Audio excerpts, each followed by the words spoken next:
Howdy.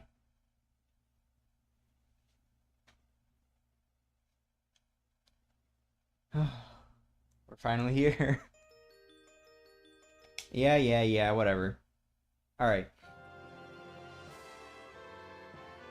Look, guys, look. Whoa, it's Paper Mario the Thousand Year Door. Whoa, that's crazy. Whoa. It's Paper Mario. Whoa. Press any button. Wow, 107 hours exact. Okay, well, how's it going, everyone? Welcome back to Paper Mario the Thousand Year Door 100% completion, or 100% run. It's still going. Sort of. Okay, so we got two save files here. You know, we got our 100% run, and then we got our 100% run plus grinding to level 99 because I wanted to. So, this is what we're doing today. This is what we've been doing for the past 12-ish streams. Or no, this is the 12th stream where we're doing it. Sorry. 13th extra stream overall. But, you know. Yeah, I'm sure you were. But anyway. So, we're here now. We are here. We're playing Paper Mario the Thousand Year Door. We're finishing our grind to level 99. Finishing it. Like, finishing it. Like, the finish. You know, like, we're done. We're finishing it. Like, it's finally really gonna be over this time. Oh, there's that beautiful Crystal Star theme. But anyway, yeah. For real this time. We're really gonna be done now. This is the final stream for Paper Mario the Thousand Year Door... this run. This run. But yeah, so please sit back, enjoy the show. Let's continue our grind with the last 3 levels we have remaining. Hey, Michael. Okay, so, we have 3 levels remaining.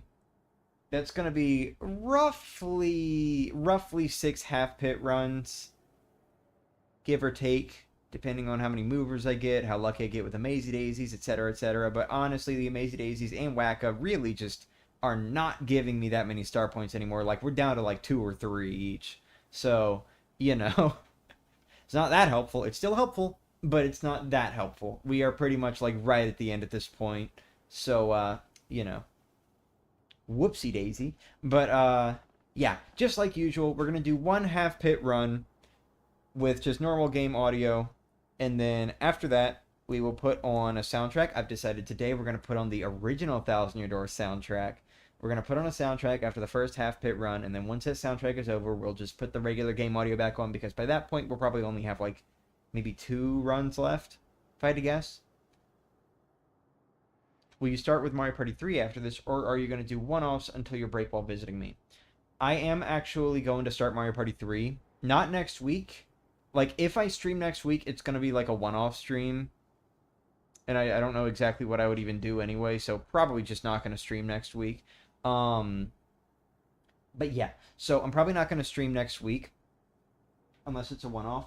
But after next week, I do plan on starting Mario Party 3. It is finally Mario Party 3 time. For real now. Give me 1 second.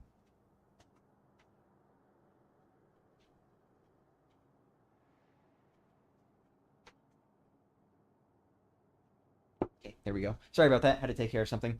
But anyway, yeah, so Mario Party 3, like 2 weeks from now, roughly. I don't know if I'm going to start anything else because, like, at this point, we are kind of down to not really that many weeks remaining until I go to Germany for a few weeks, and that'll be like a big break from streaming. So I don't know whether or not I'm going to start the non-Tuple Pain run, or if I'm just going to focus on Mario Party 3 solely so I can get more of that game in before it's time to go. Because if I do 2 stream series before it's time to go on break, I think I'm probably literally going to get like 2 Mario Party 3 streams in, and I don't want to do that. So I'm probably going to start Mario Party 3, and then the next series will be after I get back. But yeah, we're kind of going to slow down on streams for a little bit until late January, early February. Then we'll pick back up again. A few weeks. It's 2.5. Shut up. Shut up. Gold! Yeah, we're gold.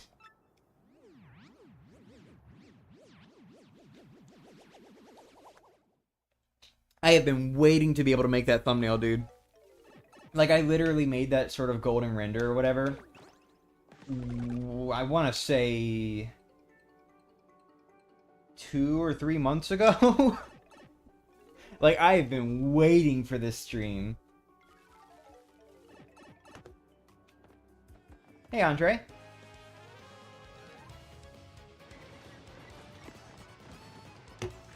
Oh, that guy's got a power punch. That's crazy.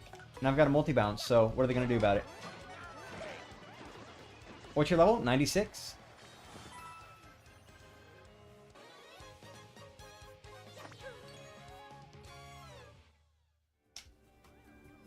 Yeah. I'm thinking we're going to... No, please.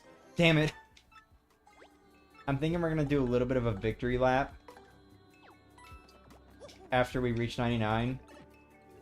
You know, just, I mean, not doing another run, like, I mean, finishing the run of the pit where we reach level 99, even if it's literally within the 60s. You know, we'll just, like, finish that pit run, and then after that, we will beat the shit out of Prince Much again, because why not? And then that'll be the end. Not that I didn't already fucking kind of cheese him last time, you know, I've still never actually had a proper fight against him. But, whatever. So, you know. I don't know, I do want to, like, have a proper fight against him at some point, but, like, his types of attacks are literally my weakest point in terms of super guards. And, you know, super guarding is, like, the main gimmick of that fight. You want to super guard him to weaken him, you know? So, I don't feel like doing it right now. I mean, I guess I'll practice it a little bit with this level 99 victory lap, but, you know. Took longer than you thought? It did. It did take longer than I thought it would. Wonder if I calculated it correctly for a stream? Who knows?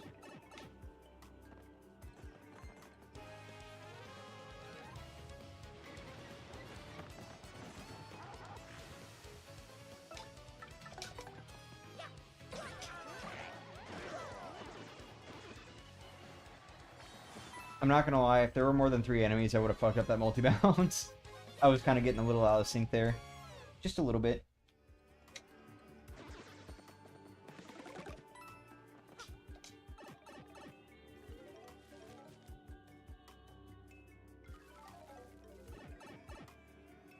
Oh, by the way, I finally made a separate playlist. You remember, like, a few grind streams ago when I mentioned that I want to make a separate playlist for the 1,000-year level 99 grind? Or really just the extras in general, because I do have, like, one more thing that I want to publish. It's like it's a video. But, yeah. I finally made that separate playlist today, like, right before the stream. I moved all the stuff over. I did keep the first stream and this last one in the main playlist as well. But aside from that, most of the streams are exclusively in the extras playlist now. So, there you go. Nice and clean looking.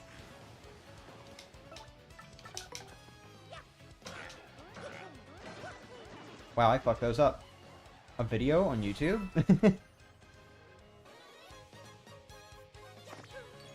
Just download the stream beforehand.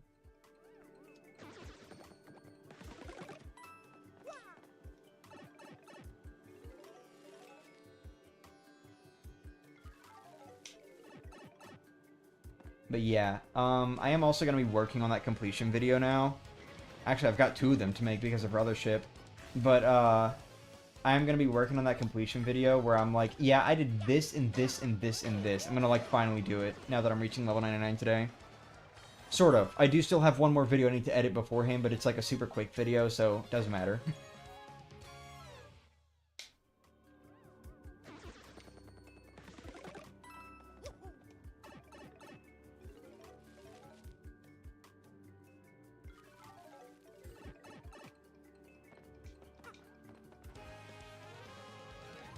So, that said, because I've done a completion run of Mario and Luigi Brothership, who's ready for the level 100 Brothership grind? Yay! No, I'm kidding, I'm not gonna do that. Maybe. But, I don't know, it could be something I do at some point, just for the hell of it. Why not? Aside from it being a waste of time, you know. But, I don't know if I really want to. Battle system kind of takes forever in that game.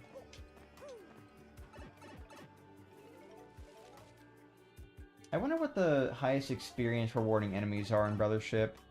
Probably just the ones in the final area, but, like... I more so mean, like, worth. Like, for the amount of effort it takes to take them down, I guess. Because, like, I'm pretty sure there are some enemies in Superstar Saga, for example, that provide more experience than Guahar Lagoon's enemies, you know, like, because of Joke's End and Bowser's Castle, right? But... at the same time... I tend to grind in Guahar Lagoon if I ever need to grind in that game, just because, like, the enemies are so quick and easy to kill, and they give so much experience, you know? Especially around the, like, the area where you have to split off and get, like, 3 different Boo statues. That area? Yeah, that area is, like, really good for experience grinding in Superstar Saga. But anyway. Cut yourself on a can of Monster? No! Luckily not to the point of bleeding. I mean, yeah, that's lucky, but it also means that you're going to be in pain for a bit longer because it's going to take longer to heal. Good luck getting to that level 100. Thank you.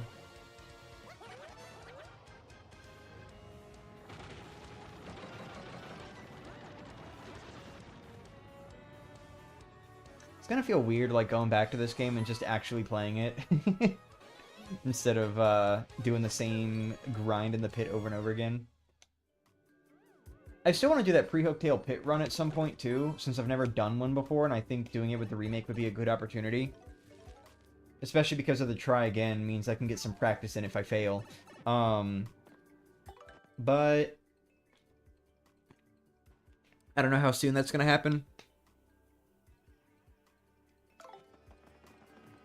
Right in your Yoshi and you arrive to the stream? In your Yoshi?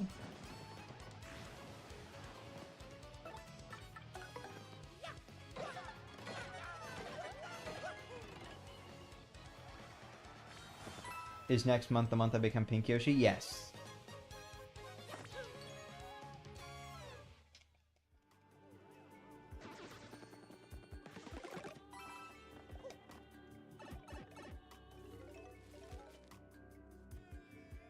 By the way, after the stream I'm also going to finally update that Twitter thing. As cool as that design is, if I'm leaving the site, there's no reason to have that there anymore. So, I'm going to update it. Really, I'm going to update all the icons.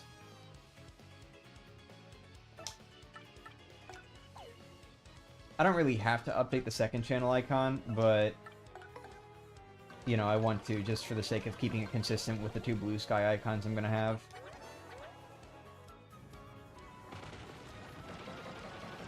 We came a long way since No Way. Yeah, we did.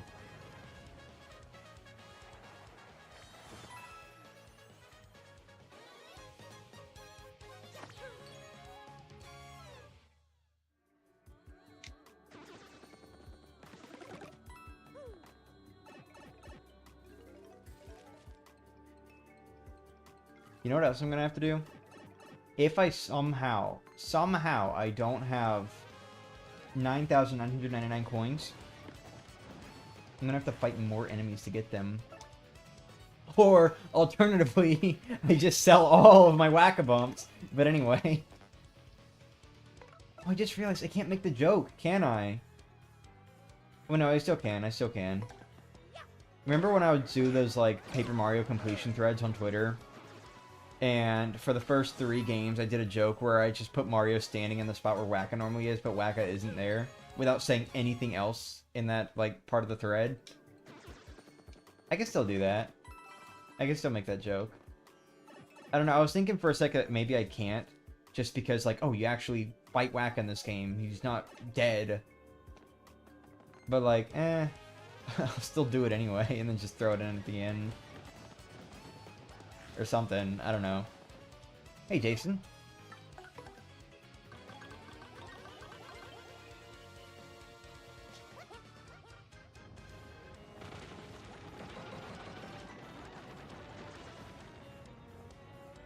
I also like tried to continue. There was a whack on Super Paper Mario. Yeah, in 5-1. It's like beyond. Or wait, is it 5-1?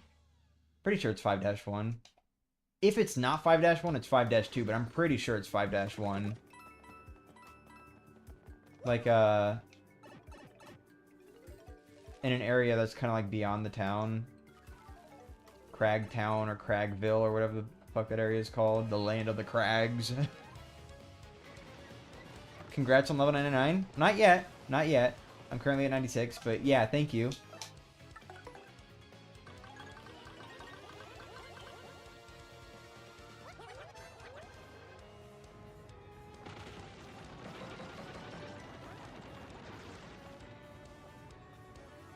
Yeah, this is the stream where I'm reaching level 99, though.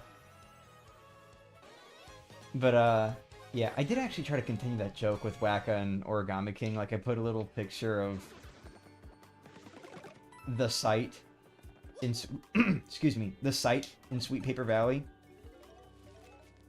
But I don't think it was as funny, just because, like, it's part of the story. Eh. We craggin'. Dude, you know what? If Craig ever, like, shows up and is like, I'm gonna do another Super Paper Mario series, he should definitely hit me up. I'll draw him as a Cragnon. Need to renew my membership soon? If you so desire.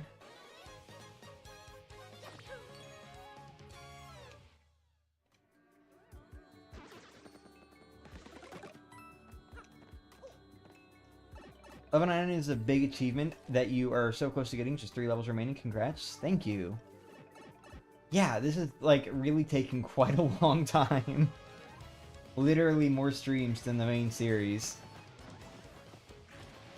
And that one was, like, what, 10, 11 streams, I think?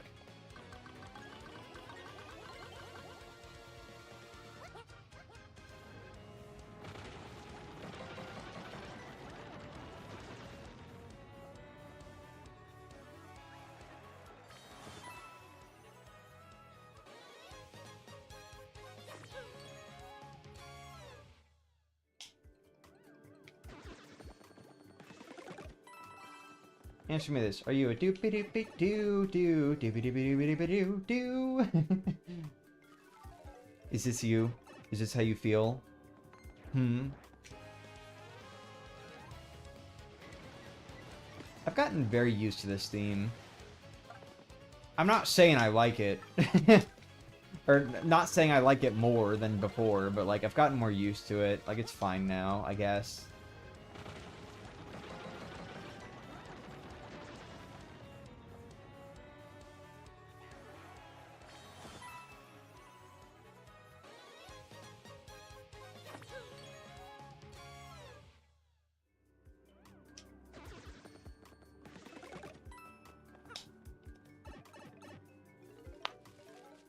Sorry about that. My hand is stiff.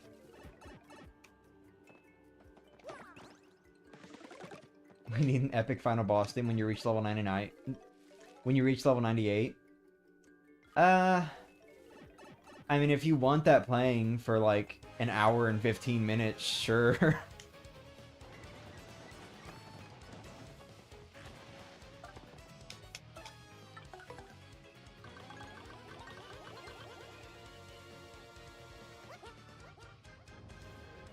Would be cool if, like, we at least got to the Shadow Queen's theme around that time.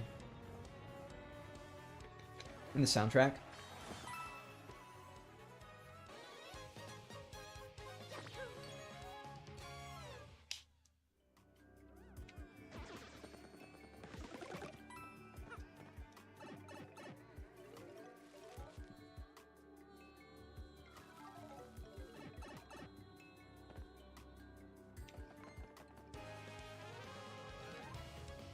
I had a really stupid thought earlier.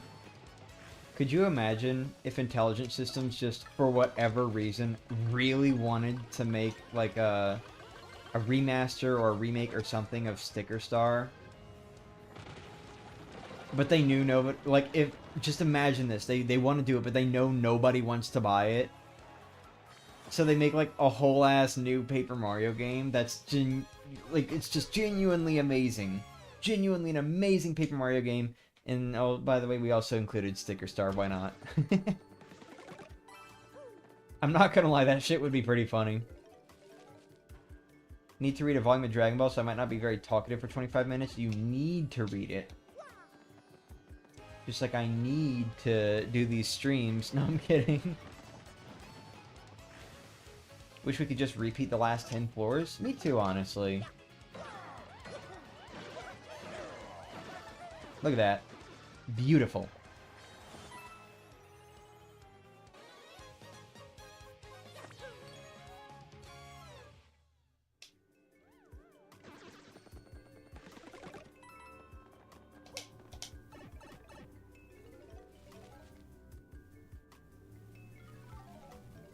Me too.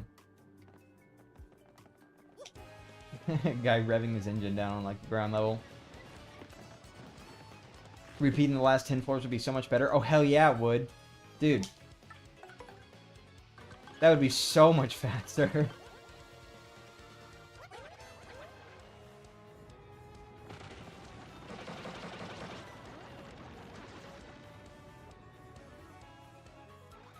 Intelligent Systems should remake Sticker Star, but change it so that it works like Paper Mario 64. Well, then you've just made Paper Mario 64, but less fun.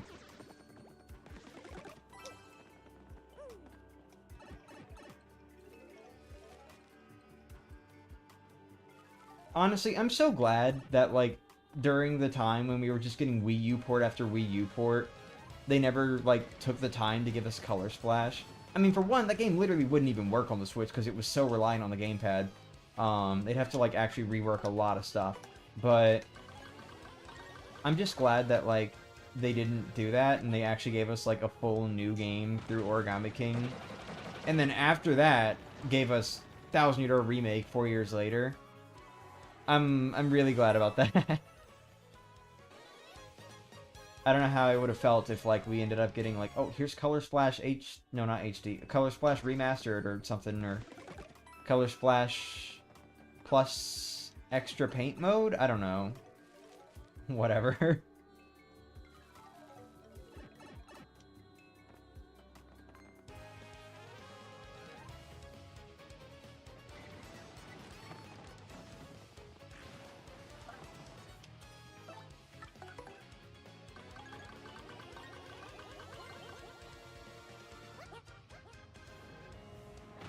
Color Splash can be played with just the gamepad and no TV. Yes, but it's still relying on the gamepad's features is the problem.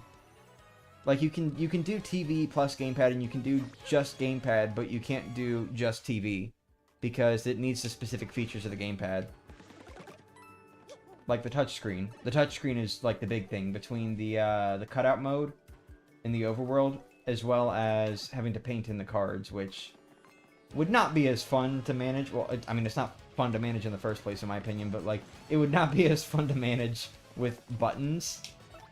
You know? Like, I think there is a button mode in Color Splash, and it just seemed like it took forever, so I stopped using it.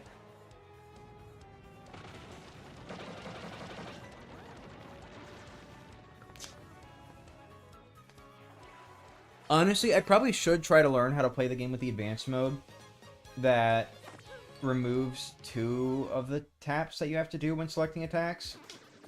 Like the confirmation taps. I should probably learn how to use that, but at the same time, it just didn't really feel very... Like, it felt a little clunky to me. So I usually just play that game with the standard mode, as much as I dislike the 2 extra confirmation taps.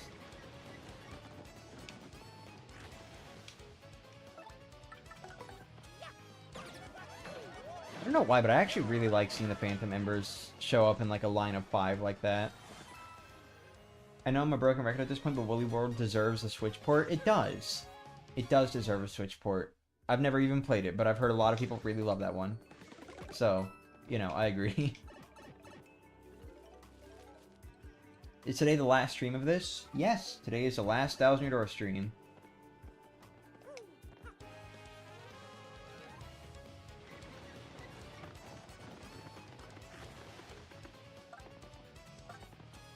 So crazy that they ported almost everything. Yeah, they really ported, like, whether it was a port or a remaster or just a straight up new game that's very similar to the first, in the case of like Mario Maker 2, for example, they really brought most of the Wii U's big hits over to the Switch. Like, there really wasn't a whole lot left by the time they just decided we're done. Fucking Captain Toad? Like, really? They actually brought Captain Toad over before they brought 3D World over, which was, like, extra surprising. I still need to play that one. I've not actually... I own the Wii U I own the Wii U version. But I still have not played it, despite having a fixed gamepad and everything now. I do want to get the Switch version. I kind of want to get the 3DS version, too, just for the novelty of it. But, like, I don't really need it. But I do want to get the Switch version at least, just if nothing else than for the DLC, you know? The extra DLC they threw in. Color Splash, Star Fox Zero, Woolly World, the 2 Zelda HD ones. I mean, in fairness, I wouldn't exactly call Color Splash a big hit. It didn't, like, it's the only Paper Mario game that actually didn't even sell 1 million units. It didn't really hit that well. People did not like it. But yeah, like Star Fox Zero, Woolly World. I guess you could make a case for the HD Zelda remasters. Personally, I think it's fine that they didn't get brought over. But I do understand the viewpoint of wanting Wind Waker and Twilight Princess on Switch.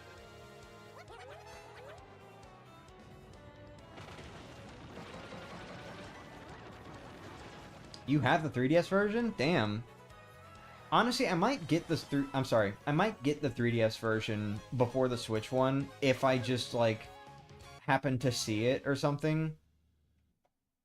Because, like, I do know if I wait to get it, the prices are just going to start going up. Because it was a late 3DS era game, you know? So, like, if I happen to, like, see it or something, I'll probably get the 3DS version before the Switch version. But aside from that, like, Switch is going to take priority. Star Fox Zero was also not a hit. Oh. Realize I like the orange chapter in Paper Mario Color Splash more than the purple chapter? Let's fucking go. Wind Water HD. You're playing Wind Waker right now? Oh, cool.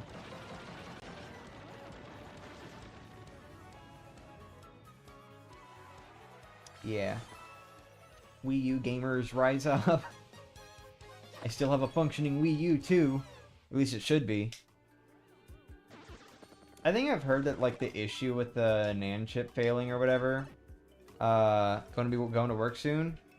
Alright, have a good one. Good luck. But, I've heard that, like, the NAND chip failure thing tends to happen more so if you have the Wii U unplugged. Like, when it's completely turned off, that's when it tends to happen. You have it turned off for a while. I kind of have the tendency to keep my consoles plugged in, like, at all times. Granted, the GameCube's not plugged in right now, because, like, I'm just really not using it. I know it's not going to fail out of nowhere. But, you know, at the very least, knowing that, if that is true, I'm probably just going to keep my Wii U plugged in, except for when traveling. Just for the sake of keeping it alive, because I do have a lot of games that, you know, I can only really play on the Wii U. Legitimately. And I did spend, like, a lot of money to get a bunch of games that I haven't played yet before the eShop shut down. So I do want to actually make sure that money doesn't fucking disappear from the Wii U failing. So, you know, I'll keep it plugged in, I'll keep it functioning. Make sure I can still play my games. In case of the 3DS, I went crazy and got everything I wanted to avoid the big prices we have now. Worked kind of well, only a handful of games are missing and expensive. I wish I had the money to, like, focus on the 3DS, honestly, because there was a lot of 3DS stuff that I wanted to get before the eShop shut down and, you know, all that sort of stuff, too. Even if I couldn't get, like, physical copies. But I just, like, I only had the money to really focus on the Wii U, and I'm like, okay, I want to get these games off the Wii U eShop first and foremost, because, like, you know, this is a massive retro library that I could lose access to, and granted, Some of them still have not been added to Nintendo Switch Online, despite the consoles having apps now. Or the handheld, you know what I mean, the systems. Some of them still have not been added, so I think I did make a good decision there spending all that money. But, you know, like, the fact that the Wii U and 3DS pretty much being discontinued and the eShop closing down and everything meant that I was going to be focusing on the retro library because that's what I had the money for. Kind of upsets me a little bit because it meant that I didn't get to really focus on the actual console exclusive games that much. Or even just, like, not even just the exclusive, just, like, the games made for that system, you know?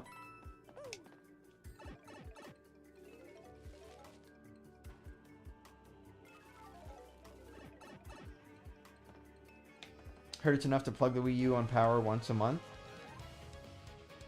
Even still, I'm not going to take that chance. I would genuinely just rather keep it plugged in anyway. Not only for that, but also because it's just easier for me. And I do have big periods of time where I just don't touch my systems. You know, like I haven't actually used the Wii U in a little bit. Well, actually, no, I did use the Wii U, like, last week to look for something on Superstar Saga. But aside from that, I mean, I don't know, like, I will just forget to plug it in if I don't have it plugged in. See, Andre? PMCS can be confused with Prometheum Caesium. Huh.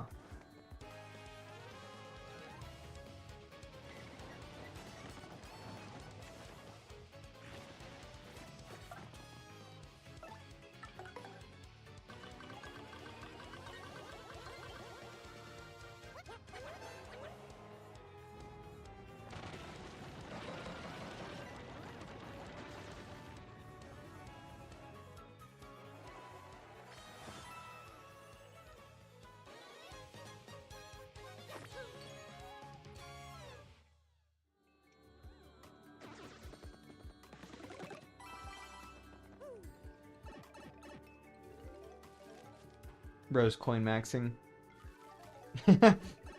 Oh shit, wait, hold on, what floor am I on? You're worthless! What is with this guy, like, constantly showing up on level 89? How many times has that happened at this point? Is it like a high chance thing?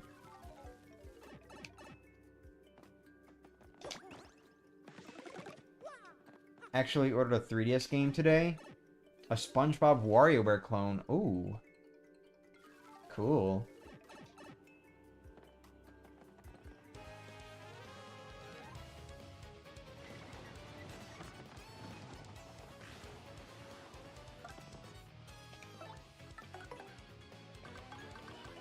Where are we at now? We are still at level 96. We started the stream about half an hour ago and have not leveled up.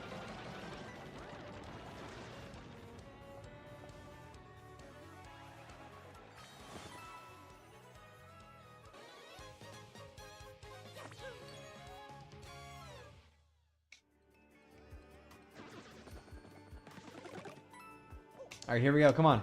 Give me some Amazy Daisies. Come on. Give me some Amazy Daisies. Let's do it. Let's do it. One of the few games that use the U-Draw tab. Oh, the U-Draw. I've got that. I got, like, I remember... Wait, 3DS game. U-Draw... Hold on. 3DS game U-Draw. Maddie, are you thinking of a Wii game? Oh, okay, and it got a 3DS. Okay, never mind. My bad. Yeah, I actually have the U-Draw tablet. I got it with U-Draw Studio, and then we also had U-Draw Pictionary. Hey, Snowy.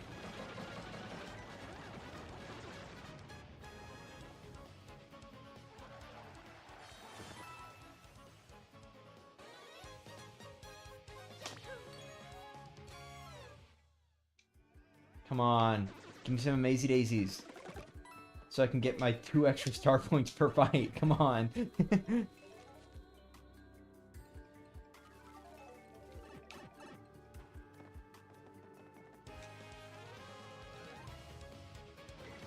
Currently enjoying leftover Alfredo Mac. Ooh. Wow, this game is being mean today. Alright.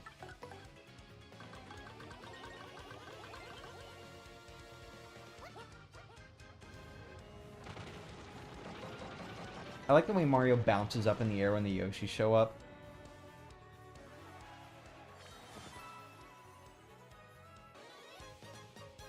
Studio support is cheaper because you don't need the U-Draw. Oh, okay.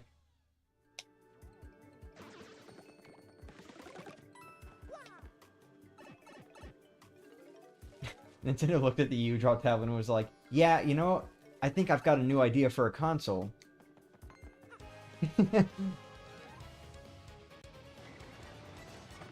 Let's do it.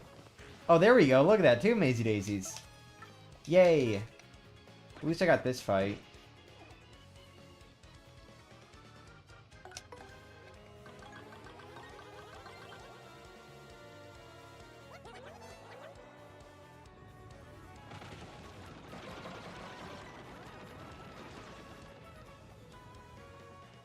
Cool. Thanks. I'm literally getting 2 star points per Daisy at this point. Holy shit, dude. Nintendo helped create the U-Draw? Awesome.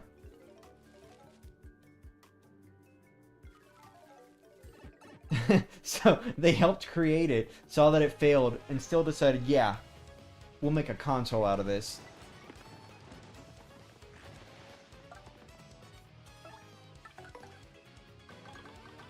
That's really funny to me, actually.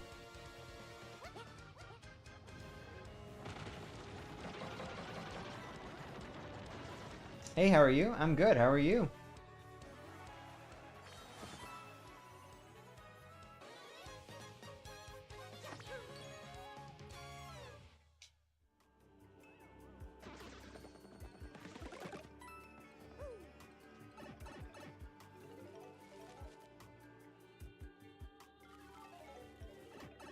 Come on, Amazy Daisy, Amazy Daisy. Give me the Amazy Daisy. Let's do it. Come on, come on, come on, come on. Give it to me, give it to me, give it to me. I want it. I want the Daisy so badly.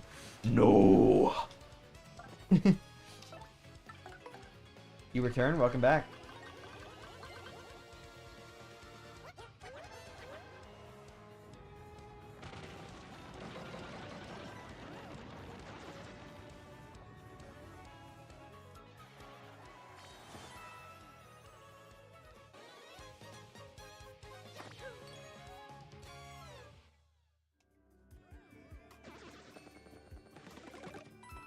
You know what, like, just occurred to me earlier, by the way? All 3 of my favorite games have remakes now. Which means I will never, like, actually get to... Oh, hey, look at that. I will never actually get to experience the... Oh my god, one of my favorite games of all time just got a remake feeling again. Unless, of course, a new game comes out and it, you know, happen, or even just like I play a game I've never played before and it just happens to become like a new favorite game, and then, you know, I wait 20 years and then it gets a remake. Nah, I'm kidding. There are still plenty of games that I love though and would love to see get a remake someday, but I'm not gonna sit here and be like, we should keep the remake train going, because my god, we've gotten so many, dude. Holy shit. Imagine the Diablo 1 remake? Ooh.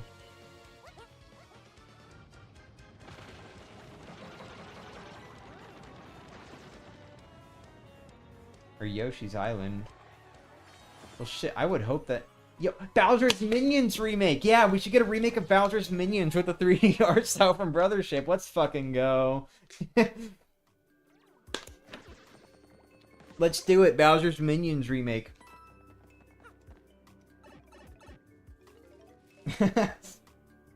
Add in, like, some modern features from more recent Mario and Luigi games, like First Officers and, being able to arrange your troops. Hey, Luigi. Where's Luigi? Best game ever. And you know what? while they're at it, they should keep up with the trend of Mario and Luigi remakes and package in a new side story mode about Piranha Bean.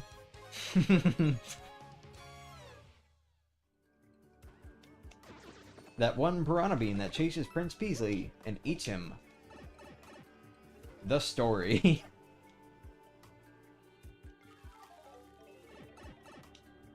These guys really are trying to make Arl at this point. Who's Arl?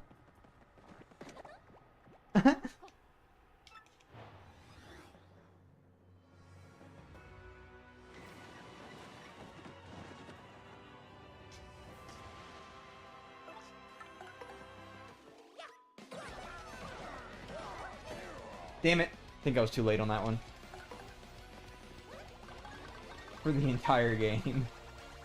Oh, I want a game where you play as Fawful for the entire game. That would be amazing.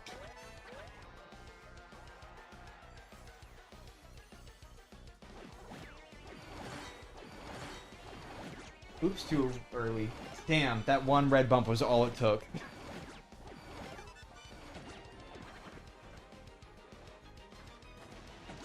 Damn, too early. Got that one, though.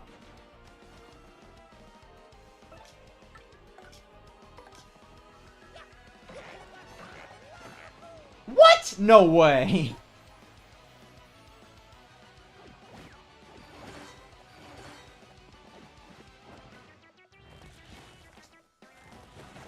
Nope, too early. Wow, I'm hitting like every super guard too early today.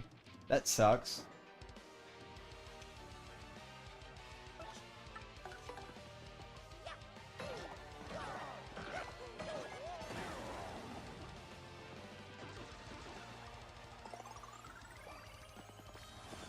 I still don't like that. I don't think that's a thing that should exist. Damn, whack us down to 1 star point. It's a given 1 star point instead of a automatic 1 star point, but you know, still 1 star point. You want more food? No. Fawful's Adventures. Dynasty Warriors? Let's go. Yo, no way. Fawful Warriors? Beanish Warriors? No way. In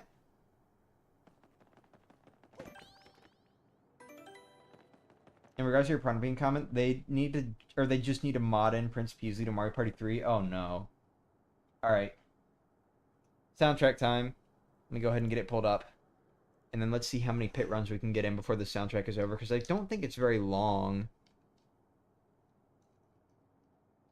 I think Thousand Year Door's soundtrack is only like, what, an hour and a half to 2 hours? The original, I mean. Let's see. What the fuck? 4 hours?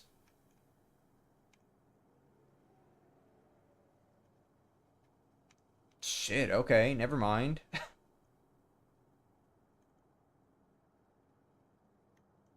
Damn, so, like, when I was listening to the soundtrack, like, on YouTube back then, I was just using some video that was, like, missing a bunch of shit, I guess. Or wait. Yeah, I guess. I don't know. Damn, the hell? When is Paper Luigi the Marvelous Compass going to finally be a thing? It's going to be a thing when Luigi gets a Paper Mario game that's starring around him. That isn't the one he already got. Alright, let me make sure my audio's good. I don't, like, blast your ears out. Okay. Whoa. Let me turn that down just a little bit. Okay, I think it should be good. Maybe a little bit more. There we go. That should be good. Whoa, it's Thousand Year Door. Whoa. No way, we're listening to the Thousand Year Door soundtrack while playing the Thousand Year Door? I almost just went in that pipe, dude.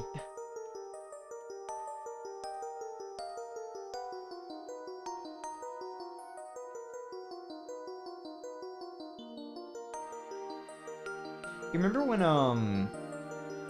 some sort of like Sony sub company or something was sending copyright claims to every video on YouTube that had the intro story theme? That shit was so weird. That happened in like, when was that happening? I think sometime like spanning across 2019 to 2020, I think. I think that's about when it was happening. I don't fully remember, but I do remember tweeting about it in 2020 at least. I don't know, it was weird as shit.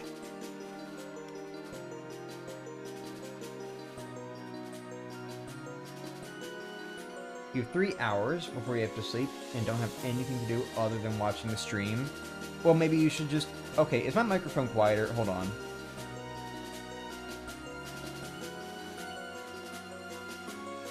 Okay, how's that? Maybe a little too much. Hold on.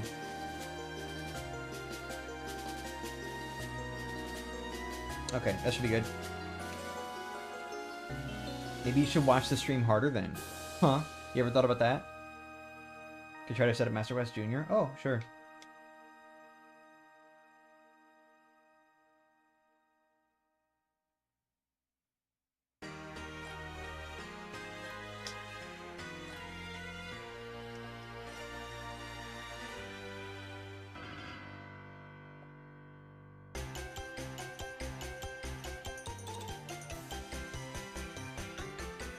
Oh no, I just realized something.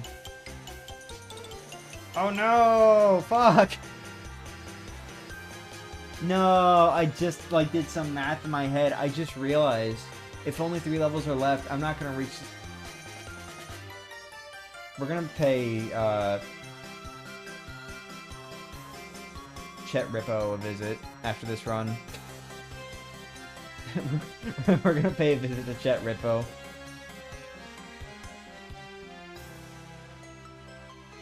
Damn, but then that means the FP is gonna... Whatever.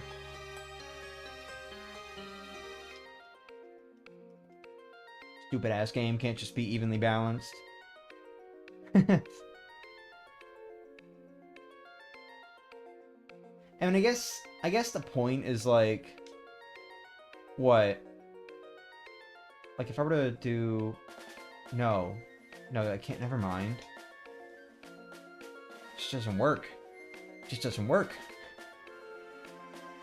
I don't know, I was thinking like maybe the point is you get like both HP and FP to 185 and then you put on 3 HP pluses and 3 FP pluses, but then like I just realized that's not possible either.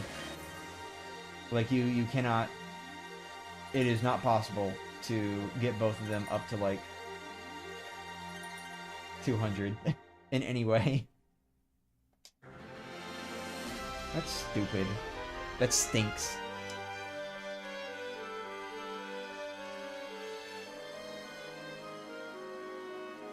You can do 175 and 170. I don't want to, though. I want to see 200 HP. Without HP pluses.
I really do like the extra things they added to the title theme in the Switch version. Having one much higher than the other has nothing to do with being balanced, so it's just you thinking 100, 200, etc. are special numbers when they're actually not. It's special because of the number of Paper Mario games where 200 is the max HP. A grand total of 2 of them. Without Heart Plus. Without Heart Plus.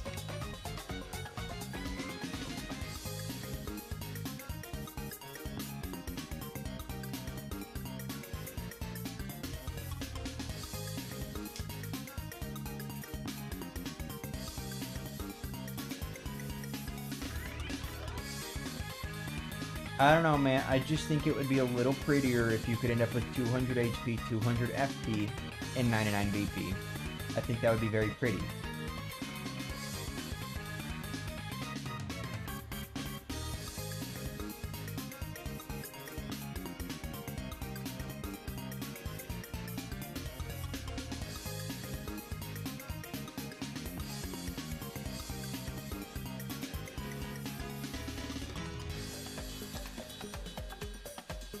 Oops, sorry about that. Did not mean to hit my microphone.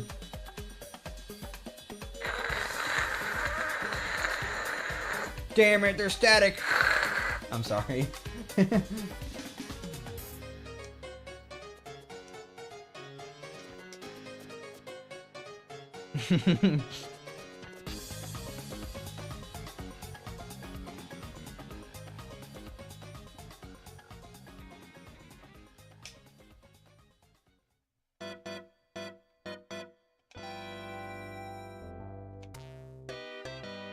Hoping the next Nintendo console will finally give us a brand new Donkey Kong game. Right? Dude, Donkey Kong Country specifically just became The Last of Us this console generation. Like, or just like in general, like, okay, here's Donkey Kong Country Returns. Now here's Donkey Kong Country Returns 3D. Now here's Donkey Kong Country Tropical Freeze. Now here's Donkey Kong Country Tropical Freeze, but with new funky mode. Now here's Donkey Kong Country Returns HD. Like, okay, thanks.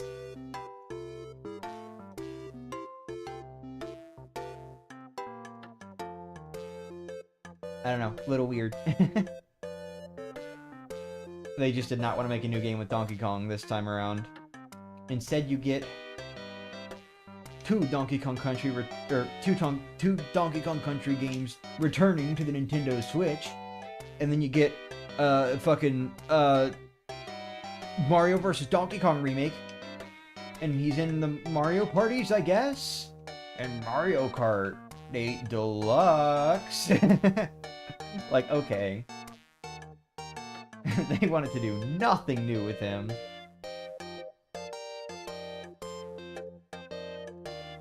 Casually adds 11 more levels to go for the new max level.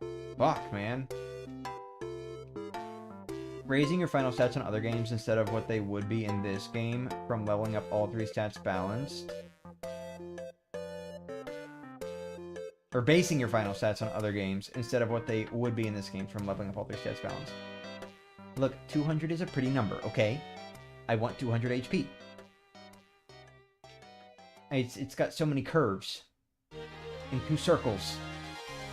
It looks beautiful, and that's not gonna kill. I should actually start thinking again. Okay, 1 second.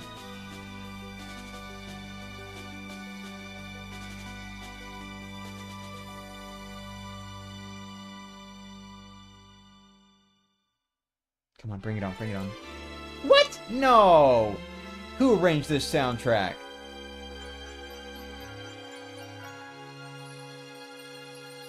I am mildly upset that they actually put the Voyage theme at the beginning of Chapter 5, like its most known appearance, instead of after the title drop. I don't know, man. Personally, I just really like... Oh my god, this mover luck is insane. Hi. Watch me not get any Amazy Daisy, so I'm just wasting all my money and time. But, yeah, I don't know, I like it when the Voyage theme is after the title drop.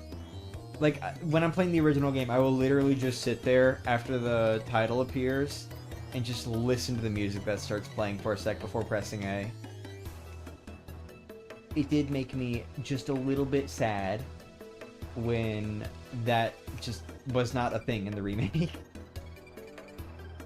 It makes sense, because the remake goes for a much more cinematic, and, dude, it literally just does this, like, twice in a row. Like, I already refreshed the chat once, and then it just froze again. God. Broken-ass app. Anyway, I don't know, like, it's just, it's a nice little thing. It makes sense why the remake didn't allow that, Just because it generally tries to go for a more cinematic angle with every major cutscene. But, like, it still would have been nice if I could just sit there after the title drop, you know? To be fair, Donkey Kong is getting his own section of Super Nintendo World. He is, and that's good for him. Granted, I'm not sure how interesting it looked personally, but, you know. I've heard that there's, like, no shade, by the way. So when you're just, like, standing in a line for, like, a ride, in Super Nintendo World in general, when you're just, like, standing in line for a ride or for food or whatever, you just have, like, no shade, so the sun's just beating down on you. I've heard that's apparently a big problem there, which is not great. Retro's busy with Metroid 4, though. Oh, are they the ones responsible for Donkey Kong Country?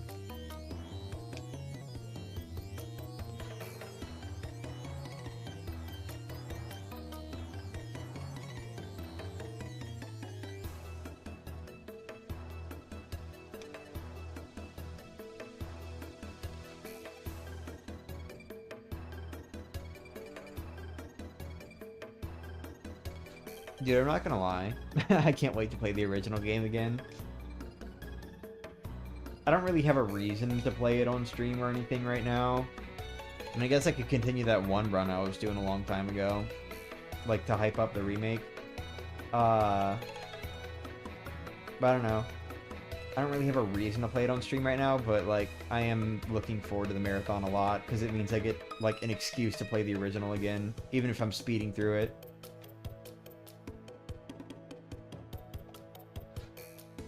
Retro made Returns and Tropical Freeze? Huh. Okay.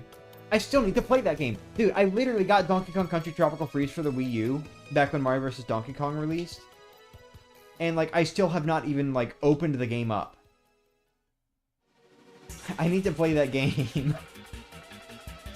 That is a game that I own. I should play it. Same for Crafted World, I guess.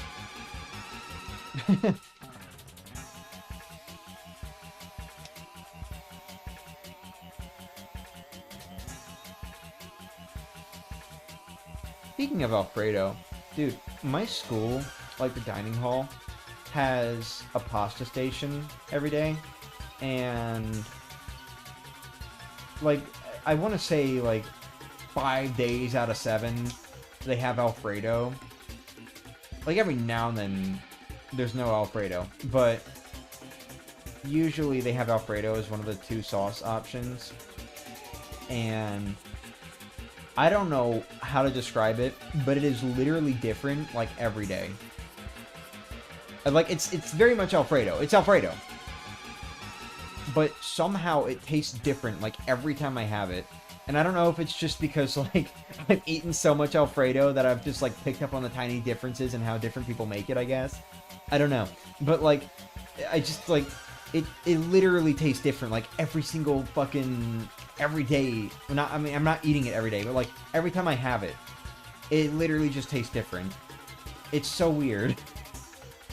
I like it all the same, except for, like, every now and then there's, like, randomly a time where I don't enjoy it, but, like, aside from that, you know, I do like it,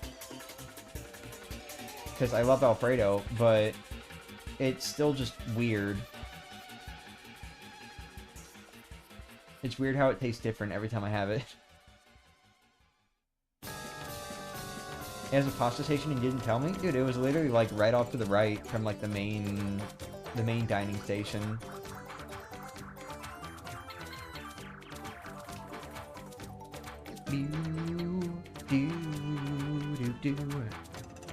No, my voice is not in key. I am very off key.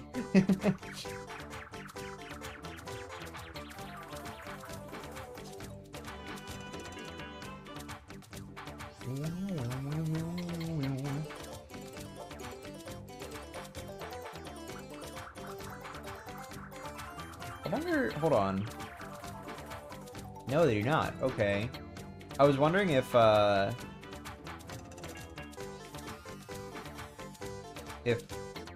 soundtrack I'm listening to actually uses the official translations from the remake. It does not. Very interestingly, it has the one we're listening to is Event Battle, which I think the remake actually calls Event Battle 2. But then it also has, quote, Boss Battle 2 a bit further down. Not Boss Battle 1, though. I think that's meant to say Event Battle 2. Whoops. These are a little funny, though. They actually, like... The fans in Nintendo disagree on which one is Event Battle 1 and which one is Event Battle 2. That's interesting. Oh, fuck you. If this guy misses, or if this guy doesn't get hit by the Stampede, I'm gonna be a little upset. You kept telling me it was closed? Oh yeah, it was.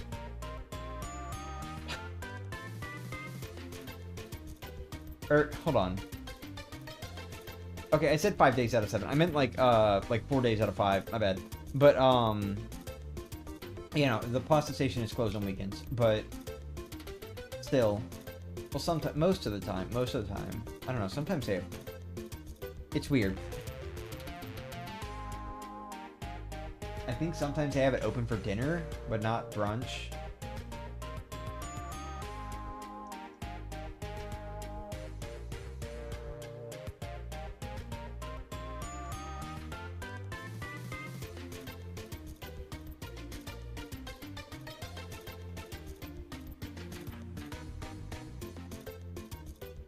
I do not know the history of retro.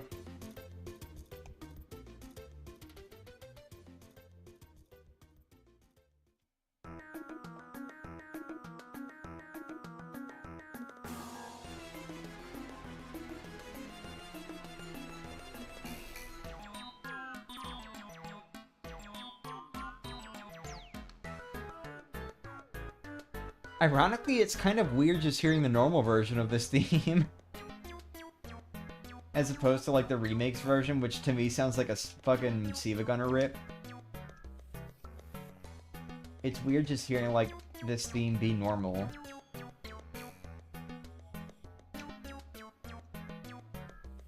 Had to AFK for a sec? That's okay.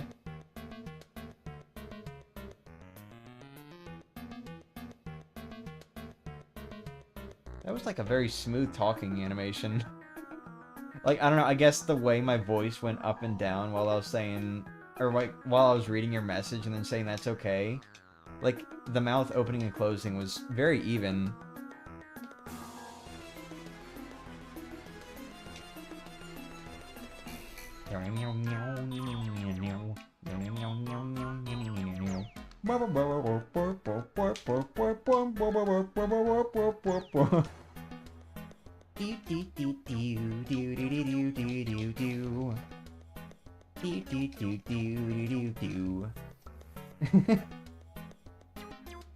They're like both in my head at the same time right now. It's weird.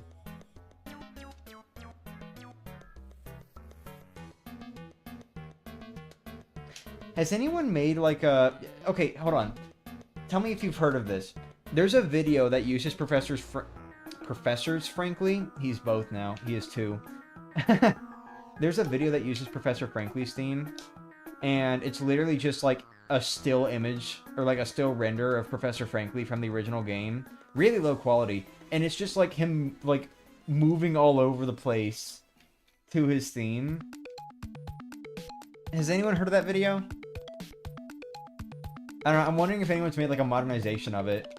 With the new theme and the new render. I need to find it. I'm gonna search up that one Professor Frankly video and see if it pops up. Theo was a bitch. Nintendo didn't like his behavior being a party guy and using the PC to upload NSFW stuff on his blog, so Nintendo just kicked him out. Damn.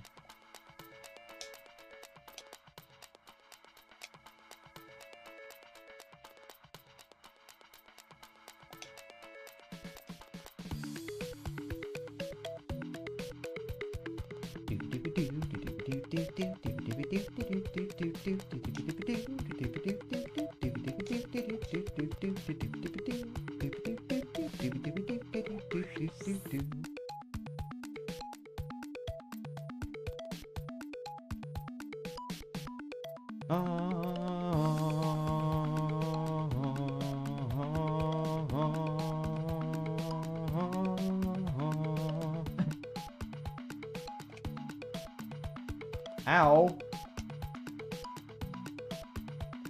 I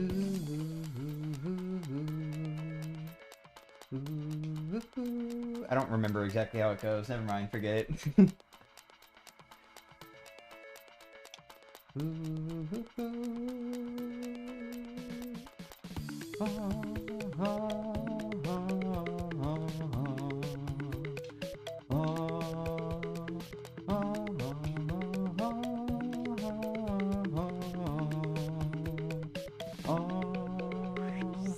Something like that.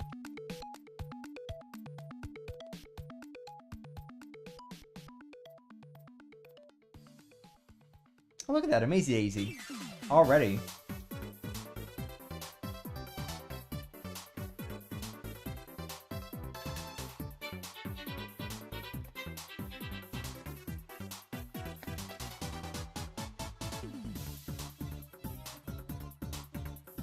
I did have a thought regarding the marathon where, like, if I were to end up in a situation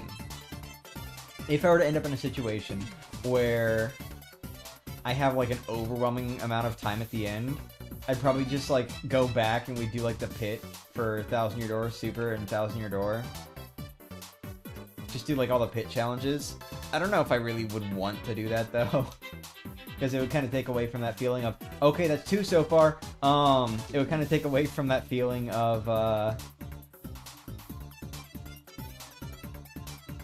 you know, like, oh, I did it, I won. You know? Sparkling Sugar Cookie Dr. Pepper. Huh.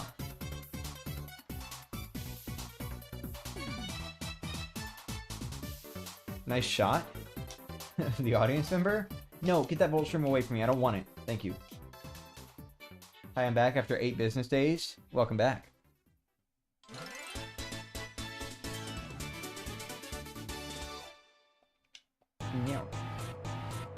How horrifying, dude. It's a Swoopula. No, a Swampire.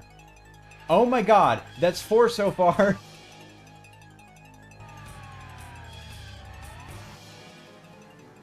Hell yeah, dude.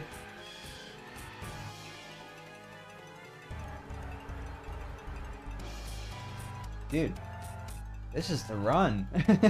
This is the run, dude.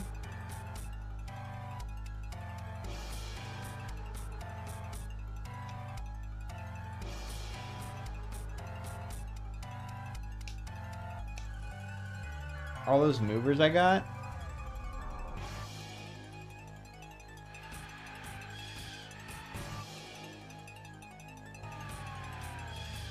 So what's the Sparkling Sugar Cookie Dr. Pepper like? Is it, like, does it taste good?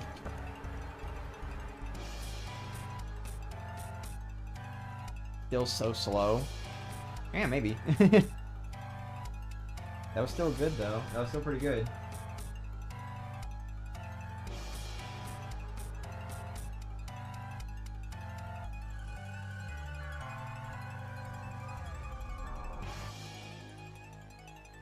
A jam and jelly. Ooh, look at that. Not gonna take it, but jam and jelly. We're jamming, we're jamming. We're jamming to the 1,000 Year Doors theme. We're jamming.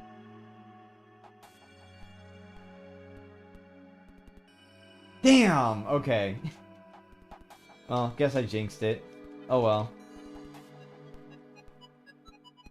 That was still cool, though. That was still pretty cool. Getting, how many movers did I get? Was it like 3 or 4? I'm gonna place my bet on 3, I think. I think it was 3 movers. And then the first 3 Amazy Daisy fights actually had the Amazy Daisy fights. So I've gotten 4 Amazy Daisies so far, out of the 8 I can get here.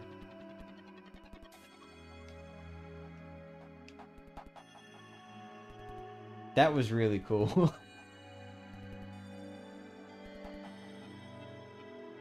Oh my god, that's 5.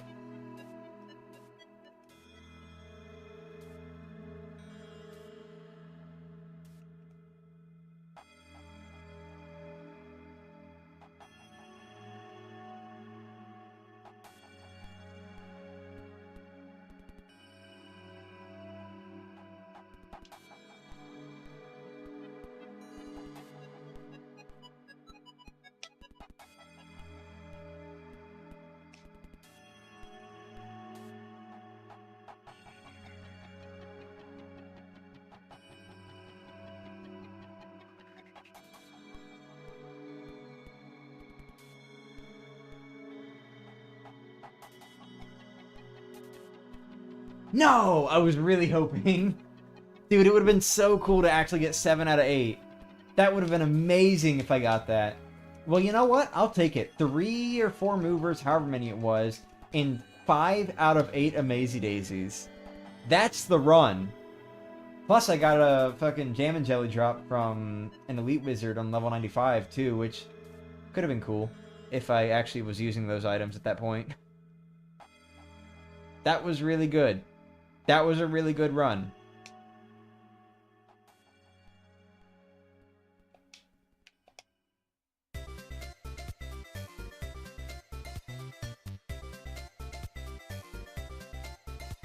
Okay, so... no, I'm not going to level up. Damn. If I was still getting 2 star points from Wacka, I would actually level up on this run, but I'm only getting 1 star point from him, so we're going to be leveling up on the first floor of the next run.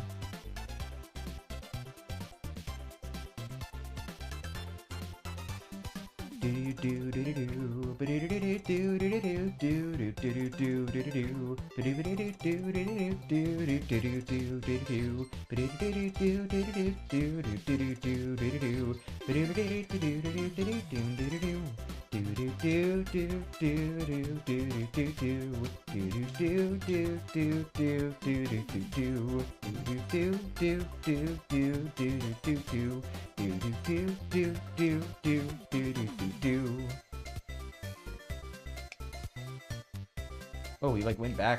That's weird.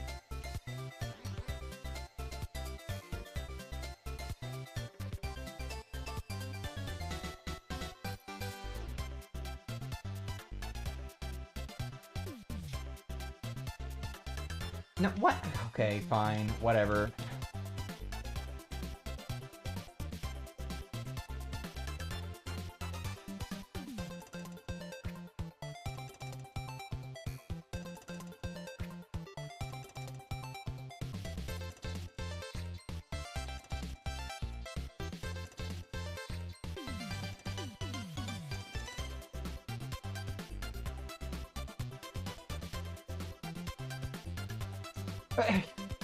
I think it's different timing. I think it might be different timing between the flames and the explosion.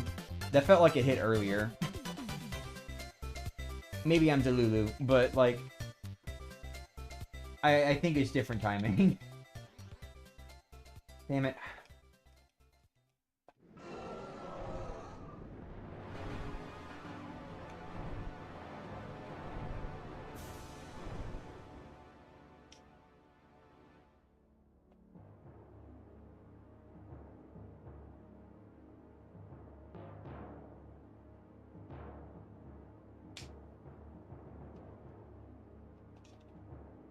Yoshi's burning. It's alright.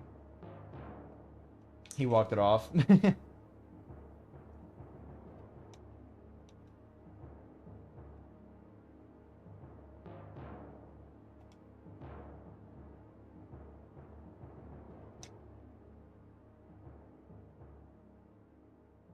Meant to hit this second.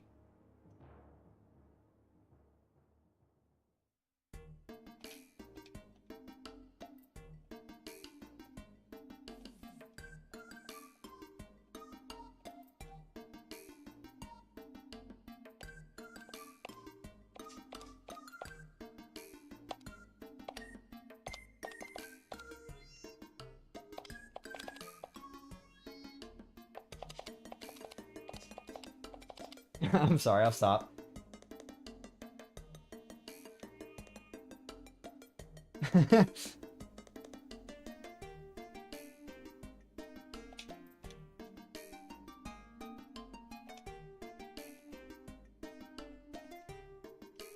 Here we go. Here's our level 97.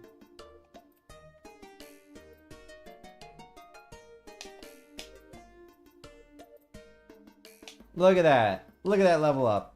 I forgot to go talk to chat. Whoops.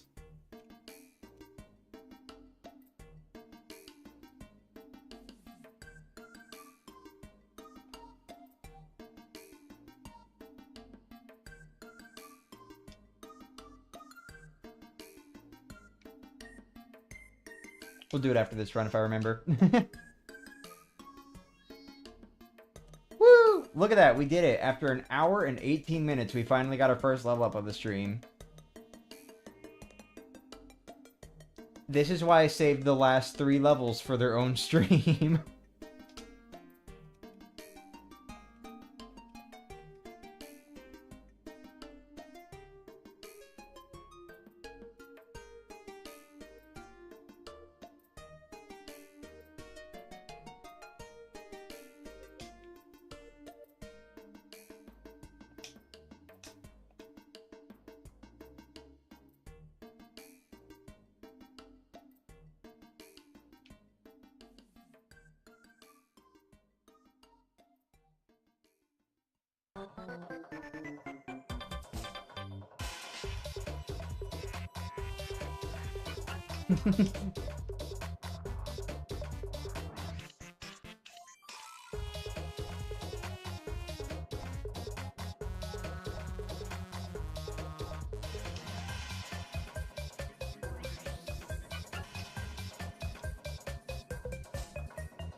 Got a star point times 10,000? God, I wish.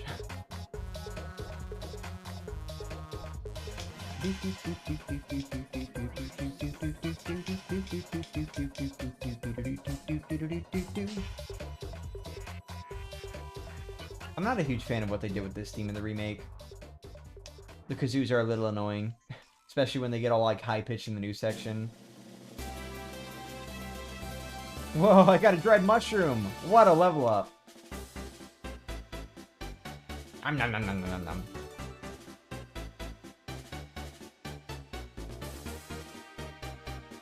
You know how fucking nasty that probably was? Like, just getting this dried up mushroom from a chain chomp that's been in this pit for who knows how long, and then eating it. Ugh. Happy level up again. Yeah, it was a little late, wasn't it?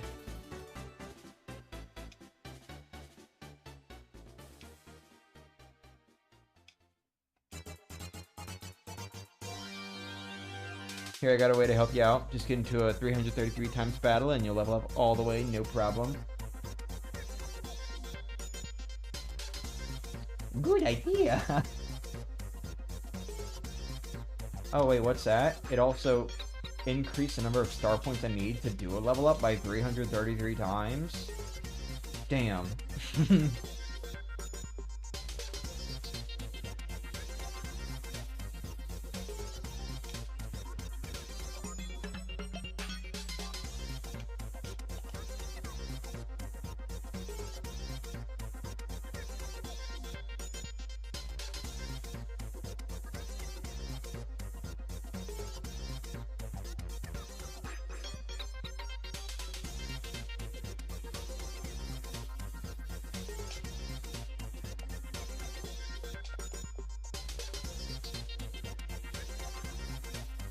But people's got an update. Did Steven see it? Yeah, he saw it.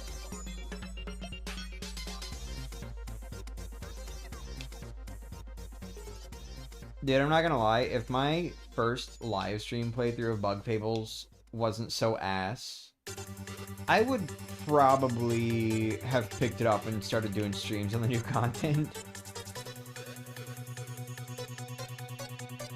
But I'd rather just, like, replay the game at this point before doing something like that. God, I was an angry little shit. I very much wanted to be done with that game.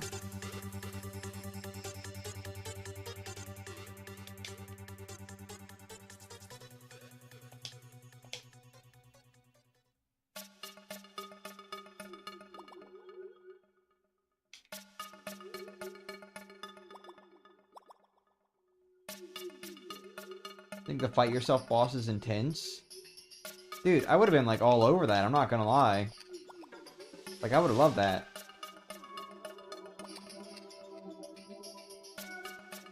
I've always really liked the idea of, like, boss fights where you're fighting yourself. But like, so many times when you have to do that, it's, like, just not done very well. Because it's like, oh, we gotta make it fair and balanced. So it's like, the boss version of yourself has, like, preset HP and preset moves and, like, stuff like that. You know? I think it would be way cooler. And maybe Bug Fables does this.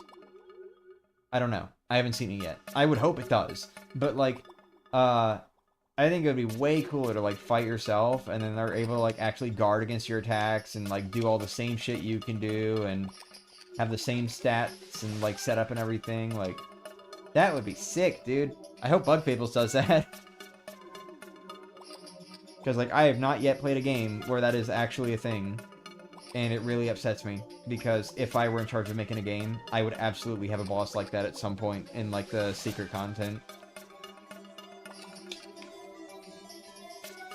Who's your favorite Kong? Probably Diddy. He's cool. But not like, cool, like Funky, you know? He's just cool, like he's chill.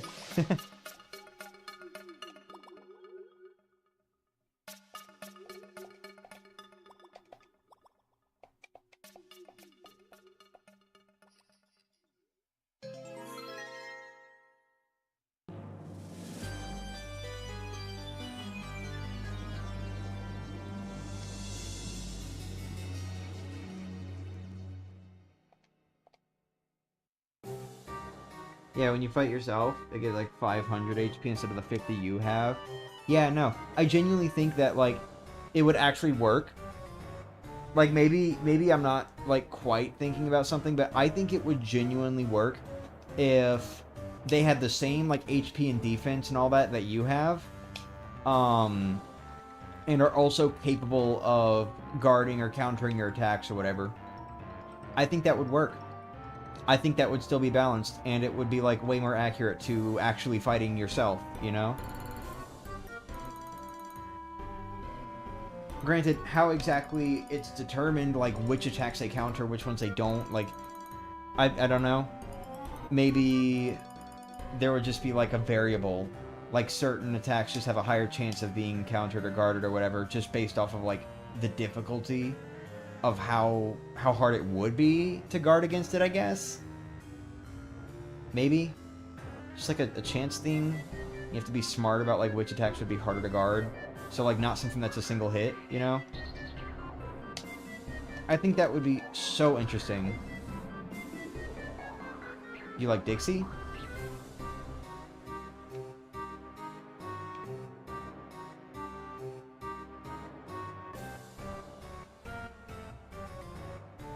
Plus, if the game's well balanced and, like, your attack power and defense are, like, pretty even, then if you're fighting yourself, you're not going to be doing, like, an overwhelming amount of damage either.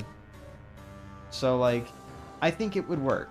I think as long as the game is well balanced and they actually, like, put effort into making the fight difficult with, like, high chances of your attacks being guarded and shit like that, like, I think a game could pull that off. I think an RPG could pull that off. And I would absolutely put so much time into, like, making sure that I could do that if I were the one in charge of making an RPG. But I know that's a lot. Like, just trying to keep the game, like, very evenly balanced with, like, attack and defense and stuff like that. I do get that's a lot.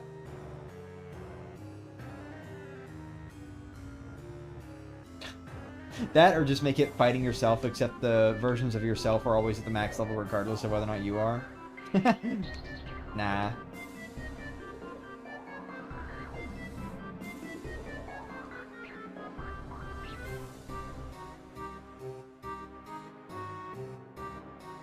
Looks at Dokkan Kingdom. Oh, these fuckers, dude. Stop showing up to battle with a life shroom. Quit trying to have life insurance. You're gonna die either way. And, like, there's gonna be nobody to remember you. So just, like, fuck off. I mean, you've been down here for who knows how long? Nobody's gonna remember you. Just get out of here. Just go. Goodbye. Smell you later. You need a bath.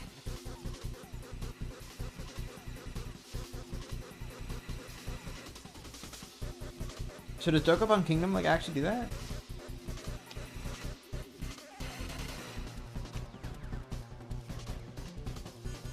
Wait, what? Wait, what's going on?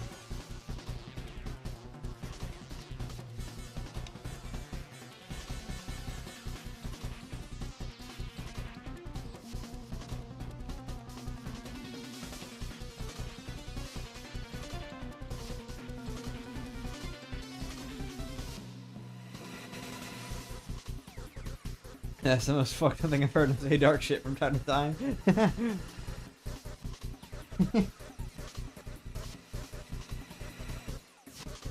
At a few points, huh?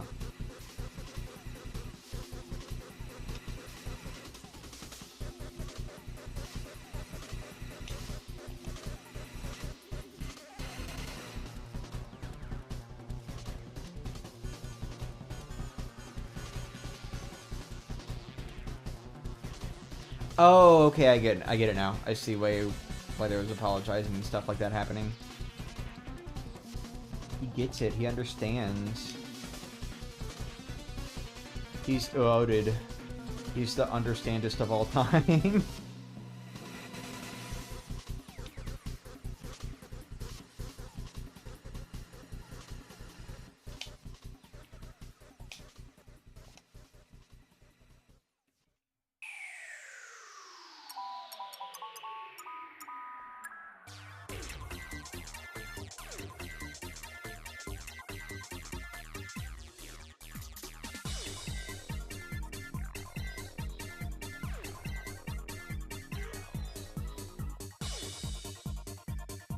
Oh wait, why did I do that? Zero thinking was occurring.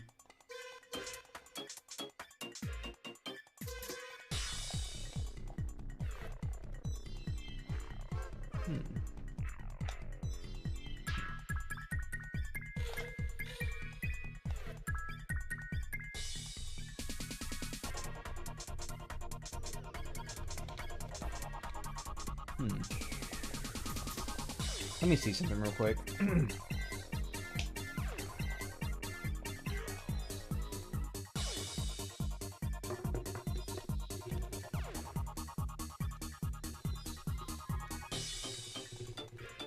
Okay, it's fine. Sorry, I was like trying to practice double thumb mashing with the GameCube controller. Seeing if I could maybe do it, because like this wire's in the way, so it's like really uncomfortable to try to figure out my left hand placement. But like, I don't know, I wasn't really getting the A button to come up, so I had to make sure it wasn't like actually gonna jam down anytime I tried to mash. It's fine. It's fine. Just have to mash normally. I wouldn't even do like double thumb most of the time anyway. Especially not with this controller, just because like there's no good placement for my left hand.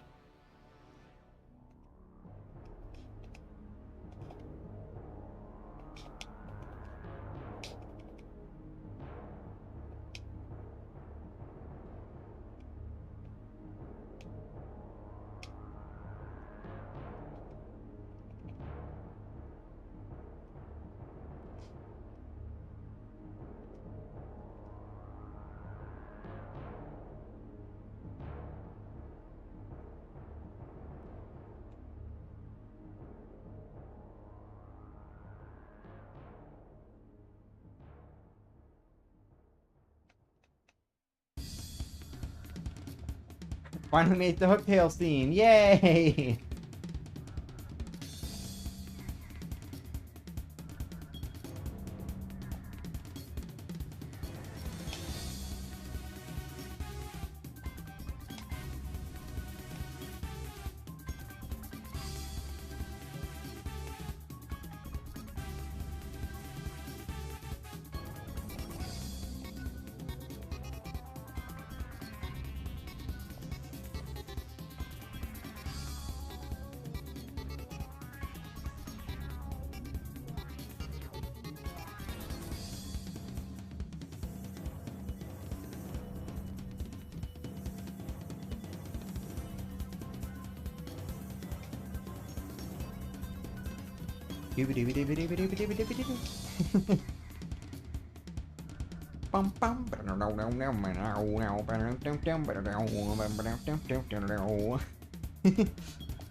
I really do hope that the next Paper Mario game's battle system is, like,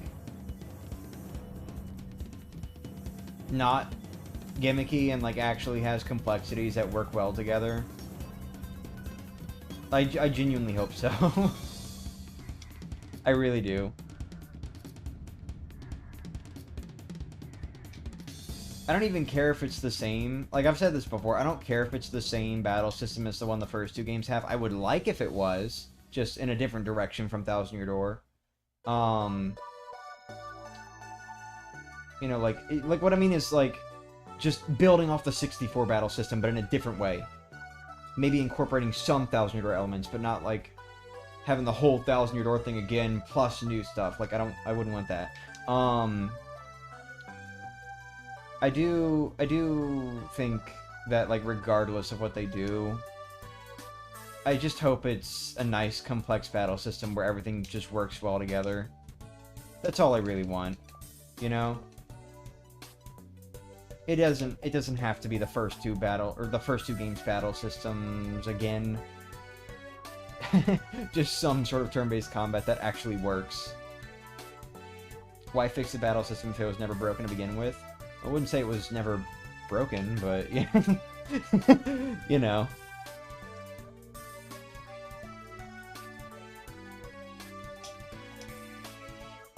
But yeah, no, like, if they were to, like, go back to the first two games, I think the ideal, at least for me personally, I would like if they branched off of 64 again.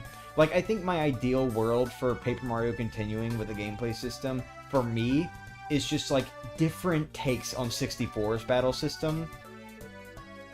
So, like, it's all the same sort of, like, core battle system, but they have, like, different things that go into it for, like, each game.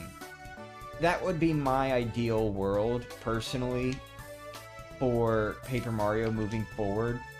So that way, each battle system still feels unique, but is still, like, sort of the same core battle system.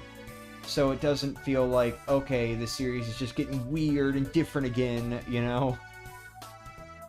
Like, just sort of having, like, the same general idea for how the gameplay system should be, and then just doing different things with it, with each game. Instead of either just going wildly everywhere like what they've been doing, or instead of doing what Mario and Luigi does and just having the same battle system and slowly building more on it, where it just kind of stagnates, you know? Like, that's kind of one of my problems with Mario and Luigi, it's just all the battle systems feel very samey. Overwhelmingly so. You know? It's like two opposite ends of the spectrum, where the battle system doesn't change enough with Mario and Luigi, and it changes too much with Paper Mario right now, you know? Hopefully we can just find, like, a nice middle ground moving forward with Paper Mario. I really hope so.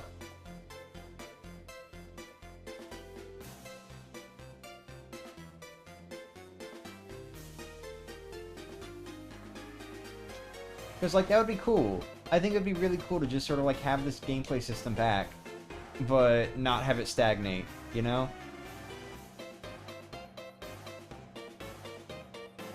And, like, again, even if they were to, like, you know, branch off in different ways, like, they could still incorporate elements from previous games. Like, you know, if they wanted to bring Super Guards back, they could bring those back, just not have, like, the whole stage gimmick with everything that comes with it, like Thousand Year Door has. You get the idea. I don't know. I just really want that. I really want, like, a Paper Mario 64 core battle system moving forward. But if not that, then just at least a new battle system that works. You know? Because as much as I can, like, have fun and come up with, like, challenges or whatever for, like, Sticker Star, Color Splash, and Origami King, the problem is all those battle systems have some sort of major fundamental flaw. And, like, it's not even necessarily the lack of experience, you know? Like, that is a potential problem, and it does kind of play into the problems with the battle system, but it's not really the main problem, in my opinion. The battle systems could still work without experience, but the battle system also needs to be something that actually works for people to want to engage with it, you know? And the problem is, it doesn't work with those three games.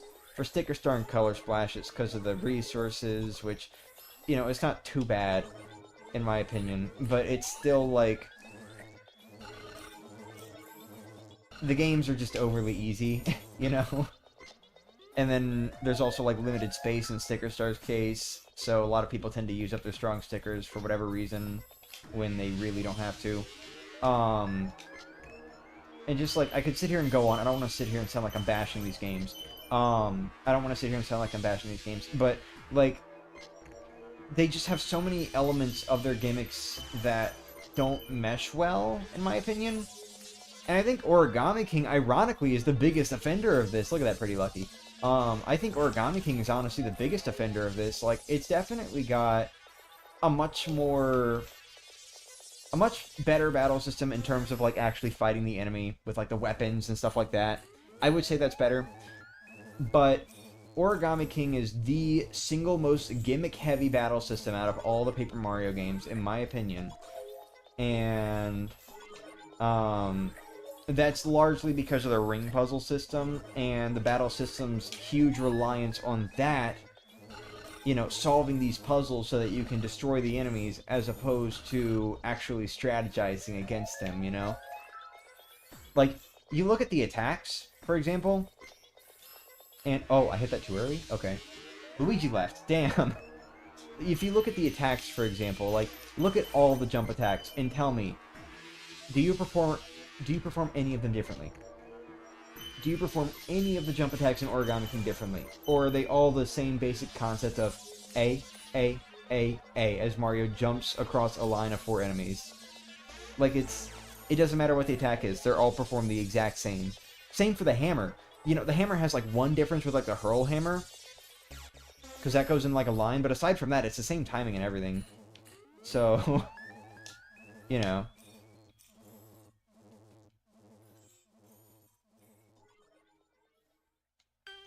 Like, all the attacks are the same. There's just such a huge emphasis on the puzzle system in Origami King that it kind of detracts from the replayability, in my opinion. And then, even then, like, the puzzle system is kind of broken in itself, because they give you, like, so many ways to just have the game solve the puzzle for you, or, you know, like, you can just fucking take a screenshot of the puzzle and just, like, try to solve it in, like, the screenshot menu or something, so you don't have to worry about the time at all or anything. Like, the gimmicks of Origami King are so heavy. There are so many gimmicks in that battle system, and they just do not work well together at all, in my opinion. You know?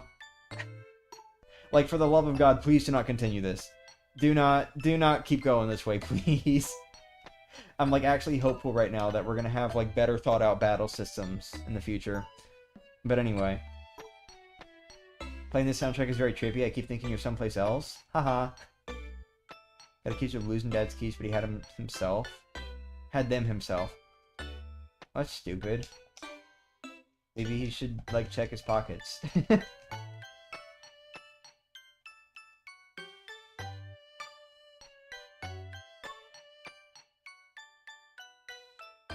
Oh yeah, not even to mention the fact that Origami King also has 2 battle systems, by the way. 3, actually. 3 battle systems. Because they've got, like, a fucking... They've got, like, the regular battle system where you're lining up enemies. But then they've got a different battle system where you're forming a path to a boss for the boss fights. But then they also have real-time combat battle systems, which I guarantee you are the only reason why you can actually open an item menu in the overworld in that game, because you can't do that in Sticker Star and Color Splash, even though things can damage you in the overworld.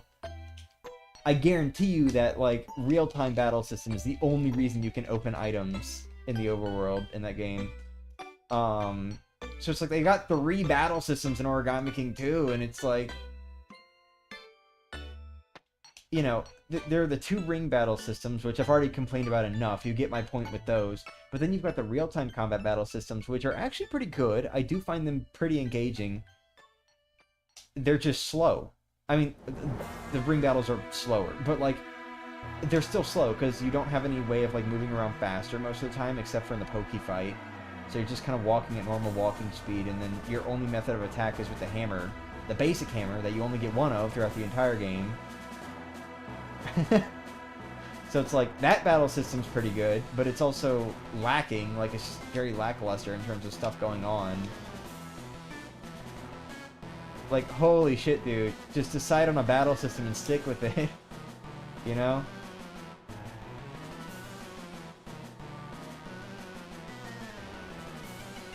It's just a little ridiculous. I think Origami King definitely has, like, single-handedly the most gimmick-heavy and conflicting battle system in the whole damn series. And I actually, like, used to like it more than Sticker Star and Color Splash. Nowadays, I guess I still like it more than... I guess I still like it more than them, but not in a like it that way. No, I mean, not in a like it way, you know? Like, Jesus Christ. The problems with the battle systems really kind of stick out to you after the 4th playthrough. I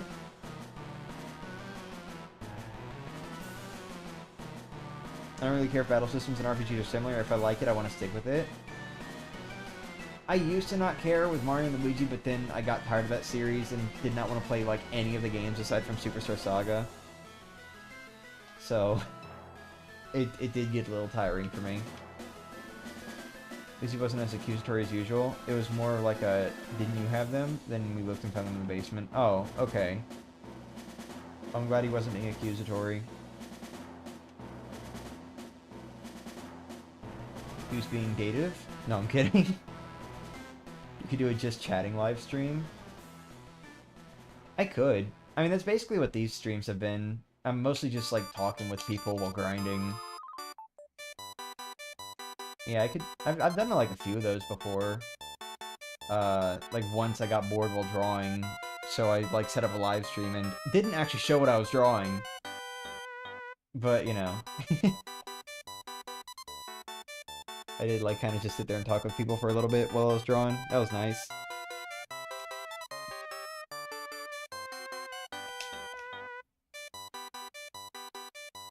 Likes.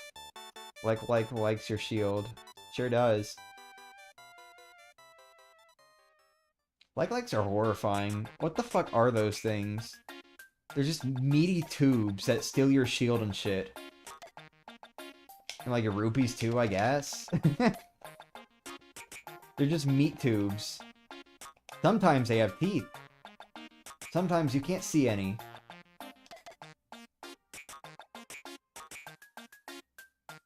Fighting my hunger.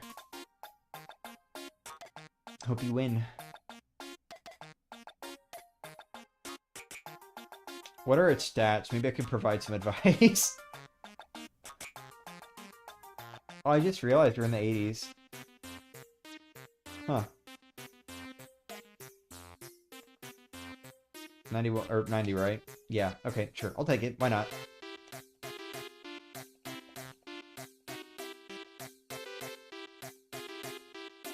My meat tube has teeth sometimes. Damn. Those bunny things can be horrifying. Oh, the, Pole's voices? They can be, yeah.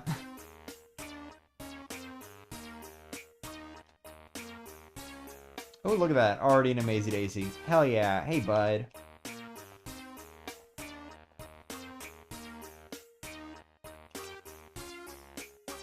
Bunny thing? Yeah, there are these little creatures in Zelda called, like, Pole's voices or something like that.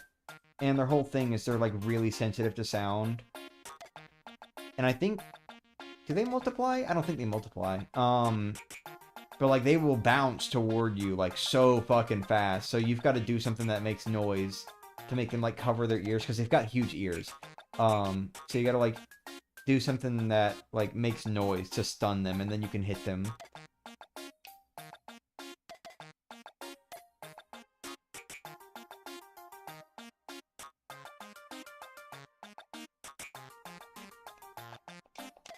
Having internet issues on my computer and too lazy to fix it? Aw.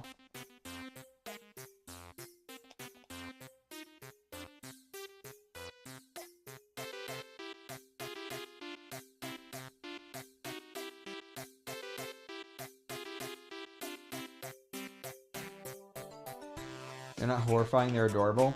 They're horrifying when you walk into a room and there's like 5 of them and they're all just like bouncing toward you immediately. I think the Oracle games might have had a few rooms like that. Or no, not the Oracle, actually maybe. I think Link's Awakening also had a room like that though.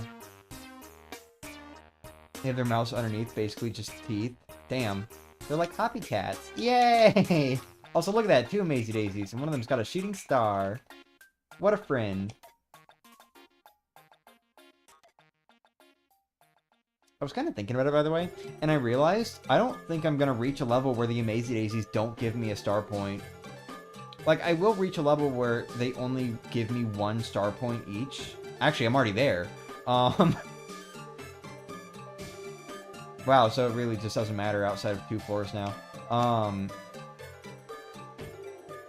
Fuck, maybe I will then. I don't know. Maybe I will reach a level where they don't give me any star points anymore. I don't know. But, like, as long as they're giving me at least 1 star point from themselves and not from the fight, then I think it will still be more efficient for me to do a half run and try to get to floor 90 quicker. Just because of the potential double Amazy Daisy fights on floors 94 and 98. Aside from those 2 fights, though, yeah, that's, the Amazy Daisies are kind of worthless now.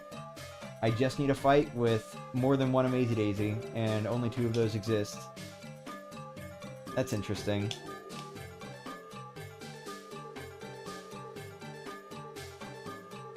When you play on a Famicom, scream into the second controller. When you play on the NES, you use the arrows. That's right, I forgot about the thing with the Pole's voices on the Famicom version. There was actually a thing in, which game were they in? Either Phantom Hourglass or Spirit Tracks. Maybe both, actually, I don't know. But they were in, like, one of those games, at least, and that one also had the solution be that you have to, like, make a loud sound into the DS microphone to stun them. That was pretty fun. It also was, like, confusing for me because that was the first game I remembered encountered... I'm sorry, that was the first game where I remembered encountering them. So when I encountered them in, like, one of the Oracle games, I think, or no, Link's Awakening. When I encountered them in Link's Awakening, I was like, how the hell do I stun these guys? There's no microphone. It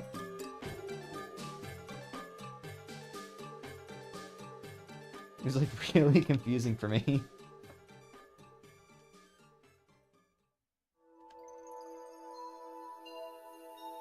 Oh, Fogly Woods. I think I still like the original more. The music, I mean. Like, I think overall I do generally prefer the remake soundtrack, but I do think Fogly Woods is one of those tracks where I prefer the original. I do appreciate what they tried to do with it in the remake, but it just sounds a little too active for me now. It's kind of missing that sort of quiet serenity that the original had. I don't quite enjoy it as much.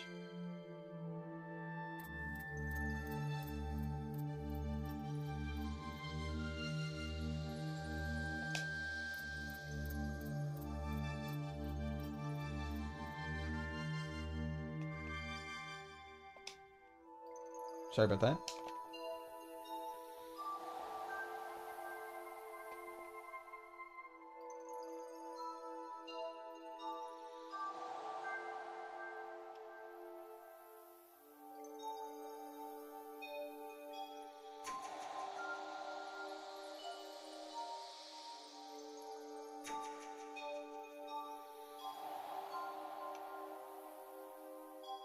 Oh, Bushi.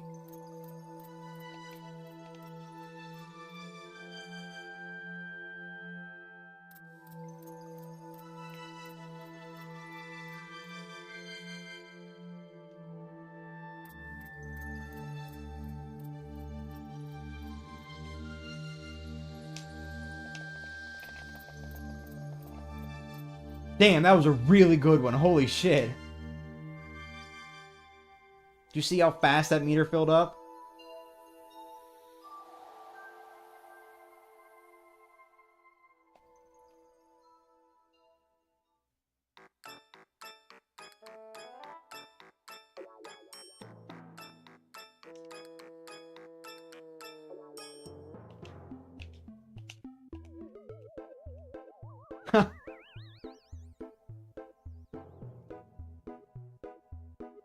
Yeah, I feel like just in general, that's kind of something that the remake soundtrack is missing a little bit.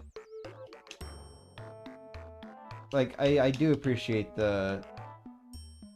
just the big orchestra for like a lot of the tracks. Like, it sounds really good, but I do feel like just in general, something that the remake kind of misses out on is just these more like, well, these less active tracks, you know? I feel like that's kind of a weak point with how they handled the music.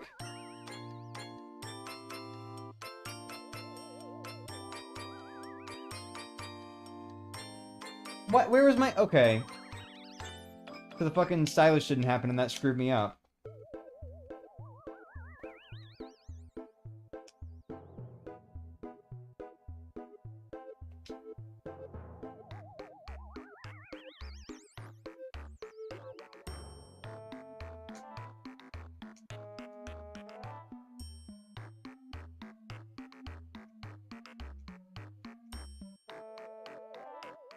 Okay.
Oh, that was nice. The timing with the music. Damn it, dude. What? No way that was too early. Come on.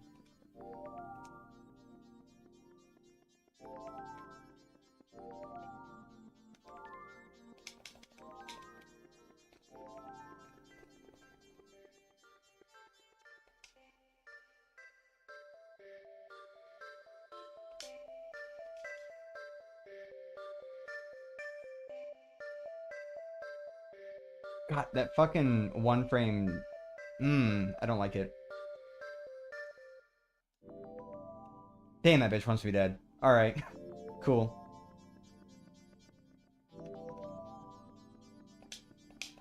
Not a great whack-a-fight.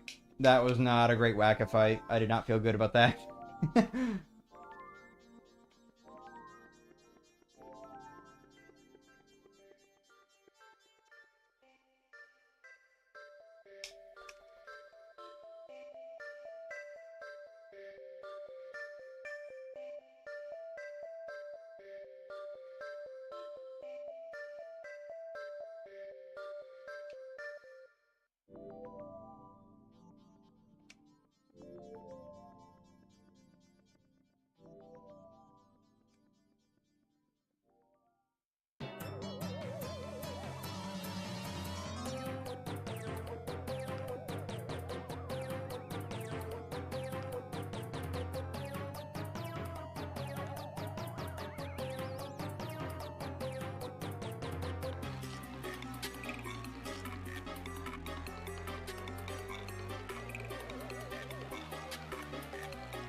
My eyes! My eyes! The sun!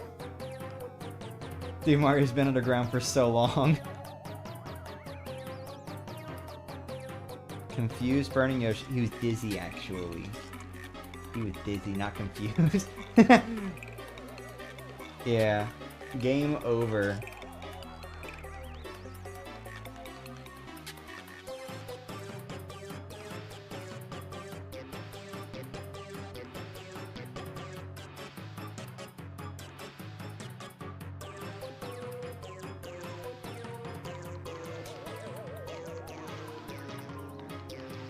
Dude, the pink lighting in here with like the gold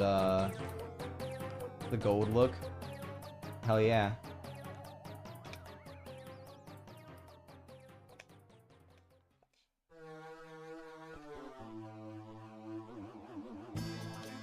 Okay, you know what? Good music for pink lighting. Got it. Oh.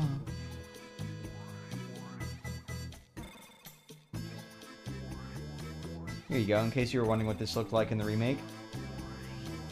He is shining.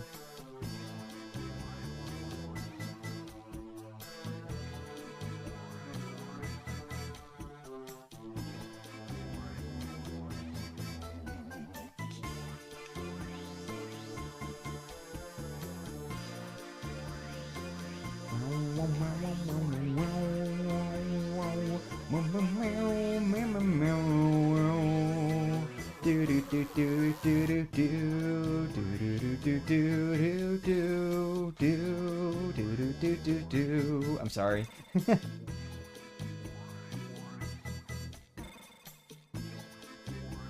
Yeah. Look at that, guys. I leveled up. I got 190 HP. I didn't have that before. I leveled up.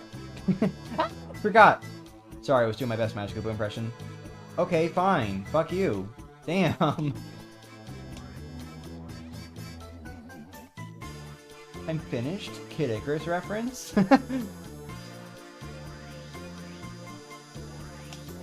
Oh, come on. But then I hit it from, like, way over here somehow. Sure.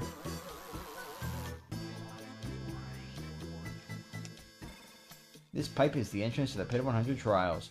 First attack and bump attack badges don't work, so beware. Been slacking with Brothership, just really slow at beating games. That's fair. Take your time. Enjoy it. Hey, Dan.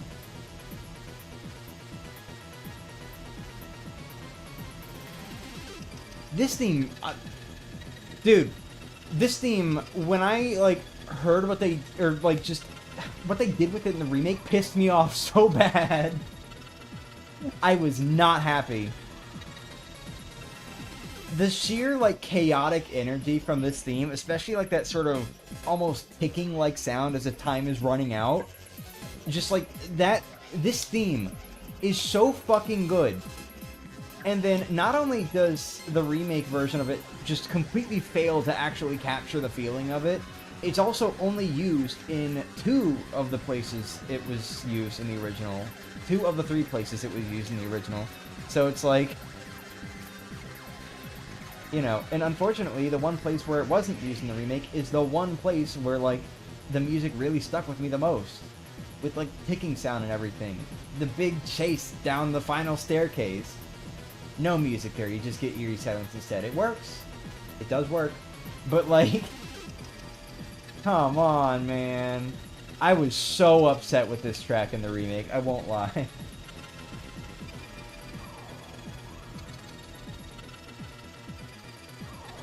Don't really feel motivated to play Brothership. Maybe I should sell before prices go down.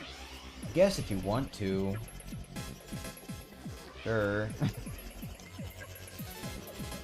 Have you paid me for the steelbooks? I probably haven't yet, actually. Just let me know how much it costs, and I'll transfer the money over since I have that right now.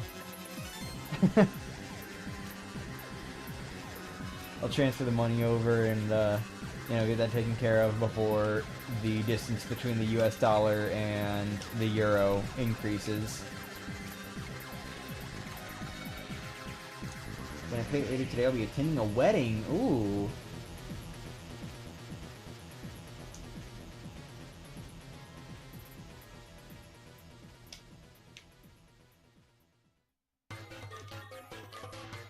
Ew.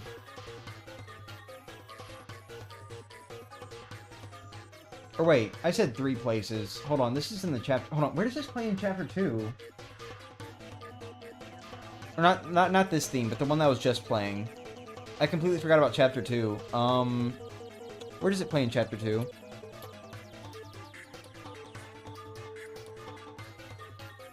Oh, wait, is it... Okay, it might be when the time bomb's ticking down.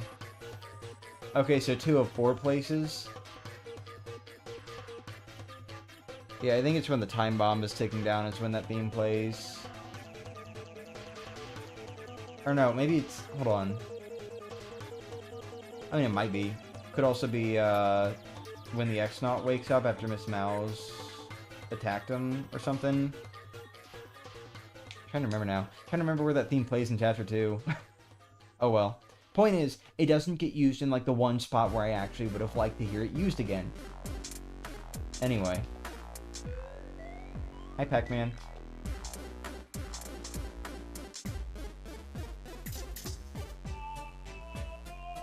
What level are you right now? 97.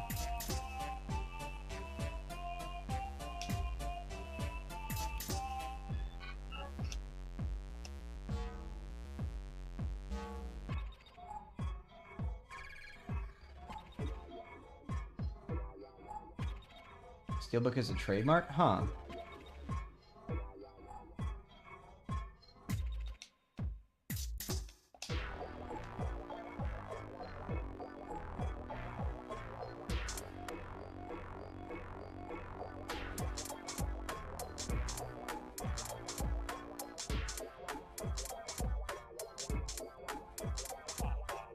Hi, Dog of Wisdom.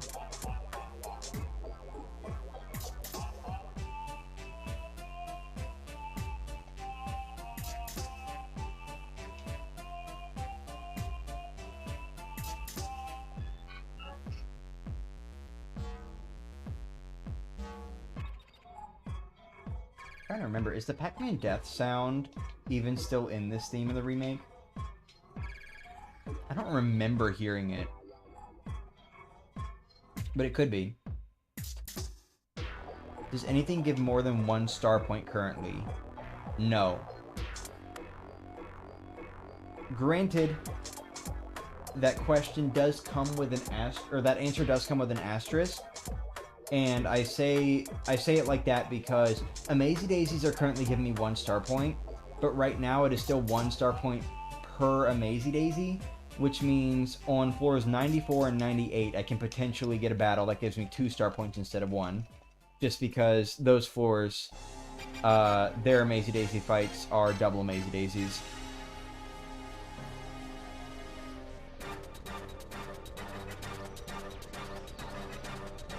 Oh wait, no, okay, hold on, no, I just remembered. So I think that Danger 2 theme, the one that I was, like, talking about, okay, I think that plays when the X-Naut gets up. You know, like the one that Miss Mouse stuns. I think it's when that X-Naut gets up, and then, the one that plays during the time bomb ticking is the do, that one. The other Danger theme. I think that's the one that plays during the time bomb in the original.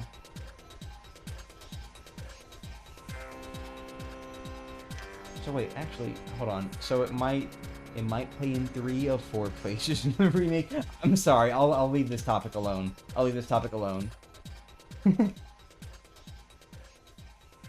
What the fuck is wrong with this live chat, dude? I've refreshed it 4 times in the past 3 minutes. Holy shit. You think you heard it in the remake? Oh, okay. You have a Discord server. I do have a public Discord, but it is members only. It's like, you can access it with like the lowest member tier subscription. But I do try to keep it members only just because I don't want a bunch of randos joining it. So, if you're gonna join and spam, at least pay me $3. But no, I keep it locked behind the subscription just because I don't want just random people to join it and start, like, spamming or saying weird, hateful shit, stuff like that, you know? That's it, though. Look at this fucker, thinking that live stream's gonna do anything for him. I'll take you out with a multi-bounce.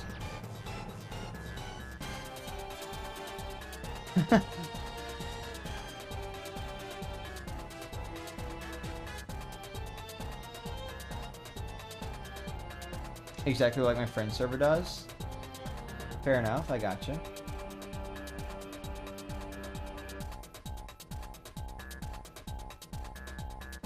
Dude, they beefed the fuck out of this theme in the remake. It is genuinely one of my favorite remake remixes. Genuinely, like, so fun to listen to. I'd rather just DM you on Blue Sky. That's alright. It was one bounce? Yeah, because I did a multi-bounce. Known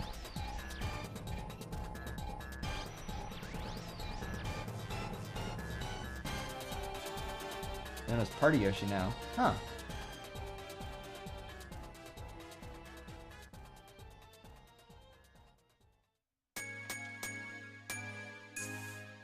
This one got a good remix too. It's so fun just like listening to the original soundtrack and just like figuring out for myself which ones I like more like in the moment between the original and the remake. Just because I've got the remake tracks like so vividly in my head now, except for some. But you know.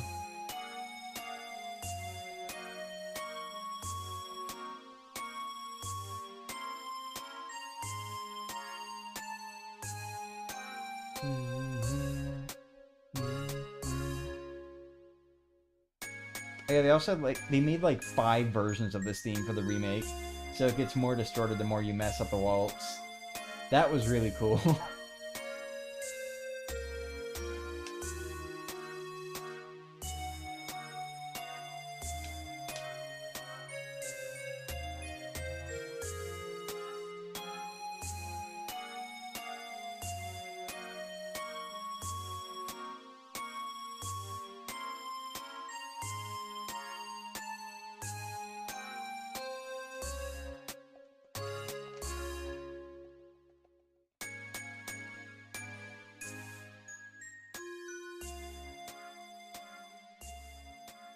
You're messing it up so much.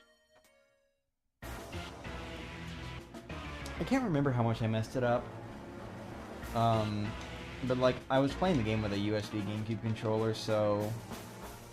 I was still, like, pretty used to the movements, like what buttons to press. Like, you know, X is the one off to the right. As long as they don't, like, here's the thing. As long as they don't put the buttons in, like, the fucking diamond shape that most controllers have them in. Like, as long as they don't display the buttons like that, like they do in Mario Party Jamboree and in, Brothership. You know, like, that's why I was messing up with those types of minigames so much, where you had to press, like, a specific button at a specific time, and they had them in, like, that diamond shape. As long as they don't do it like that, I can still press the right button when I need to. Like, if it's just the one button, like, press X now. Like, I'll just instinctively go to the right if I'm using a GameCube controller. It's when they put it in, like, that, so, like, that sort of showing all 4 buttons at once that suck. It's when they put it in, like, that sort of showing all 4 buttons at once formation that tends to mess me up. Because then it's like, my mind is prioritizing press the button that is up over press the button that has the letter X on it, you know? So it's like zooming in on like the top button, and even though it has an X on it, I still go to Y because it's like my thumb wants to move up because my brain is seeing go up, you know? Hey, Kirby. That's my big issue. Because I'm so used to GameCube controllers and like all that sort of stuff. So when I'm like actually presented with a different layout like in front of my face, it messes with me.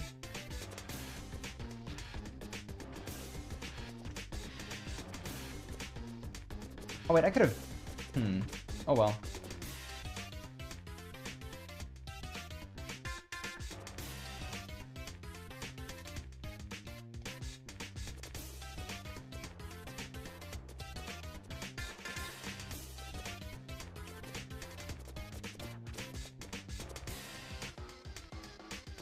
Wow.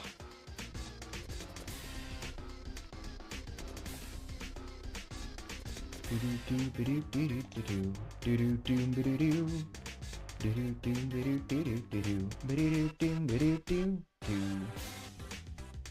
me, it's better when they show the diamond shape, so I know, oh, up button.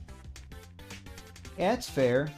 I think it's like just that we have opposite problems. Like for you, it's the same shape but different button layout, where for me it's just an entirely different like button shape combination thing, and so that's where like I really get messed up seeing the standard shape.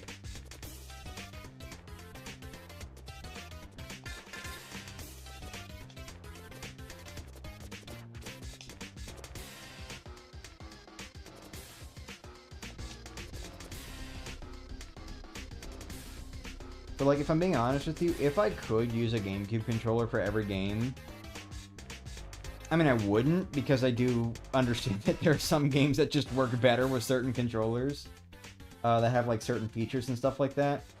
But just like in general, I would.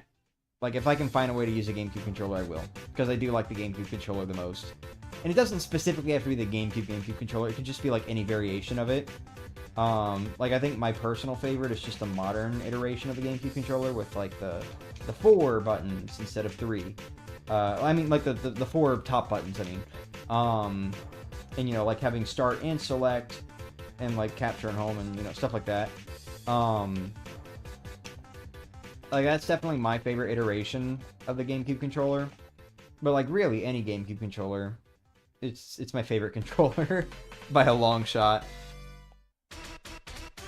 I do know that some games would work better with, like, other controllers, so, like, Mario Odyssey is, you know, the Joy-Con game for me.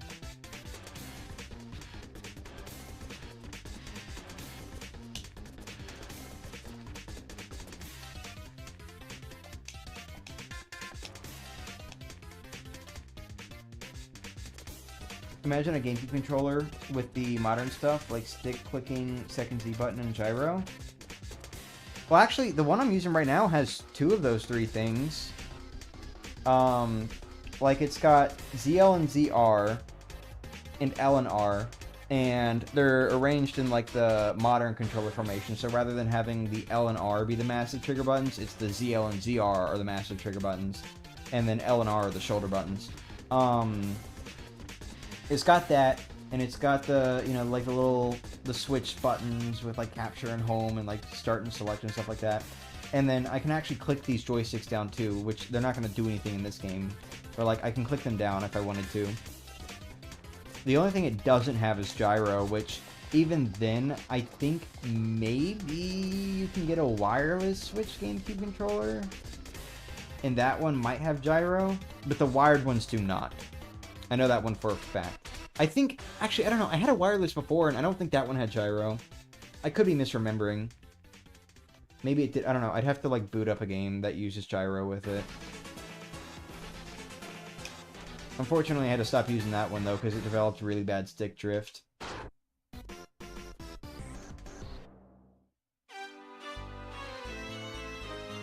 I think it might have had gyro. Actually, yeah, hold on. That might be literally like the controller you described.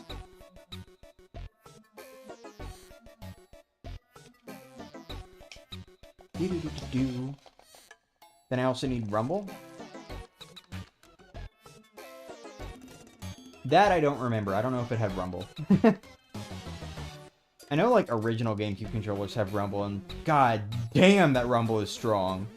Oh my god, like, dude, GameCube controller rumble is violent. But, like, the one I'm using right now definitely doesn't have rumble in any capacity. Which is fine, I guess. I don't really play too many games that actually take advantage of rumble. This game actually would. If I were playing with, like, the Joy-Cons, it actually uses, like, HD rumble. So, like, you know, the waves of the shadows, you know, stuff like that. I've described it before. This game actually does use HD rumble, but I'm not playing with a controller that can use that, so I'm kind of missing out on that.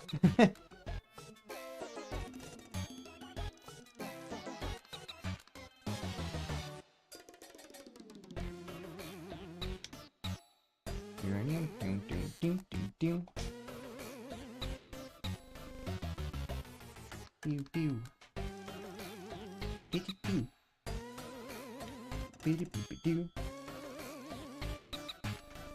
Ever put a rumbling control in your crotch? I mean, not like that, but yeah, I have. I took it off pretty quickly.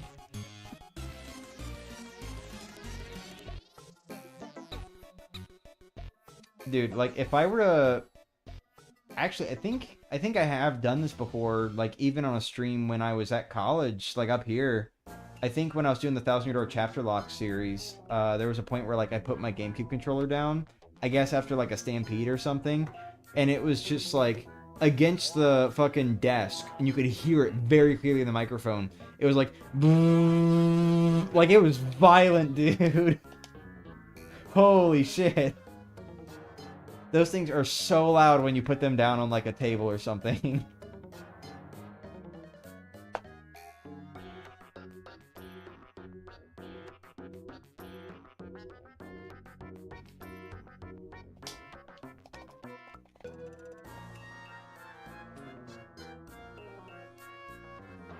You know what? After this run, I actually want to test it out now because it's gonna be on my head. I actually want to test it out. I'm gonna put Origami King in and just like really quickly do the final boss up to phase 2, and just see if I have gyro with the wireless GameCube controller because I genuinely don't remember.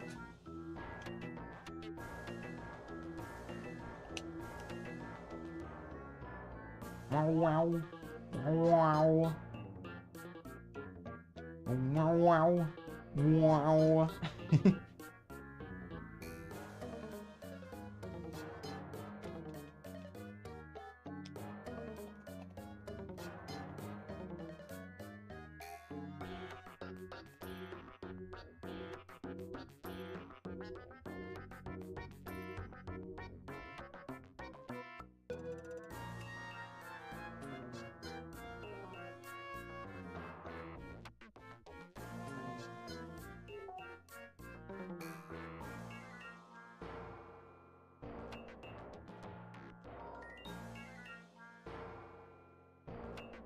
Still strange for me that the Nintendo 64 Rumble Pack only uses batteries, because 4 Rumble Packs could cause that the console doesn't get enough power and turns off.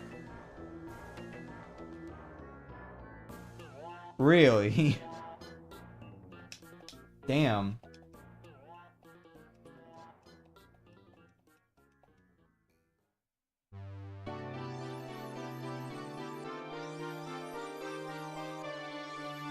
And we're already going into Glitzville. I need to hurry the fuck up.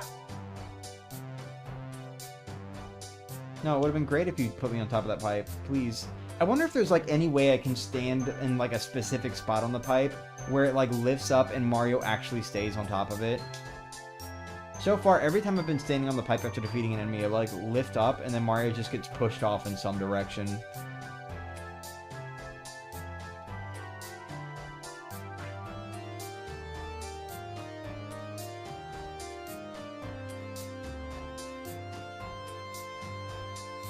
Speaking of Rumble Packs, I hope I can get, like, either a DS or a DS Lite.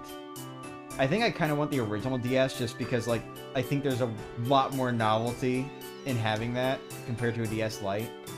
But, like, you know, I want to have one of those so I can make use of the Rumble Pack you gave me. Because right now I can't do anything with it. I have a DSi and a 3DS. But, getting, like, an original DS would probably be super fucking expensive, but, you know, I would like to have it for the novelty of having one. Because they're cool, they're so different from, like, everything that came after, you know?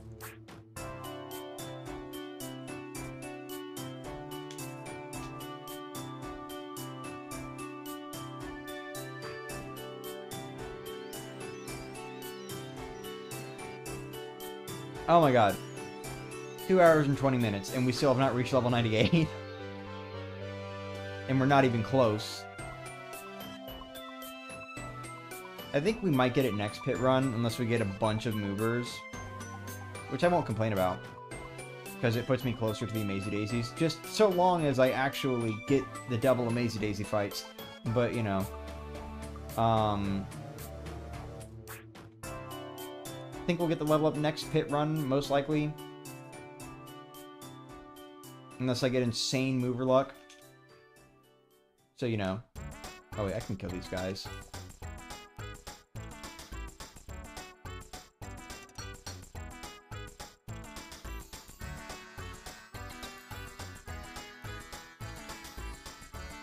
It's so, like... It's so funny how, in the context of Paper Mario, I say I when I'm referring to Mario. The partners are still the partners. Unless it's like, oh man, I suck at super guarding or something like that. But, like, I'll say, like, I in place of Mario. But then the partners are still the partners. You know, in a way, it's kind of like Mario and Luigi brothership. That shit was so funny, dude. It was a fucking omen. Just, like, having that message pop up and it says, you and Luigi. The tutorial message. I was like, okay. You and Luigi. It was an omen for how that game was gonna work. DS systems aren't that expensive? Wait, are they actually, like, decently cheap right now? I don't know if I'm gonna get one anytime soon. I still want to focus on getting another 3DS family system so that I can have it modified to have a capture card. I don't even care if it's European, because, like, I'm gonna be moving over to Germany anyway, right? So, like, whatever. If I end up with, like, a European 3DS with a capture card installed, since that's like the hotspot base currently still for that sort of thing, because, like, oh my god, it's so hard to get one in North America, and I think Japan, like, the place that was doing it over there had to shut down. So, like, I don't even care if it's like a European 3DS. I'll just use Steven's copies of the games, I guess. If he doesn't have one, I'll buy one, whatever. So I'll be over there anyway, so it won't be like something I have to import, probably. I just, like, I need to get one. I need to get one at this point, because I just do not want to play Dream Team or the Superstar Saga remake on an emulator again. Really, any of the Mario and Luigi games. But, like, especially those two, just because of the gyro control hassle with Dream Team, trying to get that set up, and the Superstar Saga remake, honestly, just because of the staff roll. Like, that thing kind of ruined it for me, I'm not gonna lie. It was a perfect experience, and then the staff roll crash that literally can't be avoided kind of ruined it. So, you know, I don't wanna have to deal with that.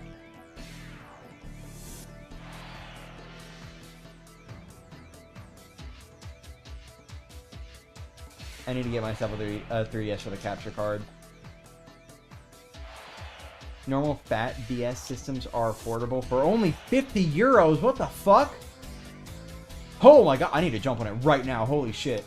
That's like when I was searching for a GameCube so that I wouldn't have to keep using the Wii that's in my sister's room. And I found, like, the current one that I own right now. It's the same one. For $40. I was like, are you fucking kidding me? We're getting that one right now. And thankfully, it works like a charm. The only problem is the battery for the clock is dead. But aside from that, it works like a charm. $40 for a GameCube, but 50 euros for a DS. Holy shit, dude. Wow, people do not care as much for, like, systems as far as hiking the prices compared to the games for them. Holy shit. 3DS and DSi are expensive at 280 euros or so. Well, good for me that I've got both of those. I expect those to be expensive, I guess. Because DSi, like, I think, did that game, or, I'm sorry, did that system even get, like, 2 years? When did the DSi come out? Did that system even get 2 years before the 3DS came out? Or even 1 year? I don't remember. I expect that one to be expensive. The 3DS, more so just because of its recency, honestly. Like, that's roughly a 3DS price. Give or take. So, whatever.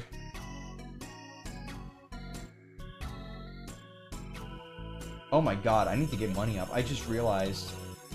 I don't know exactly when the next system's coming out, but I need to make sure I have money for it. Uh-oh.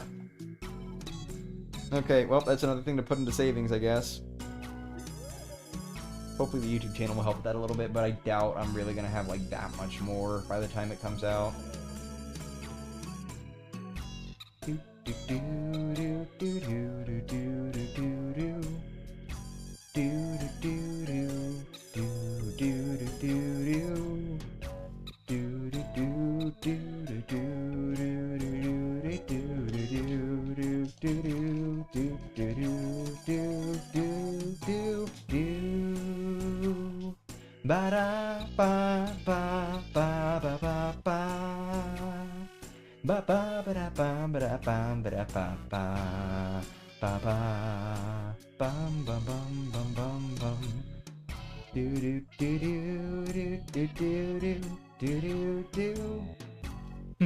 I do like Grubba's theme a lot in both versions. Grubba's theme is cool. Oh no, I just realized when I go back to playing the original game for the marathon, I'm gonna have to actually pay attention to the fucking clear conditions. I'm gonna have to pay attention to what he says for the fight conditions, or else I'm gonna fuck it up. That was such a needed change in the remake, dude. Like, actually displaying it in the battle constantly, and not just through a text box that can disappear, like, super quickly. Or can be skipped easily. Like, they show it to you twice, to be fair, but, like, you know, when I'm sitting there trying to skip through text and all that, I'm not always looking out for that condition. So, I'm actually really glad that 200 audience members. There, you know what? There you go. That's the motivation. 200 audience members max. So 200 HP max. There we go. There's the motivation. Anyway, just like actually having it display in a little thing in the corner of a fight in the remake was such a good change, dude. Like, genuinely. I liked that a lot. Are you falling asleep on the floor? Why are you falling asleep? Yeah, that one could have been a little better.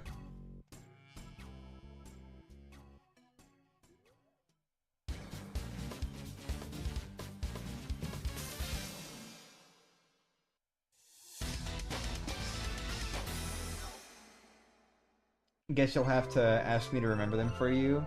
Yeah, you will. Well, assuming you're actually paying attention at the moment when I fly past the text box. Because, like, that was part of my problem the last time we streamed it together.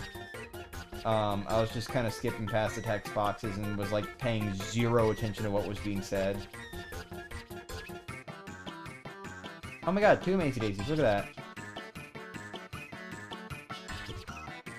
Dude, it would be the sickest joke ever if this game gave me every Amazy Daisy except for the ones in the double fights. That would be so funny, dude.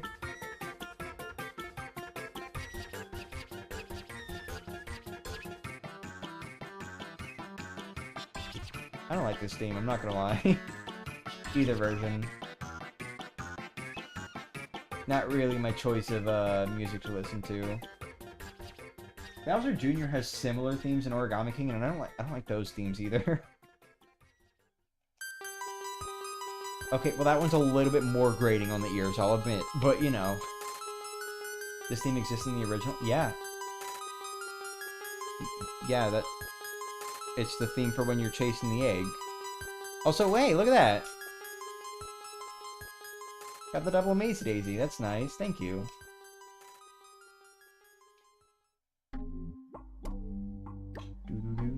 Yeah, it was called, what was it called? Paper Mario and the Giant Egg or something like that was like the Japanese name that got translated over by fans.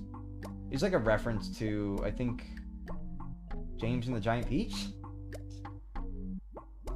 Like Roald Dahl? What's it called in the remake? Because I'm pretty sure they changed it to something less fun. Catch that egg. Yeah, boo, whatever.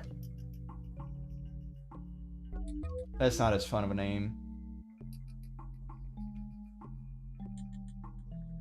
I guess Yoshis are gay. What?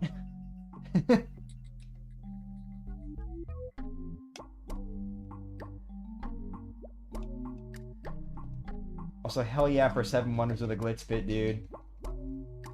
Or Mysteries of the Pit, whichever name you want to go by. I actually kind of like the remake's name for this one. 7 Wonders of the Glitz Pit, that's a good name.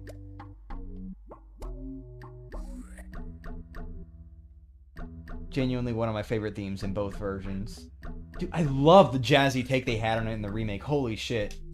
Definitely prefer the remake's version for this one. It's so fitting for, like, the detective-esque feel of the second half of this chapter.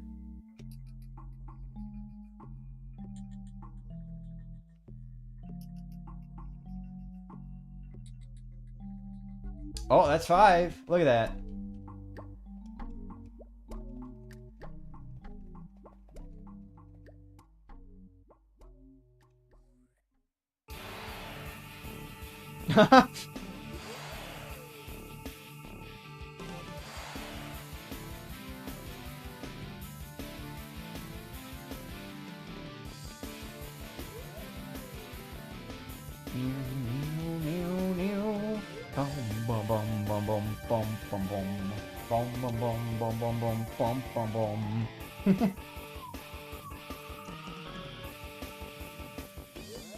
Look, there's a big guy.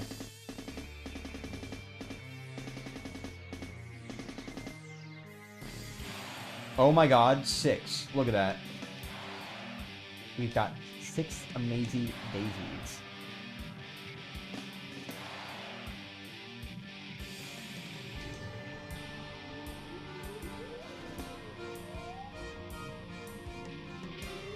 You know what would, like, really stimulate me a little bit? If, while you're standing there after an attack is... Or, like, after the action command for an attack is done, you could just sit there and, like, do the guard or super guard poses like you can in Color Splash. That would be really cool. And pointless. It would be very pointless, but, like, I don't know. Oh well. I get why it doesn't happen, especially in this game, because of, like, the 5-phase battle structure. Wouldn't really work very well. No! Dude! Okay, that was 5 of the 6 battles, which had an Amazy Daisy.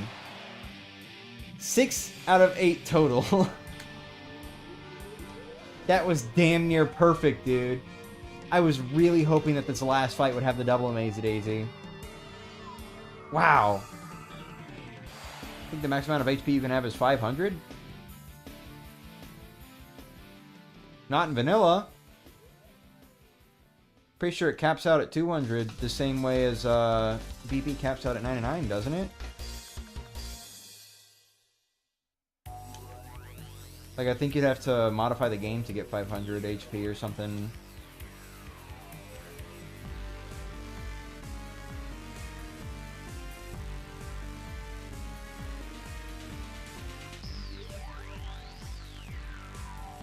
And I guess we'll see. Like, I could pay another visit to Chet Rippo if you want, and we can just try to swap them around real quick. But I'm pretty sure in vanilla it caps out at 200. I could be wrong, though. Not counting the badges, by the way. Just, like, regular. Oh,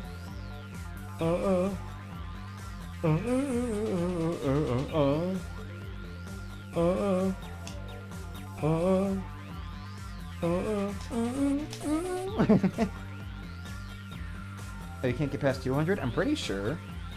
I could be wrong. Like, we'll check. Why not?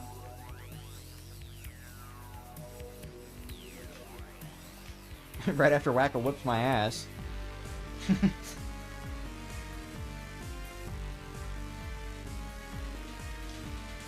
Alright, if I could, like, actually get more than 3 successful bounces for once, that would be great. Well, thanks. Sure, I'll take it.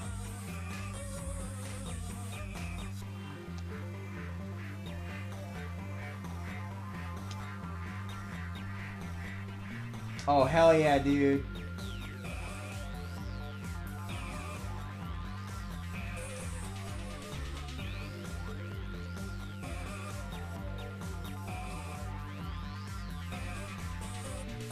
No! Fuck! That was almost perfect, dude. Damn. Oh well.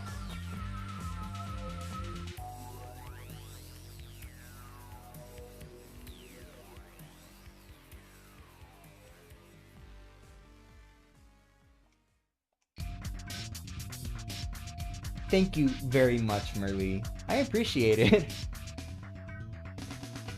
He's gonna get destroyed, dude.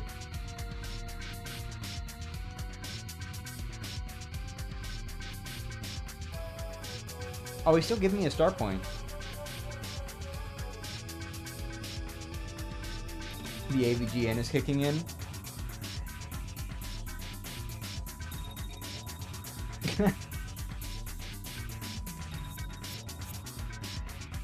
I can't believe that, dude. That was almost like a perfect Wacka super guard.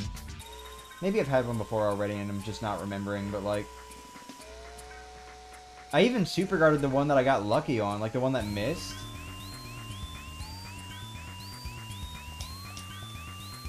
Pretty sure I got the super guard on that one because they held the pose for longer.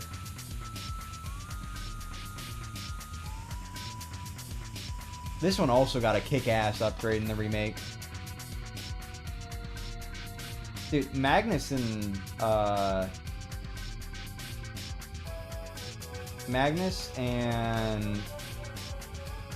Grubba definitely got like the best end of the deal as far as boss theme remakes.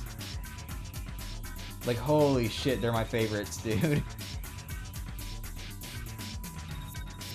Also, the Lord Crump fight in Chapter 5. That one's pretty good, too. I do think Magnus 2.0 could have used a little work, though. I do like it. I do like it. I think it could have used a little work. Haven't watched him since his one bad episode? What one bad episode?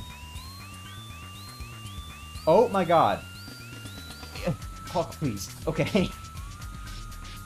Alright, let's see. Let's adjust Mario's stats. We'll boost HP at the cost of FP.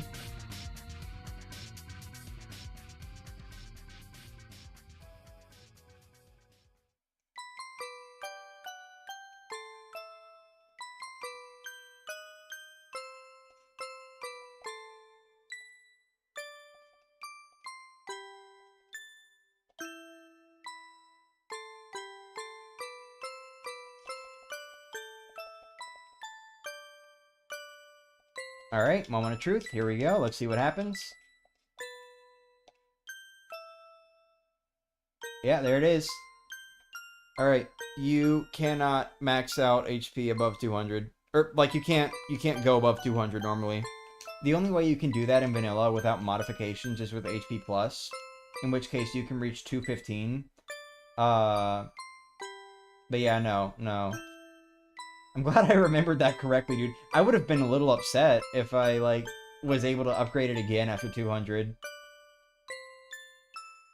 Wait, this way. So there you go. We got our answer now.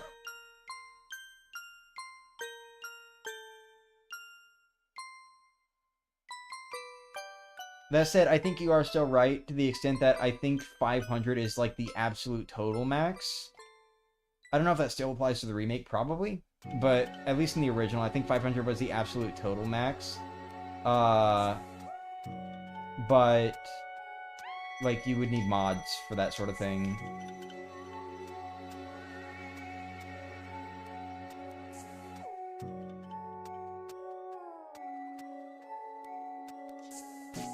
Oh, whoops.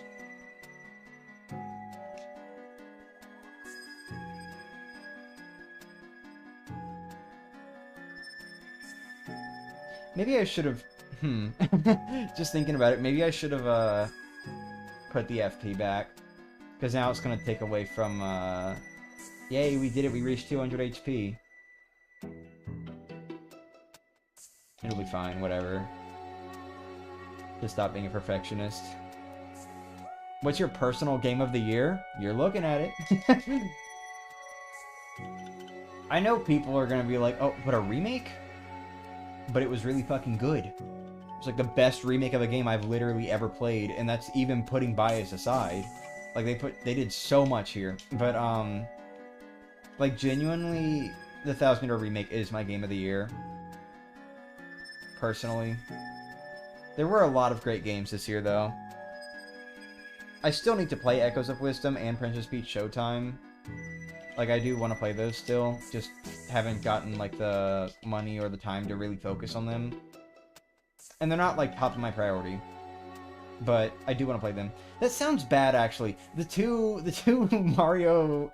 Like, the Mario and the Zelda game that came out this year that focus on the princess, and those are the ones that aren't top of my priority. Not immediately trying to play or whatever. That sounds bad. I just thought of that. But, no, I just, like, genuinely wasn't super duper interested in Echoes of Wisdom. Like, they were not selling me on the game for whatever reason. And then, of course, I've already explained the case with Princess Peach Showtime because of the demo. If not for the demo, I would have gotten it, I'm not gonna lie. Oh well. Like a Dragon, Infinite Wealth? Fair enough.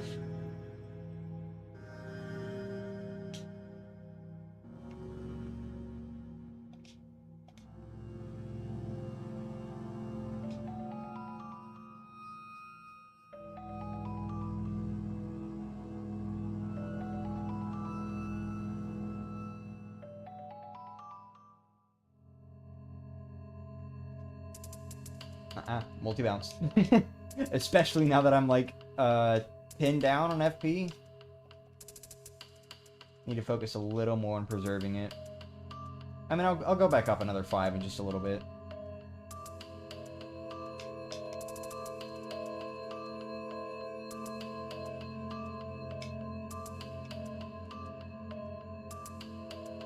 I do recommend Echoes of Wisdom.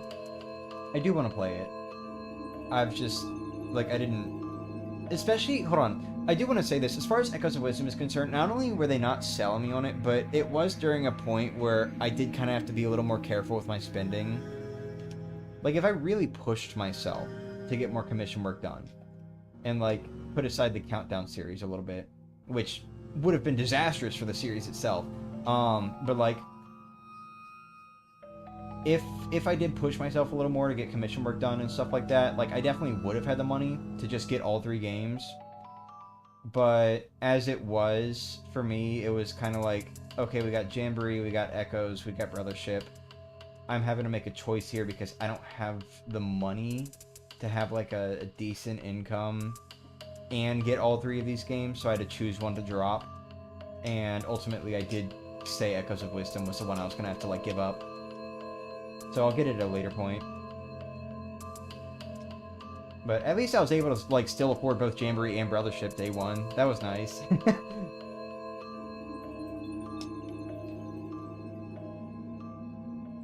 You can't say bullshit? Really? I do know there was a thing, like, for a while where you would get demonetized if you had a cuss word within, I think, the first 5 minutes of your video or something. Something like that. I don't know if that's been let up, but people seem to not care anymore. Maybe they were very lenient about it. I don't know. Did you make your profile photo? I love how on brand it is for Paper Mario. Yes, I did actually. I could, like, pull it up real quick. Hold on.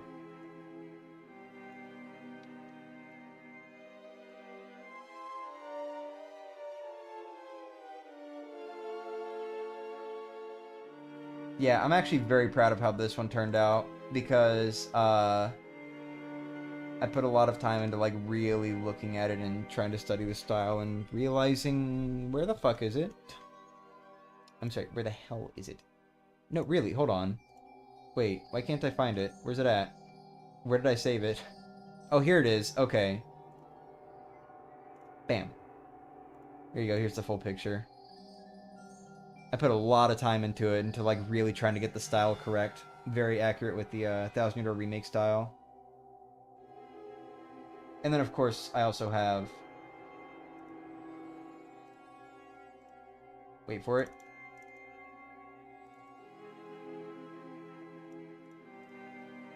This, which has been used in the thumbnails, especially, like, the more recent ones. There's a little size scale, by the way. Wow. Proportions look a little weirder with the Paper Mario style. Oh well. Anyway. Good. Bye. It's incredible. It turned out so good. Thank you. It's genuinely like... they're genuinely like among my best attempts at the Paper Mario art style. And granted, it probably helps that the 1000-year remake style just looks amazing. Actual eye candy for me, dude. But, yeah, my previous attempts at the Paper Mario art style just really weren't all that great. Like, there's one that I'm decently proud of. Just a little bit. But even then, it's still a little outdated, so eh. In fact, you have a bottom. What? Oh. Imagine being rotund. It's me! Yeah. It's a longer lasting feeling of I'm proud of this artwork. I don't really get that too often with my style imitation attempts. I've attempted Mario and Luigi's art style before too, but... Well, one attempt was definitely better than the other. I still kind of just feel a little iffy about both of them, so eh.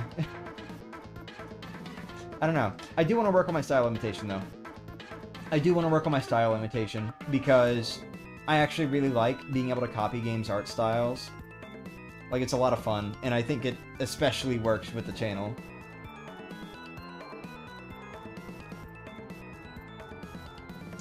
Hey, Stephen Hunter. Hey, Gil. Wait, Stephen Hunter? Stephen, get out of here! He's hunting you down! Hey. And hey, Gil. Got reminded of a kid's show that had a banger intro song. Which one was that? Like the Mario and Luigi artwork of you, it looks so cool. Well, thank you, I appreciate that. I do want to do better. I do want to do better. Your art doesn't age so quickly. Some of it doesn't. Some of it does, in my opinion. Like, I do think some of my art definitely ages faster than other art pieces I do. Especially when I do, like, the same art style, but just way better. On, like, a later piece. I think that's usually when, like, I'll look back at older pics and be like, oh, that does not look good. But yeah, I do want to work on, like, the Mario and Luigi art style a little bit more, because I haven't done too much with it. In particular, I want to try, and granted with Nerve Mode I will do this, I want to try the Bowser's Inside Story art style, as far as like promotional art is concerned. And I also want to try the Dream Team art style and the Superstar Saga Remake art style. Dream Team art style is definitely going to be the hardest one. I have no idea how the hell they do all those like effects and shit. Definitely going to ask for some help for that one, but you know.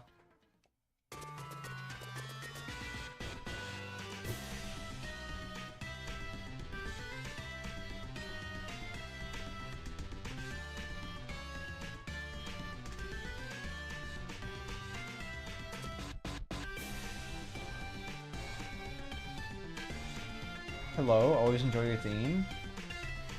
What?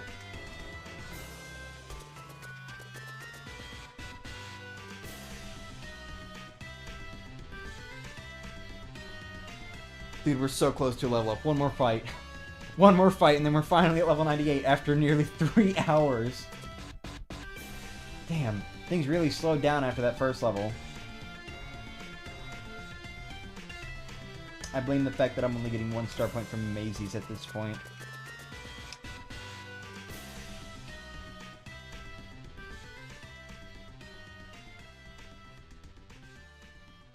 At least it's still per enemy and not per fight. But, you know.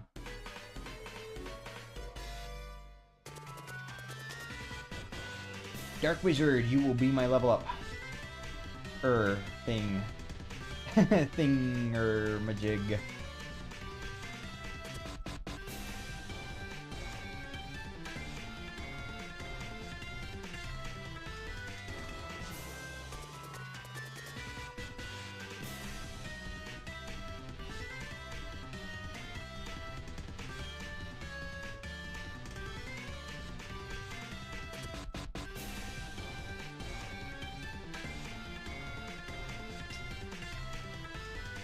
Oh, look at that.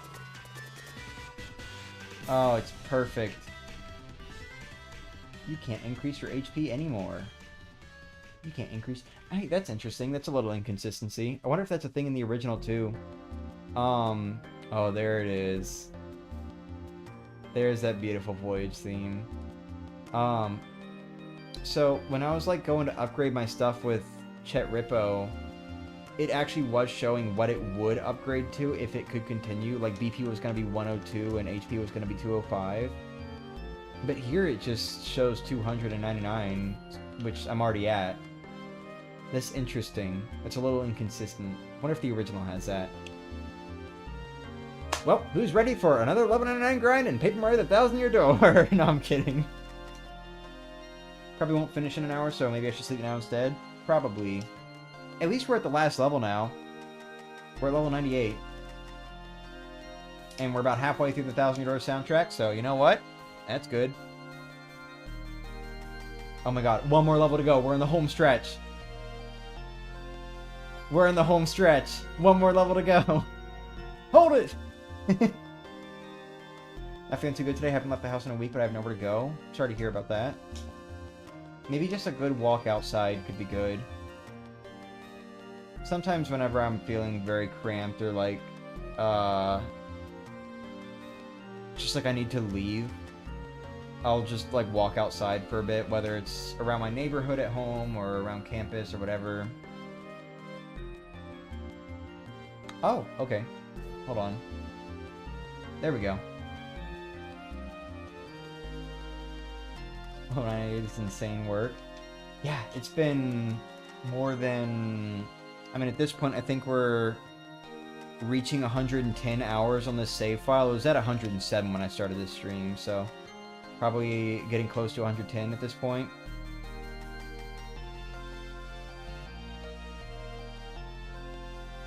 I think I might have played this with cheat codes on GameCube once and had max HP and stuff, and then when I leveled up all three, said you can't increase this any further.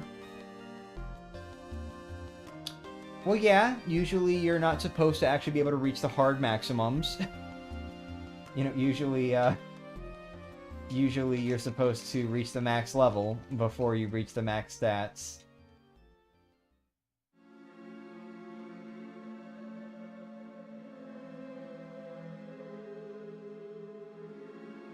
But no, I more so was just referring to, like, the difference between what the numbers were showing on the level up screen and on the, Chet Rippo.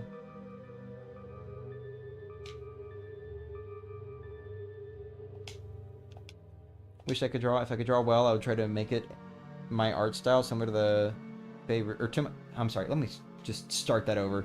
Wish I could draw. If I could draw well, I would try to make it my art style similar to my favorite shows, Has Been Hotel and Hell the Boss. I think you can. And I will always say this. I think anyone who is genuinely willing to put the time in to draw can draw. Like, it's going to be not pretty. Like, you will most likely feel this way. Maybe you won't. Maybe you'll feel proud. A lot of people tend to just look at it and be like, you know, usually your first attempts will not be pretty. Not saying that they aren't, just that you will probably feel that way. But the more you do it, the more you practice, the more you look at the art you enjoy and try to replicate it, the more you draw this same thing over and over again, the better you will get. And by consequence, like, even if you're literally just, for example, drawing Mario, like, over and over and over again, you will start to slowly develop your art style and just, like, kind of, you know, like, get an understanding of how you draw, you know? And that will eventually start to apply to other characters or things that you draw. Like, you know, a lot of stuff that I draw for, like, the first time ever, it's still my art style, even though it's the first time I've ever drawn it. And so, obviously, it's not, like, fully my art style, but you get the idea, you know? I think that anyone can draw as long as they're willing to put a lot of time and effort into it and, like, genuinely try. That is my stance. And so, to that, I will say, I'm encouraging you to pick up the pencil and draw if you really want to draw. It will take time, it will take practice, but you can do it. I believe in you. That is what I say. And I'm not just saying this like out of nowhere. I have genuinely seen so many people who felt they couldn't draw and who definitely had more crude art styles just draw over and over again to the point of developing it to where it looks like they've been drawing for a long time, you know? Like, I've seen it happen so much. So I will absolutely encourage you to try drawing if you really want to. Because I think it's worth it. It definitely feels very fulfilling to watch your art style develop. Or to watch someone else's art style develop. So, I hope you do decide to pick it up someday. If you don't actually want to, that's fine. But if you do, I hope you have the courage to pick up a pencil someday and really just keep trying, you know? The amount of times I drew in from the same angle until I was able to draw this exact angle from my head. That's pretty much how I learned. Like, I drew Mario a lot. That's actually what it was for me. I drew, like, Mario and Luigi a lot. Go figure. But, you know.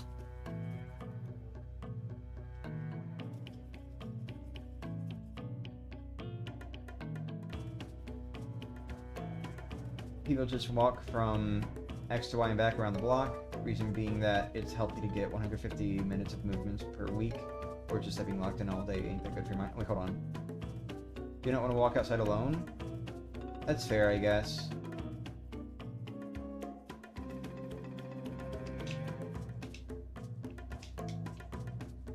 I would still say, like, if you do want to get out, maybe just even walk around, like, your house or something. I don't know. Different strokes for different folks, so I understand if you don't really find it that entertaining or anything.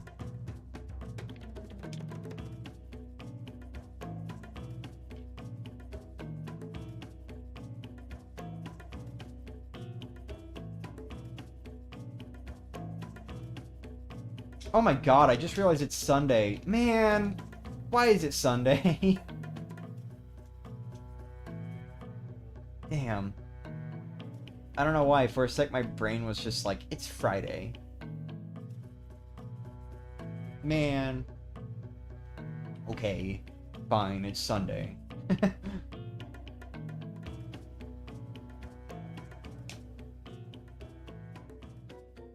This one got a really close remix. Same for Pirate's Grotto. Keelhaul Key and Pirate's Grotto got, like, really close remixes in the remake. I kind of like it. Especially Pirate's Grotto. It literally just sounds like the same, but with, like, modern instruments and, like, with the extra part.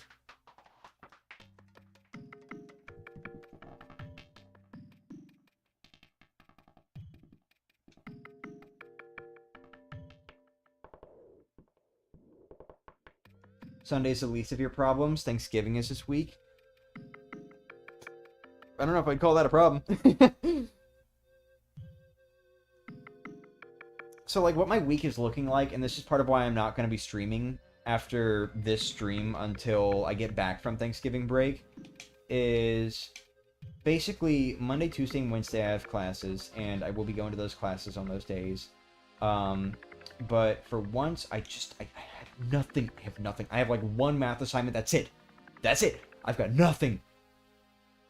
Had all my exams recently. Had my fucking... you know, all, like, my assignments for, like, a bunch of classes. I can finally just relax this next week.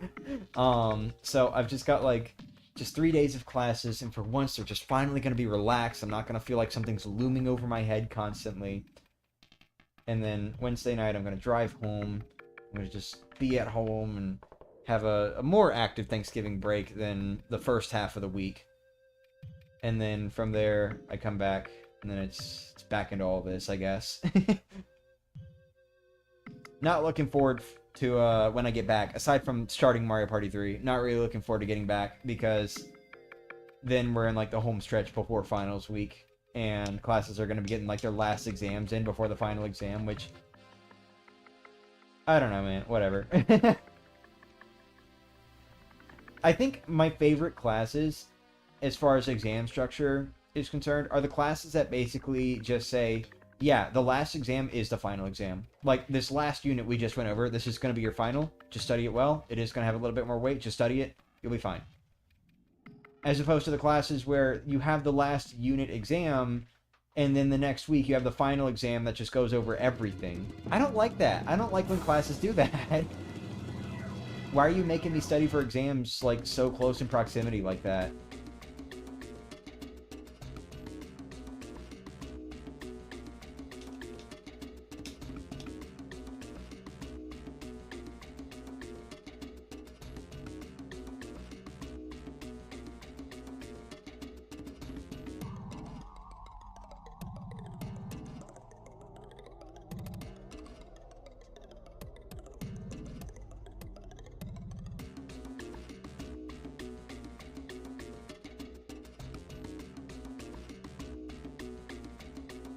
I think the muscle memory is going to hit me hard when I get to the marathon. But anyway.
Wait, I'm a little confused. Didn't this conversation start from you saying that you felt trapped at home or something? Or like, that you wanted somewhere to go? Oh no, that you haven't left the house for a week. Okay. That's what it was. I mean, I don't know. I feel like if you haven't left the house for a week and that's causing you to, like, feel a little down, at the very least, like, stepping outside wouldn't be too bad. Even if you don't go anywhere. But I won't, like, continue pushing it or anything.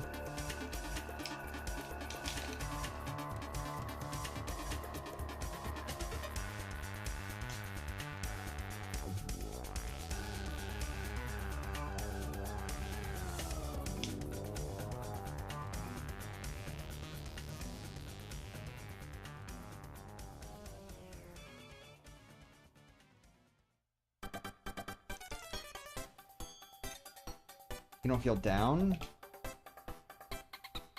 Then wait, what was it?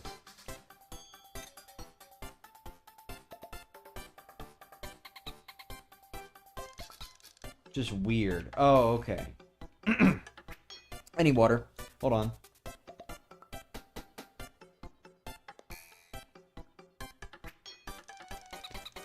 Oh, this thing was so weird. They did, like, so much weird...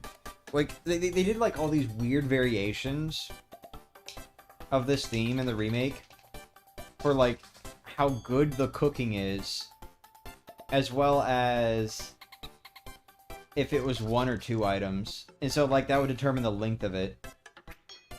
Like, you don't have this full theme anymore. Because they got rid of it for the Peach segment. Now there's, like, a Peach's cooking theme. I don't know, it's weird. So this only really plays with Zest Tea now. But, like, and then there's also a bunch of different variations. What? That's so weird. Why'd they... Whatever. It's fine. I don't have, like, a particular attachment to this theme, so it's not a huge deal for me. Just a little weird.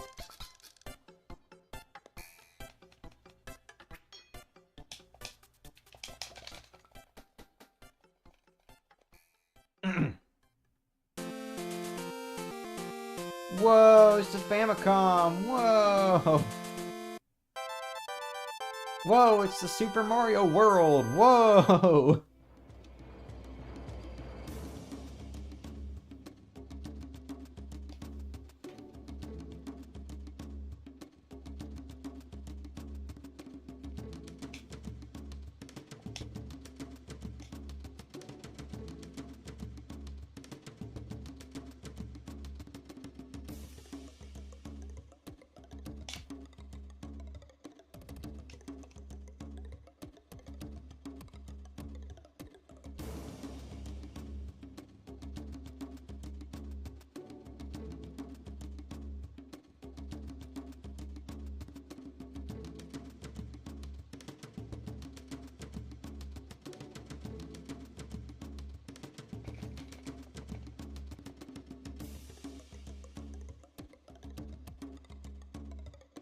Getting a thick fur, something useful to achieve.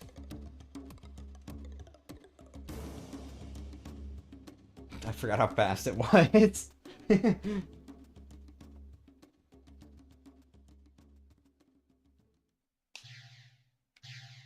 Oh shit, here we go. XS Express. Whoa.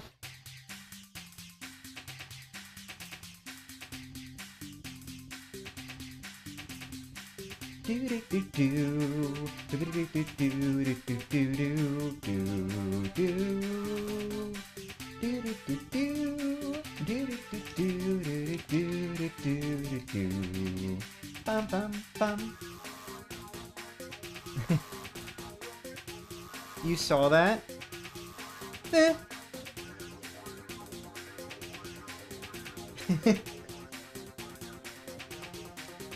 Nah.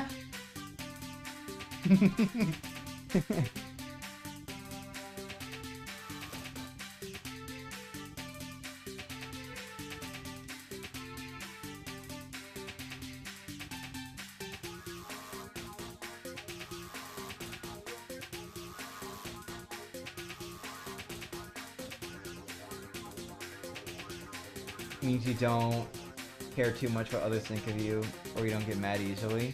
Oh, I'm not gonna lie, because you said that, like, after the whole thing about not having warm clothes, I genuinely thought that what you meant was, like, you need to get a thick fur coat or something. Oh yeah, this. Having, like, the fucking... Having the XS Express themes, they like, handled it so weirdly. So, like, they've got the XS Express themes for, like, day, night, and dusk, and, you know, all that sort of stuff. Still in the remake, but, like, they had it, like, manually have a radio sound in the original, except for dusk. But now it's, like, they are just genuine tracks, and they apply the radio effect, like, in-game, which is a little weird, I guess. But it's also, like, even more funny because now XS Express at Day and Partially Heights are two separate themes. Like, same sort of theme, but, like... Or same melody, I mean. But, like, different instrumentation and stuff like that. Like, it's two remixes of the same theme. So, like, now they're also two themes, where in the original XS Express at Day was literally just Partially Heights theme, but with a radio filter. But God, hearing this music, like, brings back so many memories. Specifically back when I would, like, plan this idea I had for a game, like a big RPG. I would listen to the Chapter 6 music a lot. I really liked Chapter 6 back then. Still do like it. Maybe not quite as much, though. Just because I've played it so much at this point, but, you know. It's one of those chapters that really sticks with you story-wise. And, like, just the general vibes of it, because it's a very relaxed chapter, you know?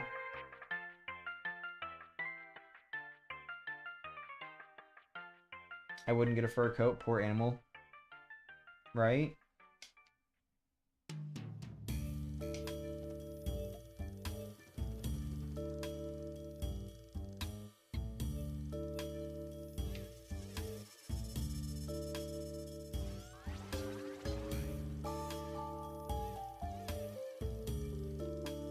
Ooh, look at that guy. He's golden and shiny. He's golden and shiny. Oh, I was a little out of sync.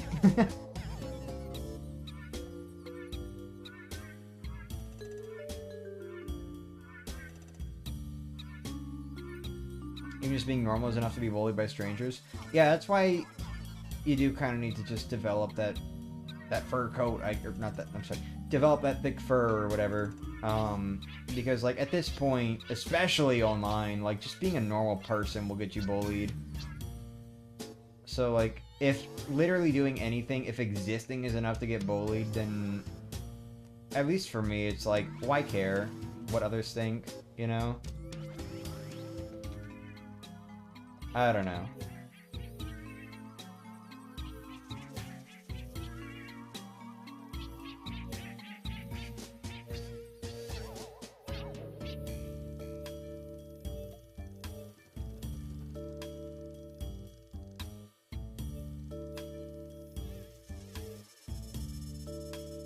Think you should do your favorite? Wait, I've already forgotten. My favorite what? Oh, never mind. Guess there's an incomplete message. Sorry about that.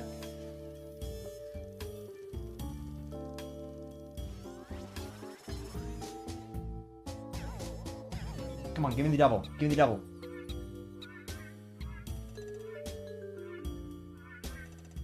No. Really?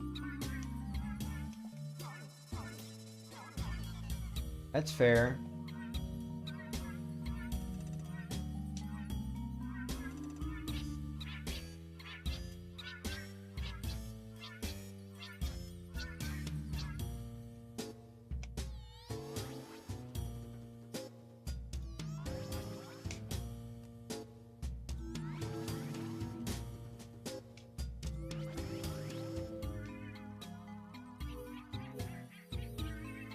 You should do your favorite enemy for your last star point.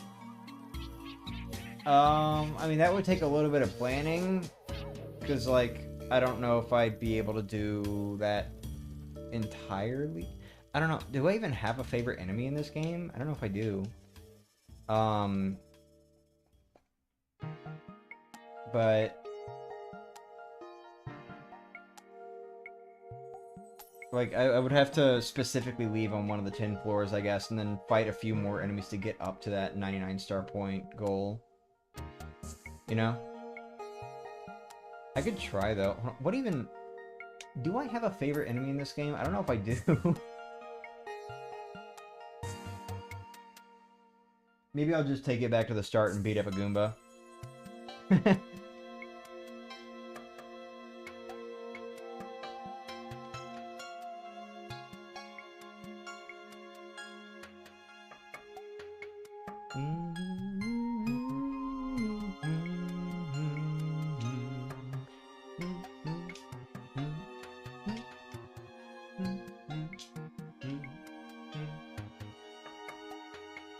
Probably too early.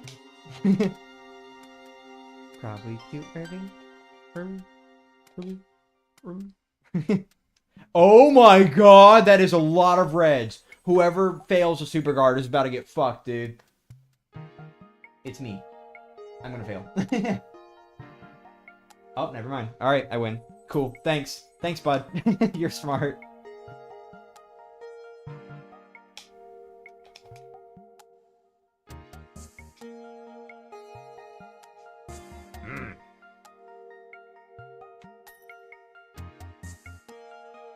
There we go, look at that.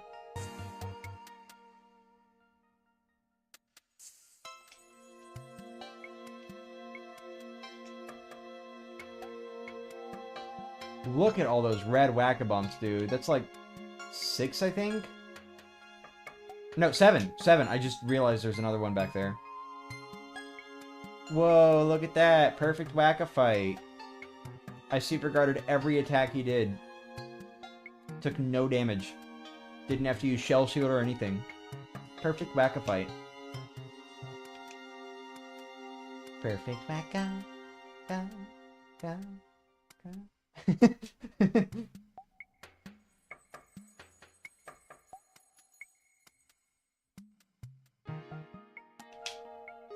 Oh, right. Because I didn't take damage.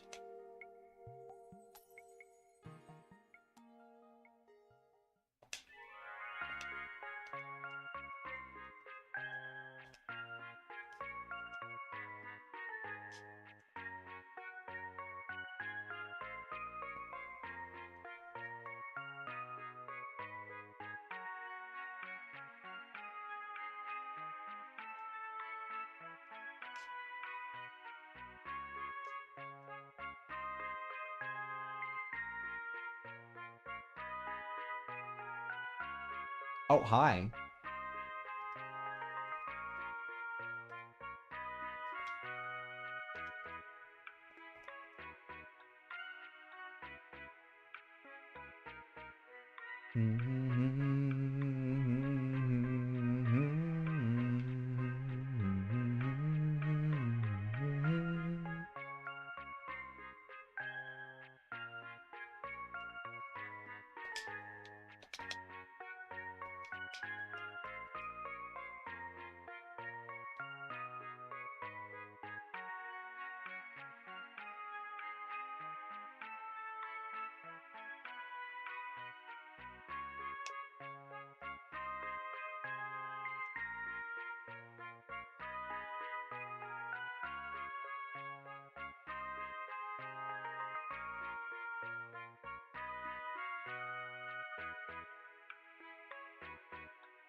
Dude, Riverside Station's remix in the remake is amazing.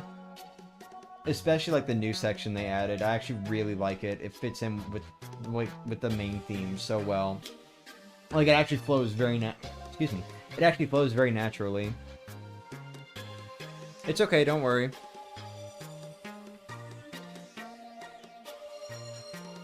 Do you think you'll be the first player to get level 99 in the remake of this game? I mean, probably not. I'm sure someone else has already done it by now. Someone who has, like, more time on their hands and has, like, focused more on this game. I haven't seen anyone do it yet. But, I'm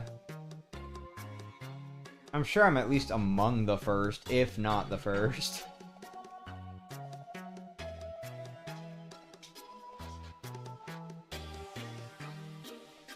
I don't know. I don't want to say that I'm going to be the first one, though, because it has been more than half a year since this game came out. So I'm sure someone else has already done it by now.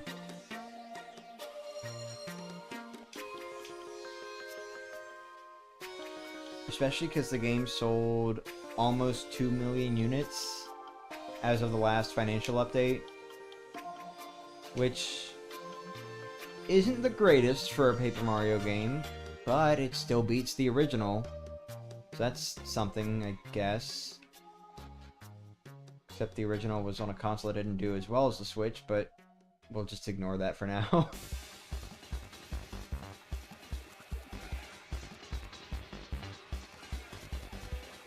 But, I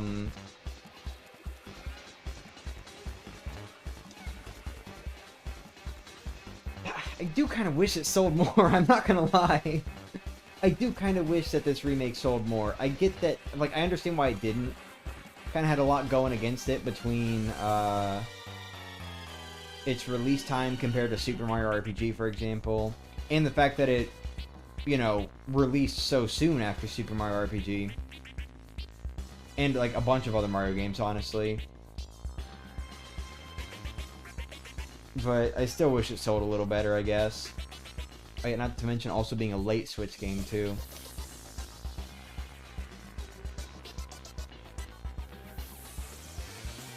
I don't know. It does kind of stink that this game got a second chance and still did not beat out Sticker Star. That's, like, the one thing. I don't even think I would care anymore if, like, you know, whether or not this remake beat, like, Origami King or Super Paper Mario in terms of sales, because, like, that is kind of a big ask for a Paper Mario game. Especially Super, oh my god. That game sold, like, 4 million units. But, you know, the fact that it still hasn't sold as well as Sticker Star sold does kind of upset me a little bit. I won't lie. I do wish it would sell a little bit more. Just a few more hundreds of thousands of units will do the trick. Please sell more. I don't know, it was a little disappointing, I guess. Because, like, we literally went from, like, the first financial update, I think it sold, like, what? 1.5 million or 1.7 million or something like that. And then the second financial update, it only went up to, like, 1.9 million. 1.9 million. Which was not great to see, because that meant there was a huge drop-off, and that does not feel good. Nor does it spell a good sign for the future of this game's sales. Hopefully Christmas will make a difference, though. Maybe. Next stream getting max level on Mario & Luigi Brothers ship. God. I honestly don't even know if that would take longer or not, because, like, the battle system definitely takes longer. But, oh yeah, not to mention also not having, like, a pit of 100 trials to grind in. But at the same time, it depends on, like, how much experience is needed between levels. Because if it isn't that much, then, like, it could potentially be quicker than Thousand Year Door if I were to do it. Otherwise, it could be even longer, and I don't know if I want to do that. It also depends on, like, how I use the experience-related gear, which I don't know if there was anything beyond the arc scope. This is the third one now. I don't know if there was anything beyond the arc scope that would increase experience earned. Oh, well, there was quick leveling, but I didn't take that, did I? Oops. Maybe if I took that, actually, it would be quicker. But, you know, like, it depends on how I use the arc scope, because if I just, like, only keep it on Mario, and then, oh, he reached level 100, so let's put it on Luigi, and then I have to do, like, a bunch more battles to get Luigi to level 100 also, like, you know, that's not going to be great. So I think it would work a little better, at least, like, if I were to do that. It would probably have to be, like, one level for Mario, and then one level for Luigi, and then one for Mario, and one for Luigi. As far as, like, swapping out the arc scope, I mean. Maybe. Maybe.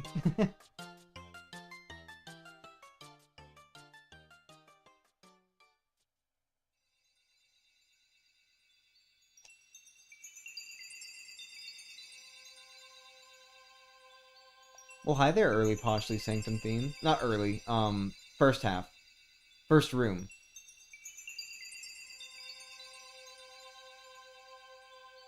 Beautiful. I actually don't know if this is included in the Switch soundtrack on Kingdom Hearts Insider.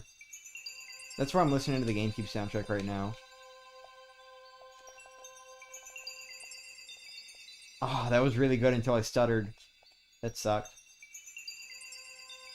Imagine they actually reward you for level 99. Dude, I would be so happy if they literally just put, like, a star.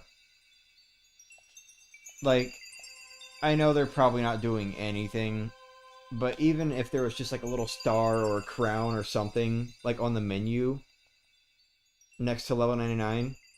Like, look at that. There's even an empty space. Like, there could totally be something there if they wanted to. I would like that. I would actually like that a lot. I don't know if they will. They probably won't. But, like, it would be cool. It would be a nice little acknowledgement, you know?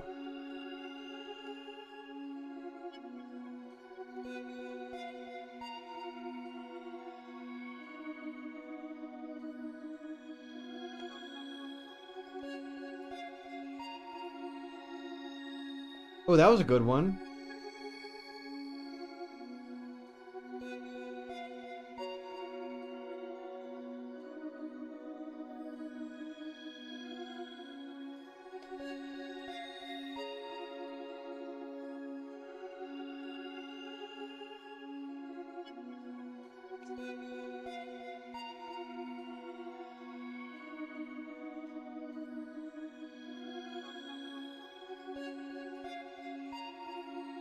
Where am I at? In the 30s as far as star points are concerned? I'm in like the 30s. So we got a little bit of time before we reach level 99. Like, yeah, okay, yeah, definitely like at least one more pit run.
Fuck, man. Could very well be another 2-pit run. Damn.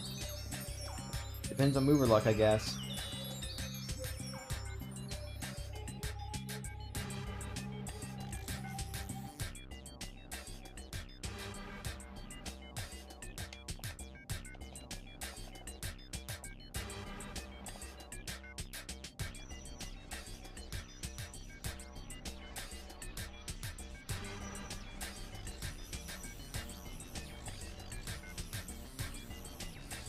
Dude, it's gonna be so funny when I do Paper Mario 100% completion. And then it's gonna be like, okay guys, time to grind to the max level. And then it's just like enough Amazy Daisy fights to level up like 2 times. And then, okay guys, we reached level 27, that's the max.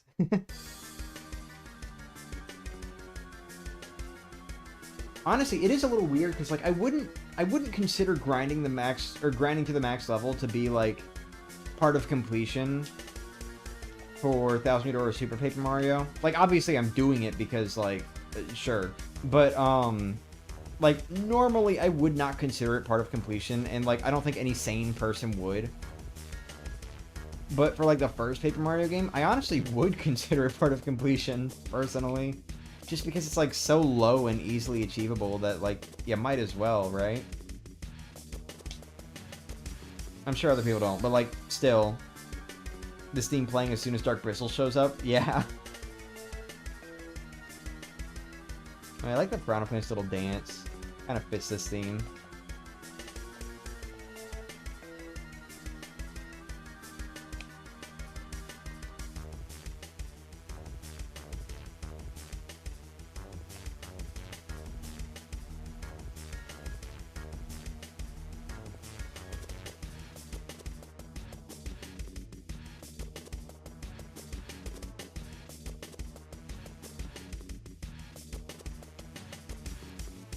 Yeah, I don't know. Paper Mario is like the one Paper Mario game where I would actually say like grinding to the max level would be part of completion. For 1000 Year Door, I would say, and I'm pretty sure this is something that even the speedrunning community considers part of completion, I would say grinding to level 30 is part of completion. At least. Just because, like, there's a rank system, you know, and you reach Superstar rank at level 30. I think that is, like, definitely completion stuff. But not 99. Dude, imagine someone doing like a 100% speedrun of 1000 Year Door and they genuinely think you have to grind to level 99, so they're just playing the game for like a week and a half straight. That would be a little ridiculous. I mean, no, actually, to be fair, there is a more efficient way of grinding to level 99 with like the Bullet Bills and Pirate's Grotto, but like that's so lame. I want to actually play the game.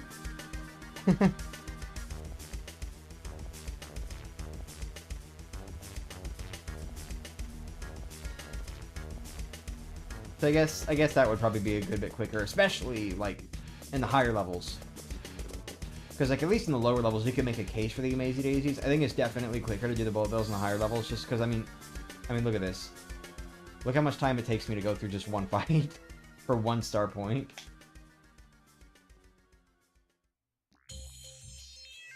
Hi, Far Outpost. I'll be honest with you, glow up. Like it's a completely different vibe in the remake, but you know, like this sounds a little bit more like noise music, I guess, sort of.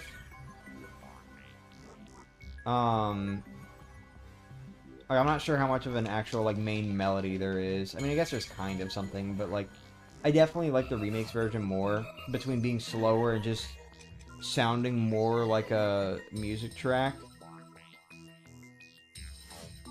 And especially the added part, like, I don't know, it really adds to the sort of like desolate, melancholy feeling of Far Outpost. Just being out in the middle of nowhere, you know? Granted, this works for that too. It kind of just depends on like what you're looking for, I guess. Both of them work for what they're going for, just in completely different ways. It's a little weird. 89? 87? Okay. Wait, 88, 89, 90, 91. Oh, that's gonna put me on 92. I'll take it. Hell yeah, dude. You showed up at a good time. This is like the best 4 you could have showed up on.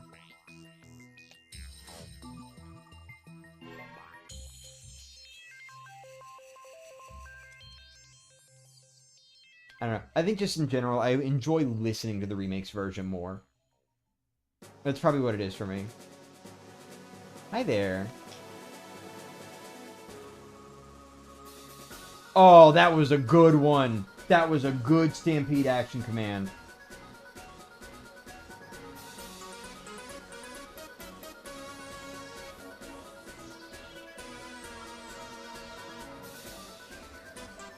Three and a half hours.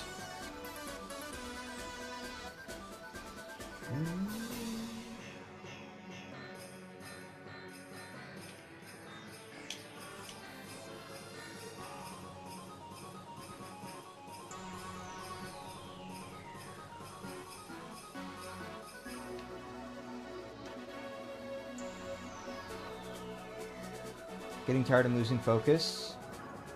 I am sorry. You're probably going to end up falling asleep before I reach level 99.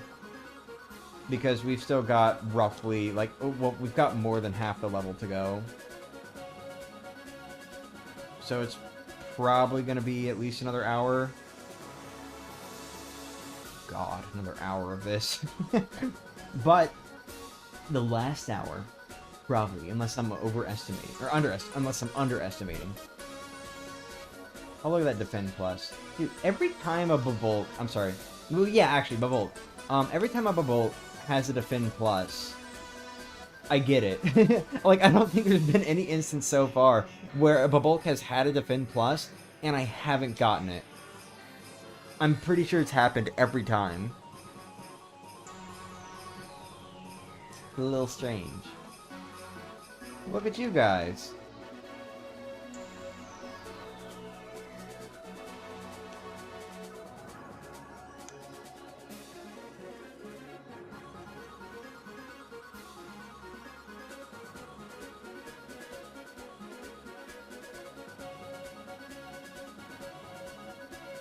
Item Hog really doing its work, I guess. Like that. Just like that, actually.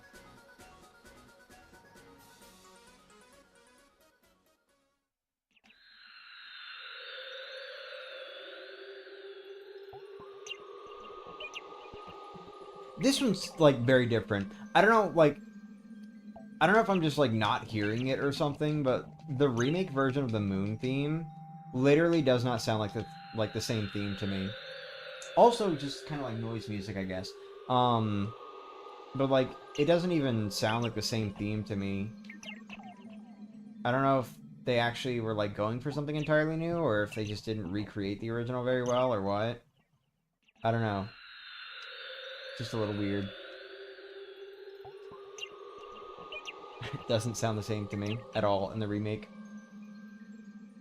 It's not really a good or a bad thing, because I don't care about the Moon theme, because, I mean, listen to it. But it is still just weird, I guess.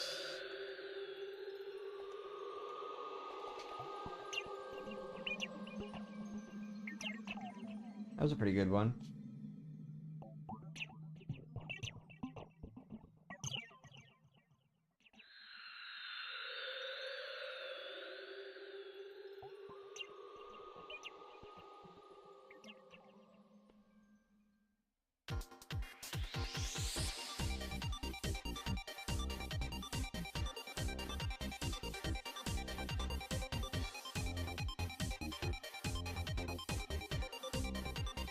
I like the floor 1 version. I don't know about the others. But I at least like the floor 1 version more than the original. I think it's kind of just like the same between the original and the remake for this one. Or wait, not, I'm sorry, sub-level 1. That's what I meant to say. Sub-level 1. Not level 1. Have you gotten level 99 yet, or was I clickbaited? I mean, the whole point of this stream is this is the stream where I've achieved level 99, but I have not explicitly gotten it yet at this point, no. I'm at 98. I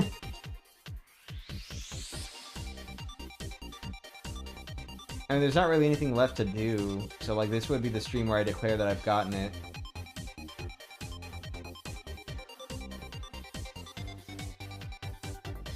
Oh, come on, dude. This game's just, like, allergic to giving me the double Amazy Daisy fight.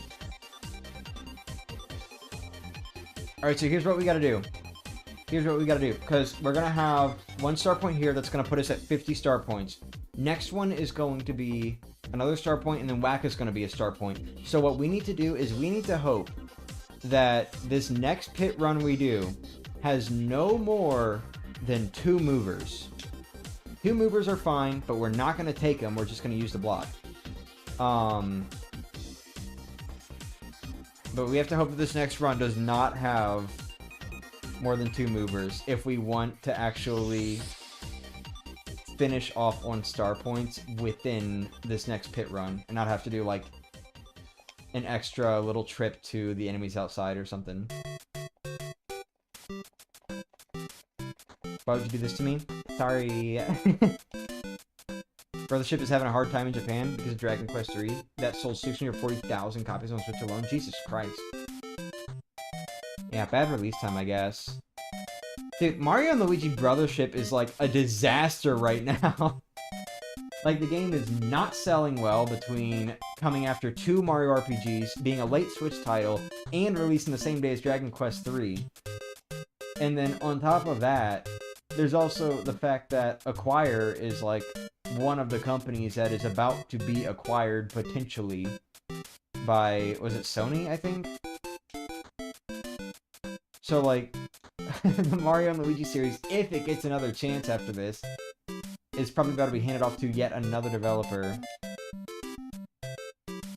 Brothership is 78,000 in 2 weeks. Jesus, man. That's rough.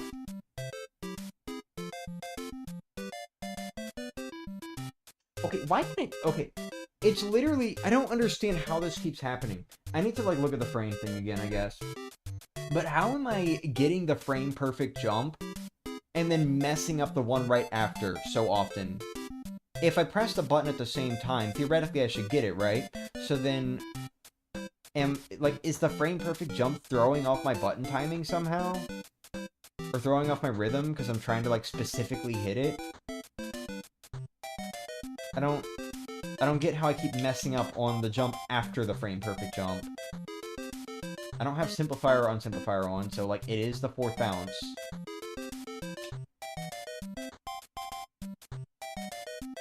Have you watched Moana before? I have. I've watched Moana.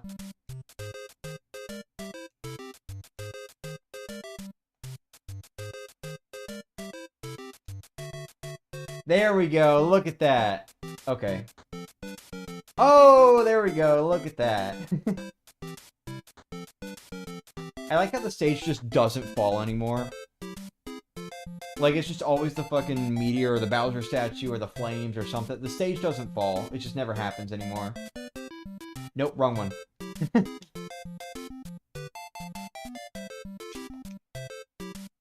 Okay. Damn. What a theme to be absolutely destroying Wacka to.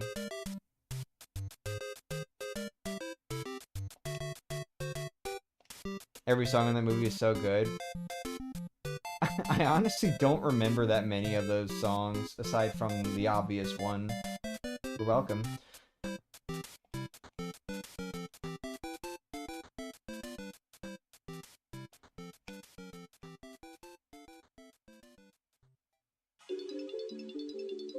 Oh, look at that. It's the Pit of 100 Trials theme. Right as we're about to be going back in for, hopefully, our final run. Please not insane mover luck this time. I actually do want to, at maximum, get 2 movers. Or wait. No. No, I can't have any movers. Wait. Oh, I'm not gonna... My math was wrong. I forgot about the rest floors. Even if I get no movers, I'm not leveling up on this run. Oh, no, dude. It's still gonna be our last run, because we're only gonna be a few star points away. So I guess we'll just fight with the enemies outside or something. Damn, that kind of sucks. Maybe I shouldn't have taken the movers on that previous run. Whoops.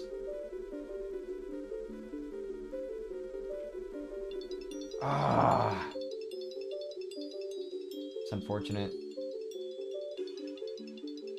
God, I really love the pit theme. I don't know why. It reminds me of something. I'm not sure what. It has a similar vibe to, like, music from, like, Wall-E.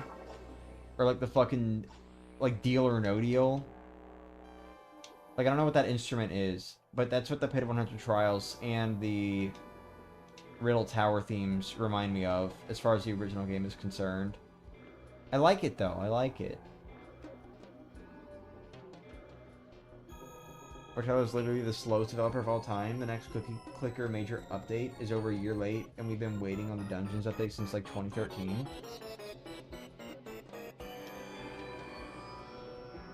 How long has YonderDev, or Yondera, or however the fuck it's pronounced, how long has that been a thing?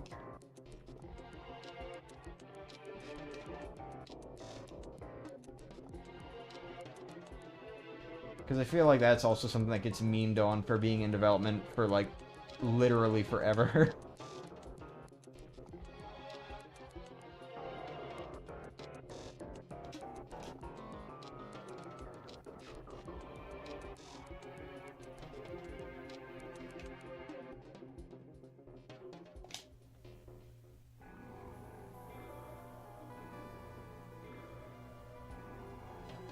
Or wait, no, it was simulator, not dev. My bad. The dev is the... Okay, whatever. You know what I mean? Sorry, my bad. I have not, like, kept up with it in, like, years. But I remember it was getting memed on a lot. Because it's been a thing for a while.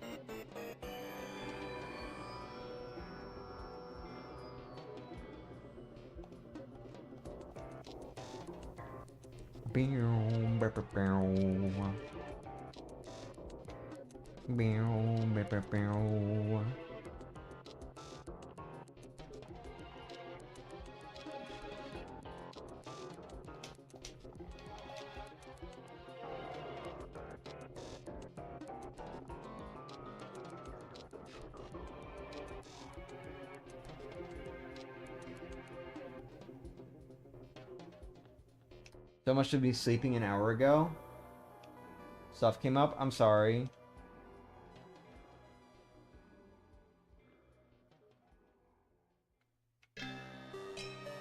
Speaking of Riddle Tower.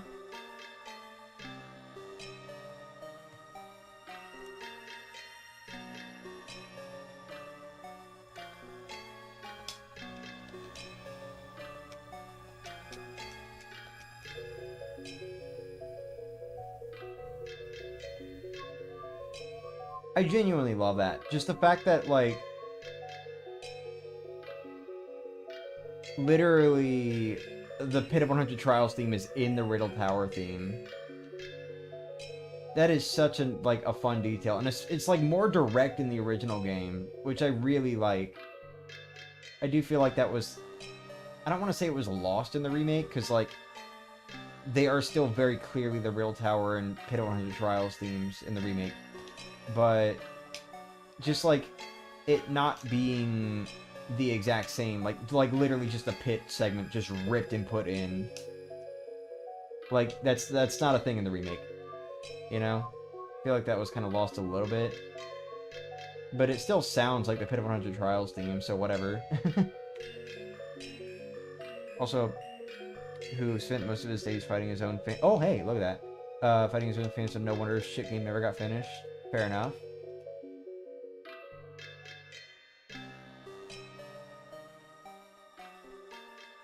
No, fuck you. Get out of here. I don't want you anymore. Goodbye. Great. So that's 5? 5 fights, I think. Yeah, it's 5 fights I have to do now outside of the pit.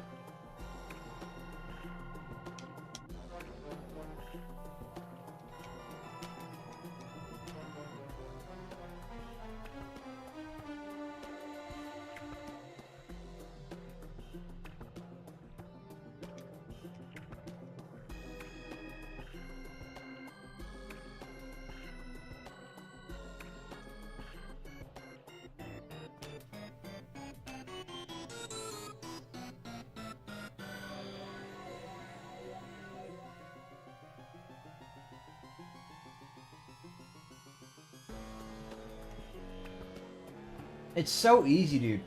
I'm gonna be thrown off so hard when I go back to the original game, and those chain chomps just like fly at me. So many of the enemies move so much slower, and it's like just so much easier to tell when to actually hit the super guard too, which isn't a bad thing, by the way. Like, I'm not saying it's a bad thing that it's easier to tell when to hit the super guard, because my god, some of the timings are just ridiculous in the original game, and very inconsistent between enemies too. But you know, really gonna throw me off when I go back. I honestly, like, when I do the marathon, I don't know if I'm going to do super guards for the original game. Like, I will for the remake, just because I've gotten so much more confident with them. Like, I'm very confident in my ability to super guard. But I don't know if I'm gonna do it for the original game, because I've kind of lost a lot of that, especially after playing this remake for so much time, you know? I'm in the septendecillions of cookies and need me updates. Or tell Goose off on Tumblr, but I don't think they're a bad person. I don't know anything about them, honestly. So I'm not gonna say anything. Whoa, what the hell? That was weird.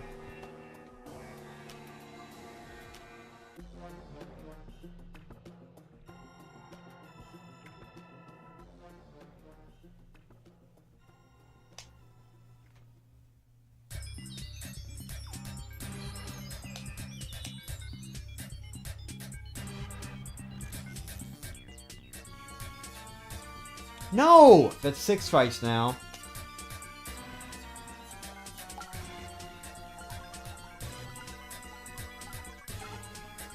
Part of me wonders if maybe they should have made the super guards 1 frame in this remake instead of 2.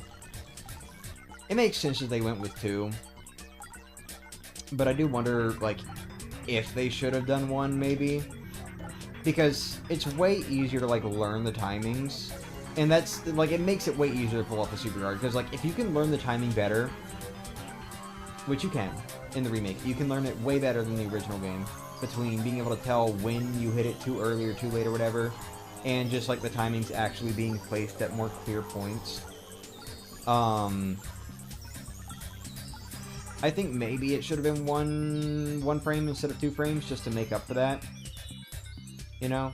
Because, as it is, like, everything else just makes it, like, a lot easier to learn timings, which is fine. But then it just makes it to where I can easily do them, like, with every enemy ever. And not really have any trouble with it. Well, usually. Super Guard should be, like, 3 damage reduction, and then there should be another one called Ultra Guard with the X button that's 1 frame and is total damage blocking. I'm not sure about that, because then, like, having 3 types of guards could be a little weird. Especially if it's, like, the remake, which runs at 30 FPS, so it's, like, Super Guard is 2 frame, while Ultra Guard is 1. Like, at that point, just put on Simplifier, you know? Which, to be fair, I could have also done to make it harder for myself. Maybe I should, actually. Maybe I should, like, put on Unsimplifier and learn the 1 frame timings. Because 2 frames is definitely, like, pretty easy for me at this point. Comparatively, I mean.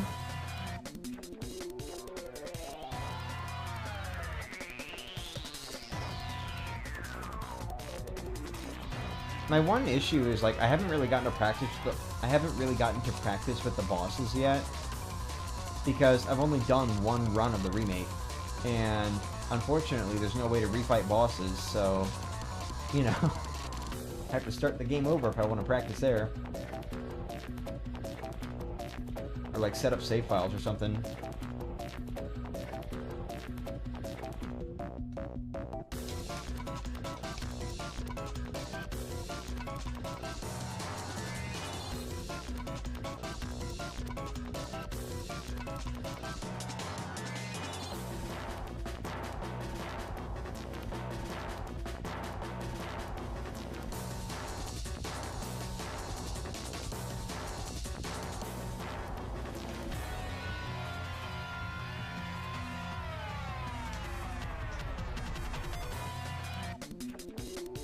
We're at 6 fights, right? Is it 5 or 6 fights that I'll end up having to do after? Because I do know that a mover appeared on, like, one of the rest floors. But I'm trying to remember if another one showed up, like, after that point. I think one did, so I think we're at 6 fights that I'll have to do after.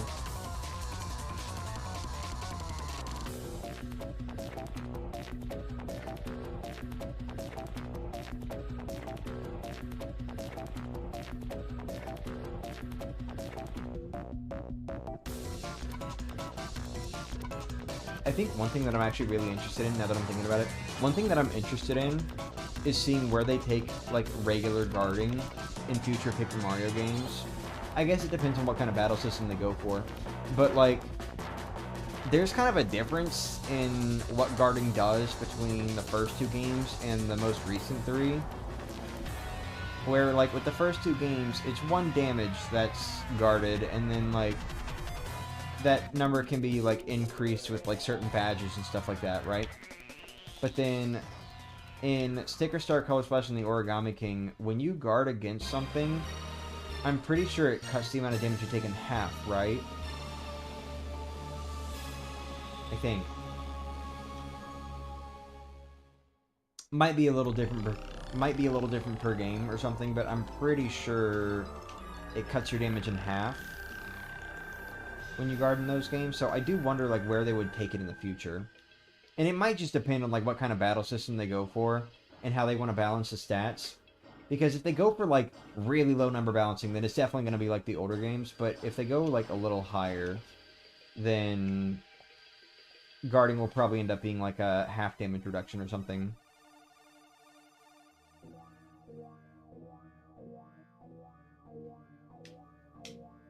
Plot twist, the remake has level 100 as a max? Dear God. It's time to cry.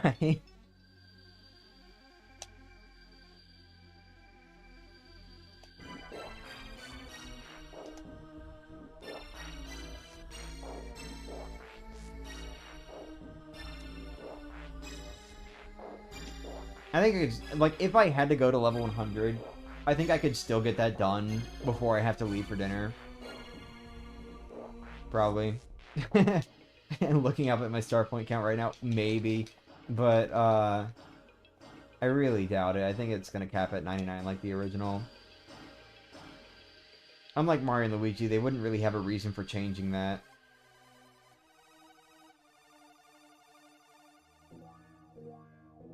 Though it would be nice, because then I could have like 200 HP and 150 FP, and 99 BP, as opposed to what I'm currently going for, which is going to be 200, 145, and 99. What level are you on now? This is the last one. I'm currently on level 98, and we are more than halfway to 99. How hitting the block was perfectly timed with the music. I just realized we're at the Shadow Queen theme. Holy shit. That, like, didn't even connect with me.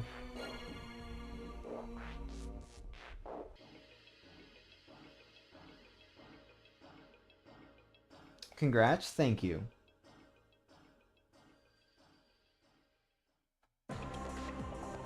Oh, here we go.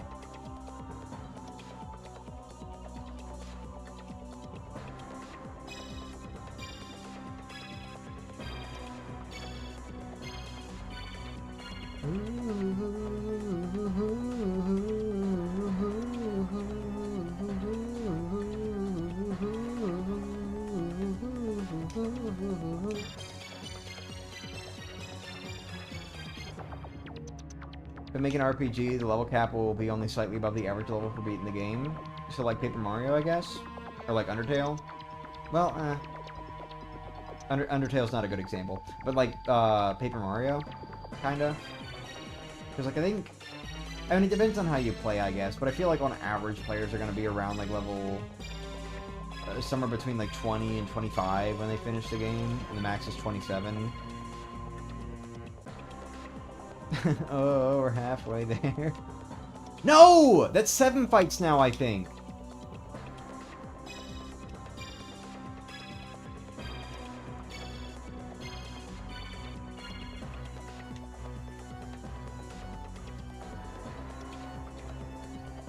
You know what? If we get to 8 fights, if it ends up with, like, exactly 8 star points that I have left to get, we're literally just gonna go into, like, each of the chapters backwards and fight the first enemy we see. When I say backwards, I mean, like starting at chapter 8 and then going to chapter 1, I mean.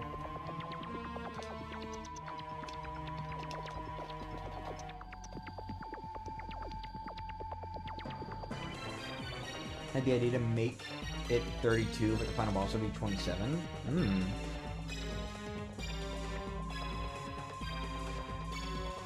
One's a square and the other's a cube.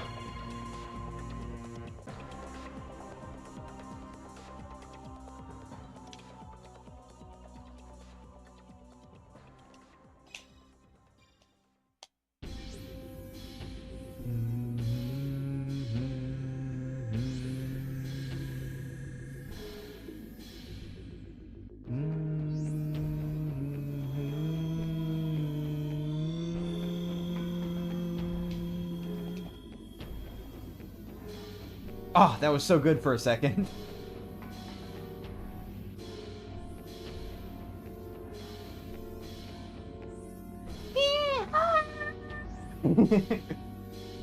I just started hearing like the audience screams in my head.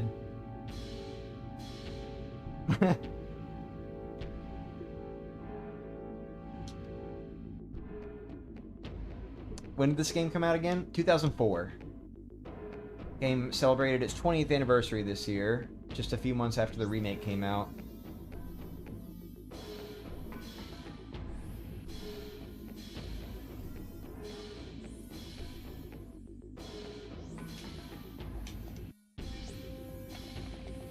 Wait, hold on. Yeah, which one were you referring to?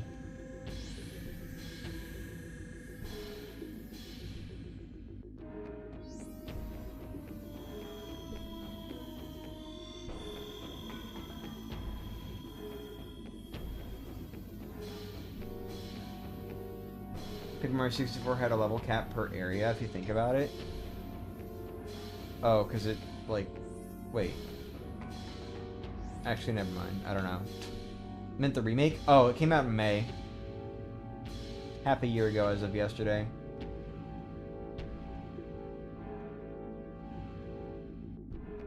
Basically the same as the highest leveled regular enemy. Huh. That's interesting. Never thought about it that way before.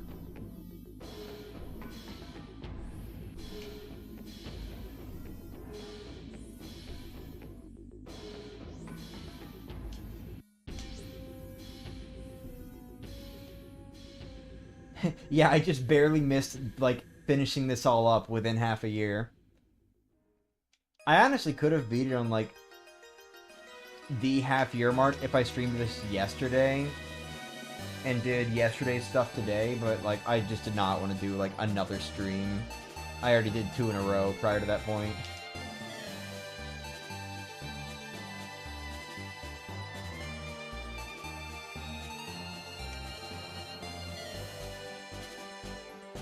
Oh! That was a really good one! That was a really good stampede! That was amazing, dude.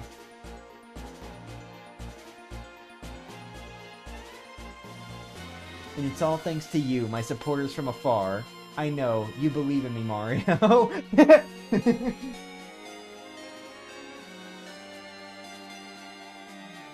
Oop.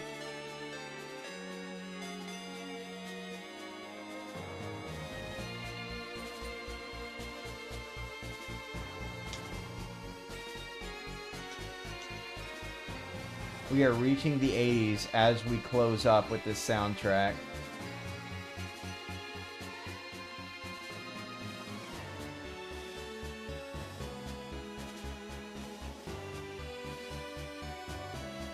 Apparently I wrote something so gruesome that YouTube blocked the message even with me being a mod. What would you write?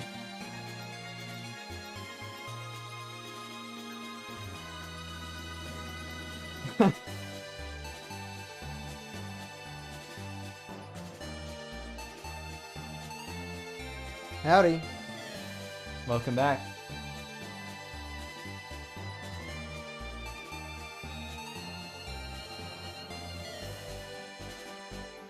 $23 more to go.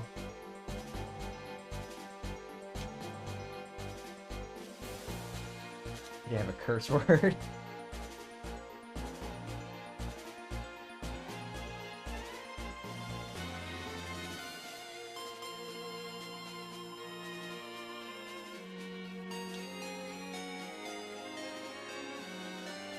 Think about cutting open my stomach if I didn't lose weight tomorrow. Damn.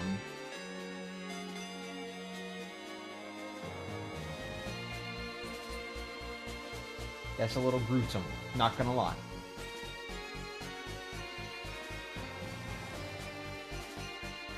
It's not gonna matter. The power of the cheering from the crystal stars will restore your HP, so your stomach will heal right back up.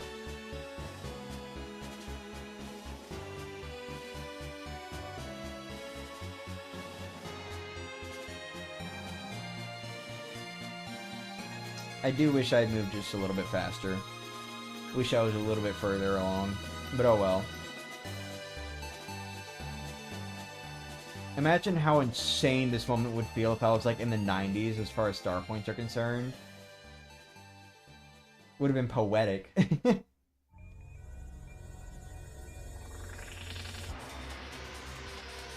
we go. Tucker Conroy finished the story of how much he sucked at Mario and Luigi games as a kid. What do you mean?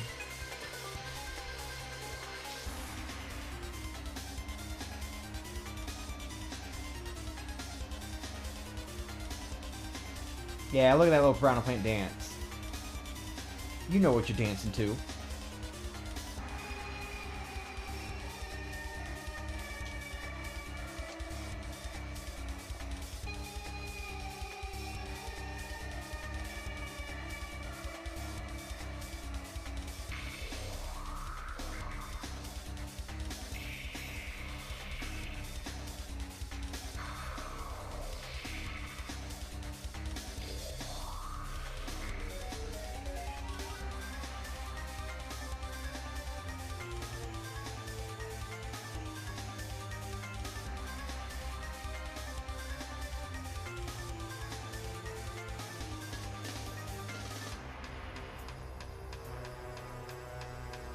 The plot injury so items don't work. Sure.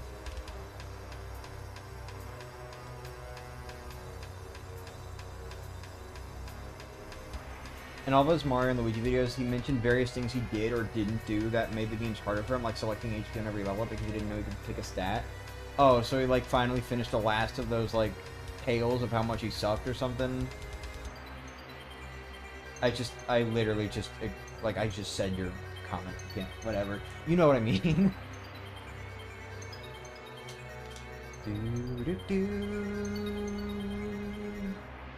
Yeah, see, this is what it was like before Super Paper Mario came along. And that's 8. All right. This is what it was like before Super Paper Mario came along. We only had little bits here and there. Remember struggling with Queen Bean as a kid because I didn't know you could hammer her back? I think I had that problem too.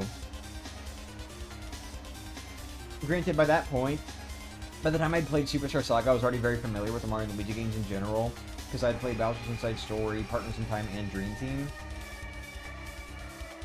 Yeah, I had.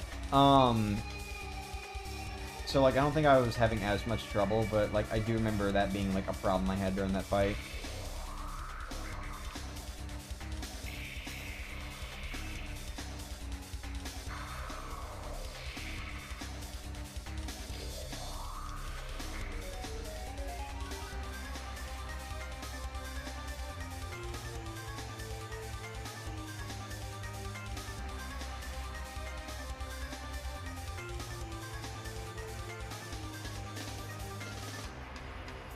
Ah, that one wasn't good. Body brain. Whoa!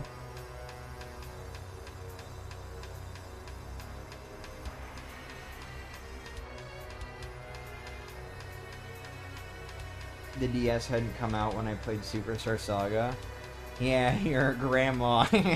Grandma.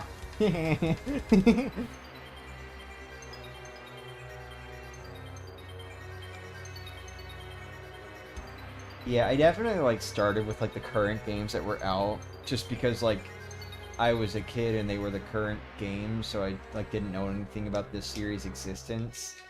But, like, I was even late to Bowser's Inside Story. Like, I think Dream Team was only 2 years out, maybe? Hold on, let me think. Yeah, Dream Team was only, like, 2 years out, less than that, maybe, even, by the time I played Bowser's Inside Story. So maybe I got the order wrong. Maybe I played Dream Team second and then Partners in Time. I don't remember. I do remember I played Dream Team, like, pretty much as soon as it came out, though. It's gonna write body tired, brain mush, but as you can see...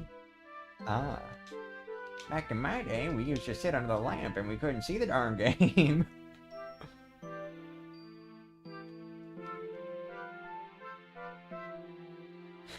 Yeah, well, back in my day, we used to play on our game systems under the covers and ruin our damn eyesight. Lucky me, I was smart enough to keep the brightness down, but you know.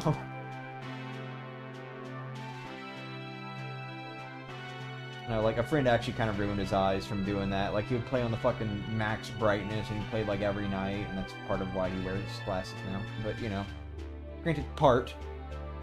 I think he also just generally has, like, a bit of a blindness problem. I don't know.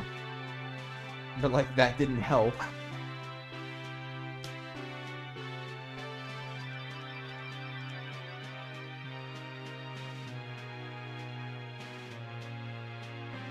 Yeah. I wasn't even fucking... I didn't even have a DS or, like, a DS Lite. I had a DSi. That was my first DS system.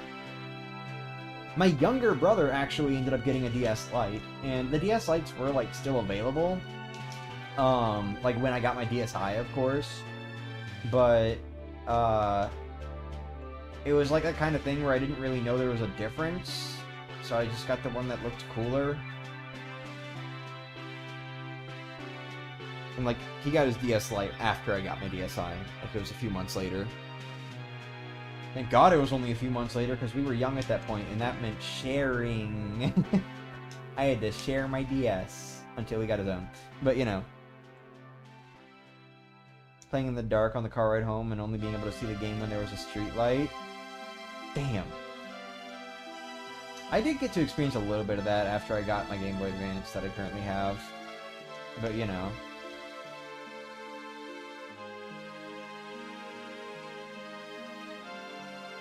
Yeah, no. When I got my DSi, I literally, like my friends had DS Lites. And I literally was like, look, we can do PictoChat now. And I went into Footnote Studio.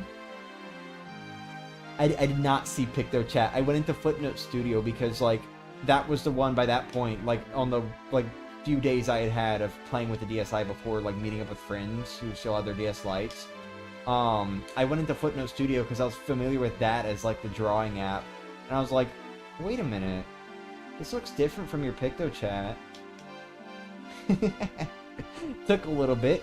They actually, like, took my DSi for a moment and, like, scrolled through the menu and found that PictoChat was there. And they weren't even, like, necessarily looking for it. They were just, like, experimenting or, like, experiencing it because my DS was so different from theirs. They were seeing what it was like, and then there was PictoChat, and it was like, oh. And then I got I got to show off my cool little rainbow pin that they didn't have. Haha.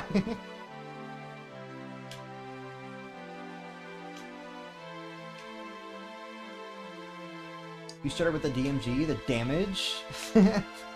Bought a DSi XL in 2019, and I love this thing. It's just very heavy cornered compared to the DS Lite. What do you mean? Like the corners aren't as round or something? Played on the original Dot Matrix Game Boy with a pea-soup screen. Damn. Grew up with PlayStation 1. The GBSP is just my first own gaming console / handheld. If we go by, like, having paid for it ourselves with money that we saved up, I think the Wii U is my first one. Like, I got the GameCube after the Wii U. My Wii U is, like, the first one that's, like, mine. Like, I paid for it. Aside from that, I mean, like, I guess my DSi, because, like, you know, after, like, other family members got their own DSs, like, we actually kind of all had DSs for a little bit that we would play on.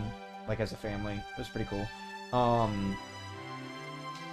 But like after they got their own DSs, I didn't really have to share mine anymore, so it kind of just became mine, even though I didn't, you know,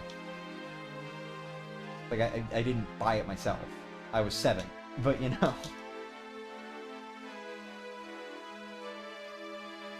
It's just very heavy. Oh, okay. Gotcha. Wait. You're saying the DSi is heavier than the DS Lite? I don't know if I even noticed.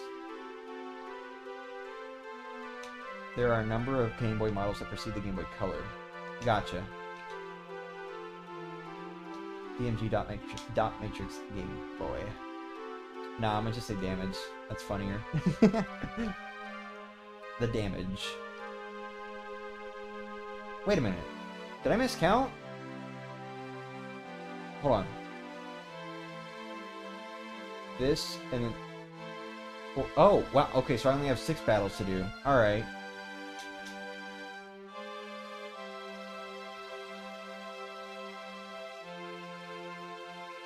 The DSi XL is... Oh, okay, okay. Alright, I didn't even, like, pay attention to that part. Yeah, no, I actually don't have the XL for, like, any handheld system. Unless you want to say the Switch is the XL for the Switch Lite, I don't know. But, like, you know, like, I've got just, like, the Game Boy Advance. I don't have the Game Boy Advance SP. I would like an SP at some point, but I don't have it.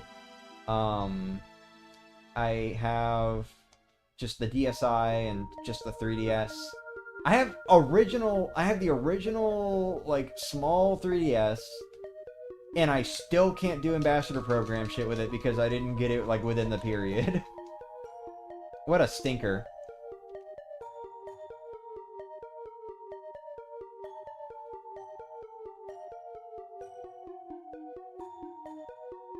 Yeah, my friend actually has a Game Boy Advance SP, but I wasn't going to take it. So...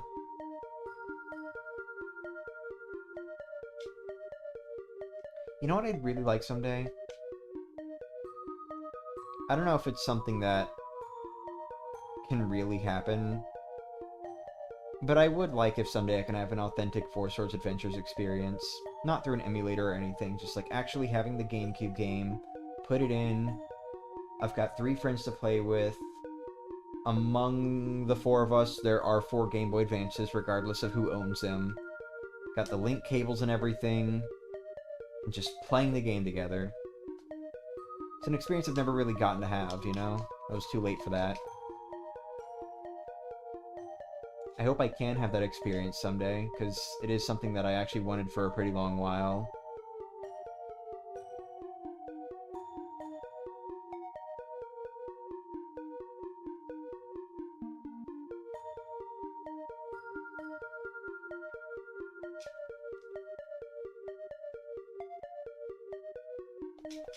How the hell did I pick up that POW block? I was not touching that POW block, dude. Get out of here.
What?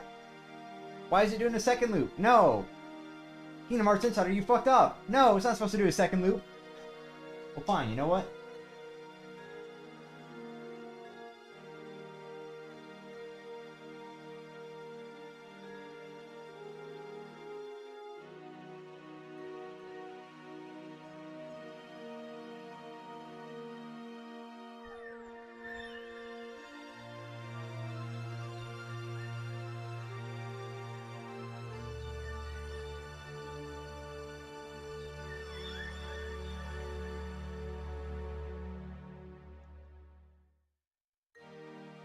A third? Stop it. Stop that. Just go to the next one. Mamma mia, dude. Well, you know what? Let's go ahead and pick up our last whack-a-bump. Yay! Oh, and there's that sweet little staff roll theme. I miss this one. The new one's good, too. We'll go ahead and just feed it to Mario. The new one's good, too, but it is a completely different vibe from this one.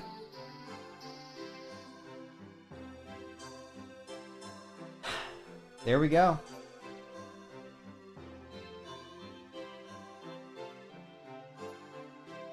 That was the last run of the Pit of 100 Trials.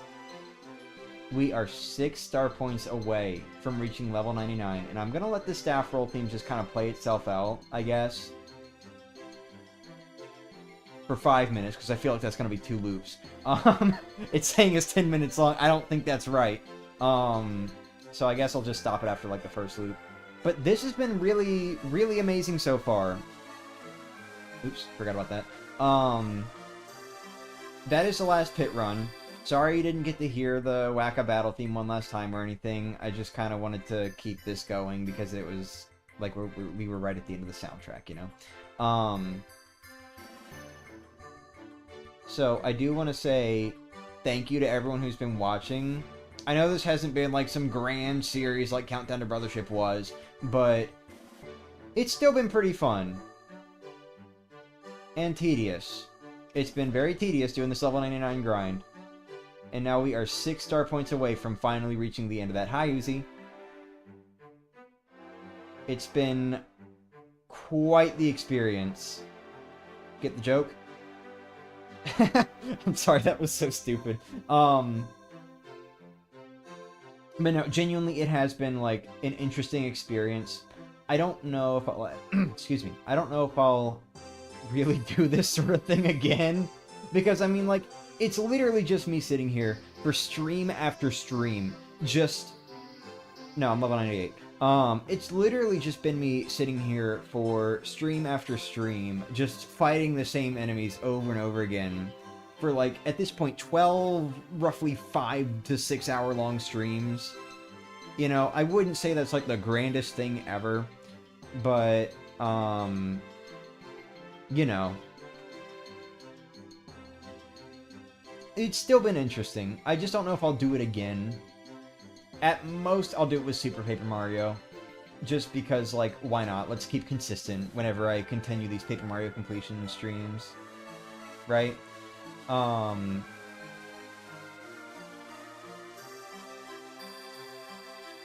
But, like, you know, thankfully, this works to my advantage here. The other Paper Mario games don't have, level up systems after Super Paper Mario. So, like, really, Super's the only one that I really have to worry about. And, yeah, I mean, Paper Mario's not a problem. That one's got a level up, but it's not a problem, you know? So, if the max level were 100, you could have 200 for 150, 99? Yeah. Yeah, it's a little stinky. Yeah, it's not a great coin number either, but it's okay. But anyway, yeah.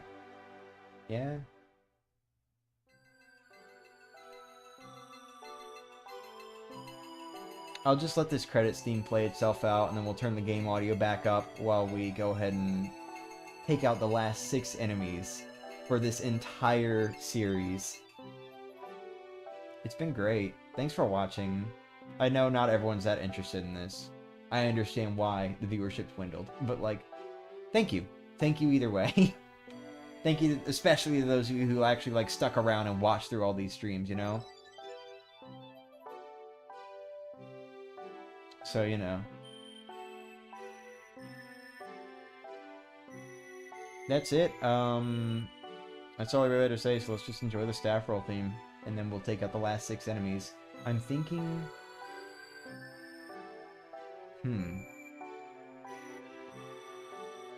Only your 8-year-old self could see this. My 8-year-old self would be like, what game is this? I did not discover 1000 Year Door until I was in, like, middle school.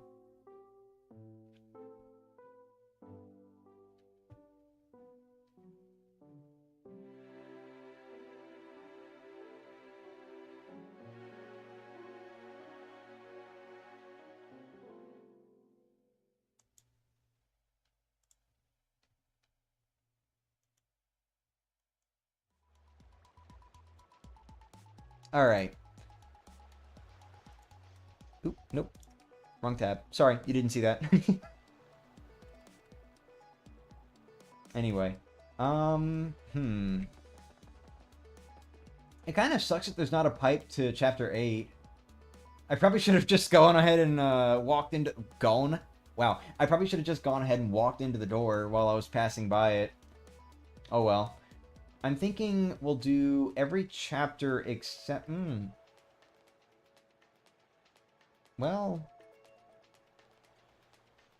No, I know how I can end this. I know exactly how I can end this. Okay, we're gonna do every chapter except for chapter 6. Just because, like, I'd have to, like, ride the train to get to a place where I can fight enemies. Well, I guess... No, I wouldn't. I wouldn't. They're the Dark Booze and Posthume Sanctum.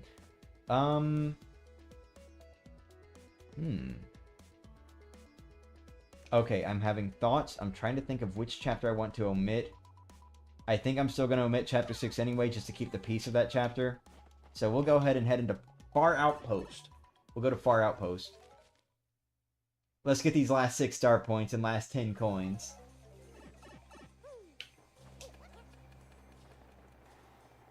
I would basically be All Might to my 8-year-old self. Really wanted to be among the best Pokemon trainers, and now I am.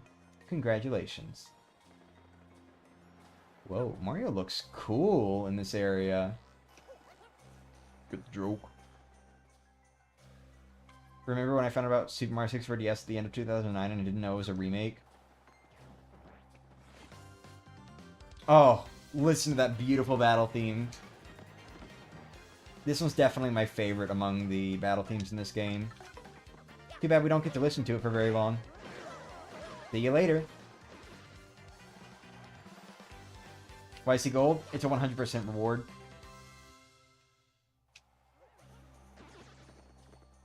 Oh, I forgot to pick up the coins. Oops. It's alright.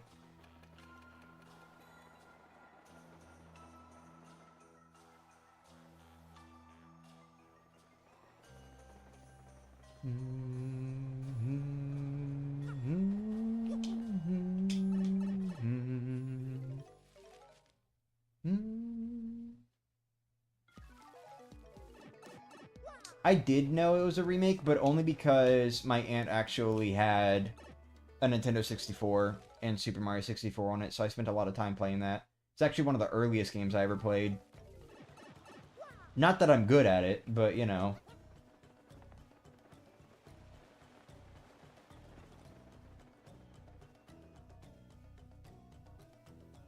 What would you do if Rockhawk's name was Rockhawk?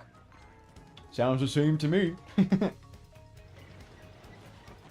7 fights so that you can see if the star point counter does not go up after winning a... Oh, fine, I guess. Whatever. I really don't think it's gonna go to level 100. But we'll check.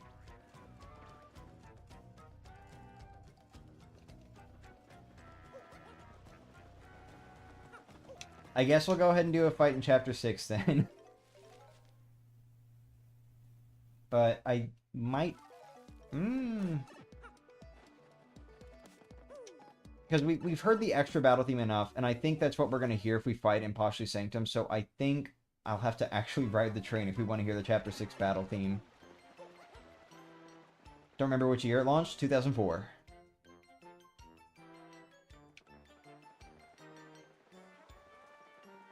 ...2004 was like fucking a Destiny year for me or something. Dark Blue would be quicker? It would be, but I want to hear the music now that we're here. Why not? Let's just hear all the battle themes.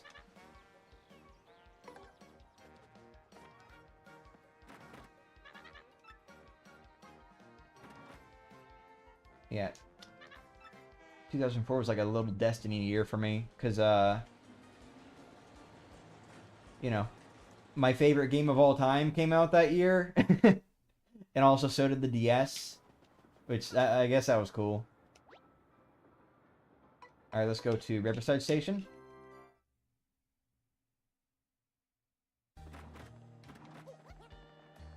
Oh my god. Look at this lighting, dude.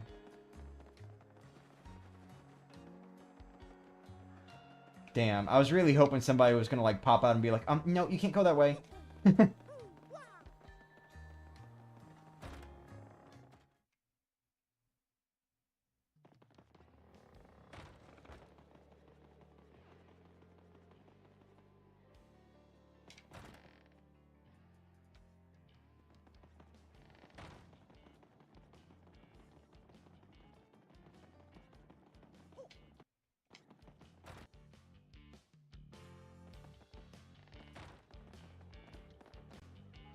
Whoa. That is a close sun, isn't it?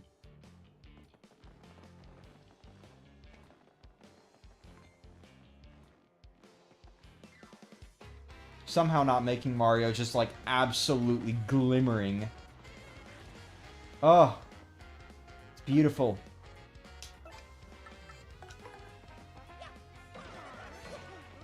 And it's done. It's done.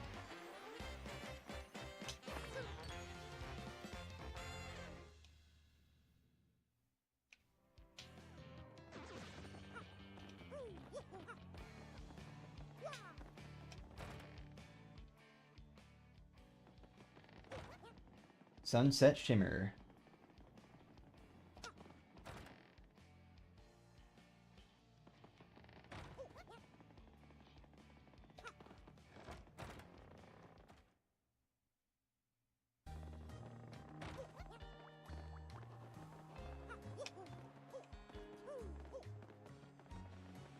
If it went up to level 100, I'd be a little disappointed. I mean, I hope it doesn't, honestly. As cool as it would be to, like, have more evened out stats, I would be a little disappointed just because of, like, you know, all this sort of, like, ending stuff we've got going on. And then, oh, guess what? You've got another level to grind for. Have fun.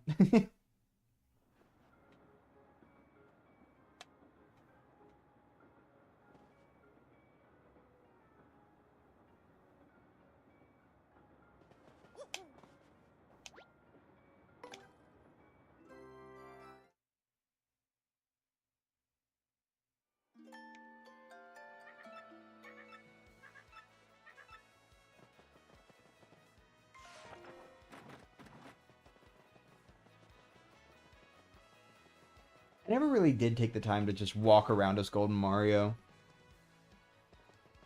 Oh well.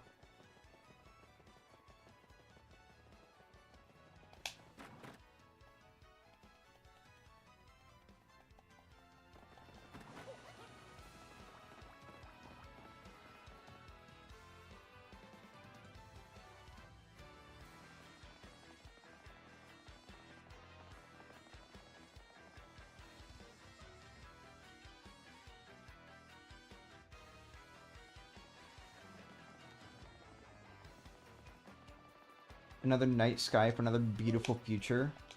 Yeah, beautiful future without a $1,000 remake in it now. Because it already happened. Yeah, Undertale and Deltarune got some good music.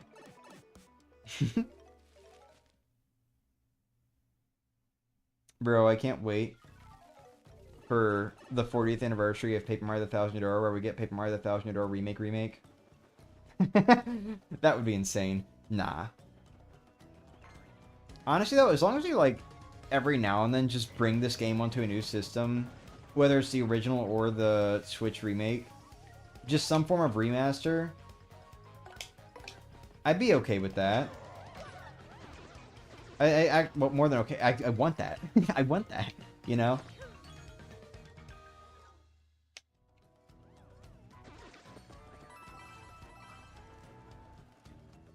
I think that would be pretty cool.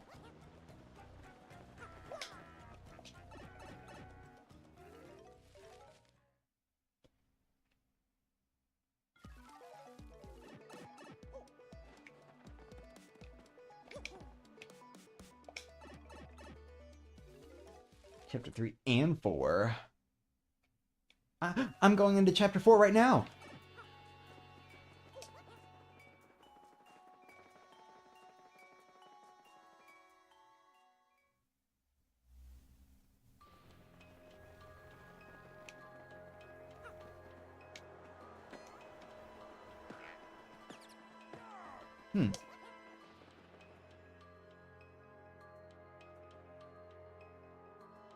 Shay made a tutorial for how to get the save file most prepared for Chapter 3. Interesting. Will I stream Chapter 3? Probably not. Because, like, my problem is, at this point, I would have to spend some time catching up. Doing streams of Chapter 1 and 2. And especially with the way Chapter 2 just kind of, like, dropped, like, right in the evening. I don't know if I'd want to just, like, do a stream that extends into all hours of the night while I'm playing through chapters 3 and 4, trying not to get spoiled by other people.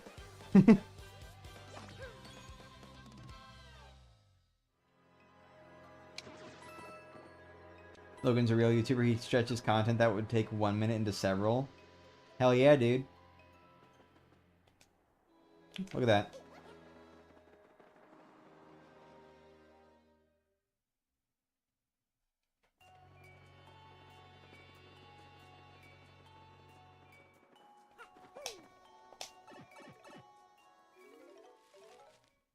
Susie versus Yoshi Kid would go hard.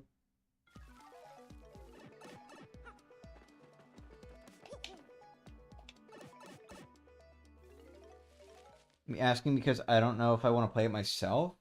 Huh. I don't know. We'll see, I guess. Because, like, I do plan on getting it on Switch so that I can do... Wait. Not here yet. I do plan on getting it on Switch so that I can play it that way, like, on stream or something. Which would mean, like, starting everything over. So, I don't know. Maybe doing a stream could be a motivation for it. Eh.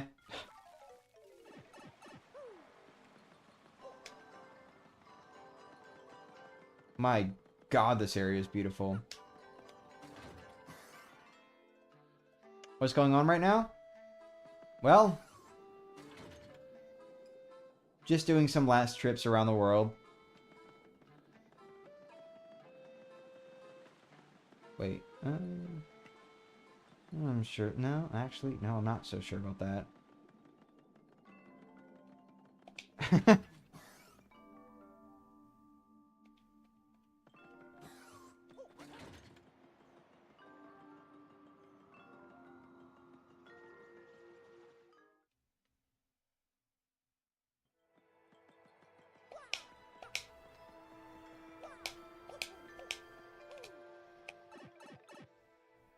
Sometime tomorrow, we're getting an update on chapters 1 and 2. Right, yeah. Forgot about that. I'm not gonna participate in that test personally.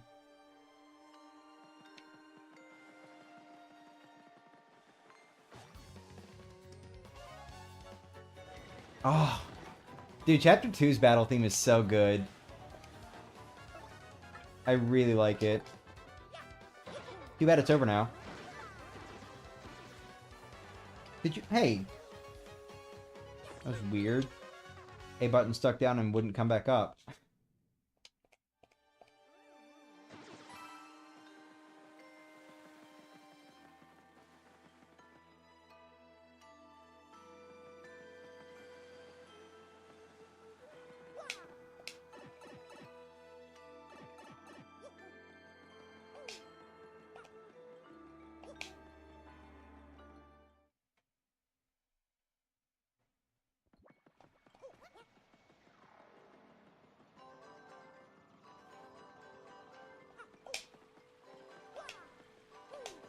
Not as good as Chapter 6's battle theme. Fair enough.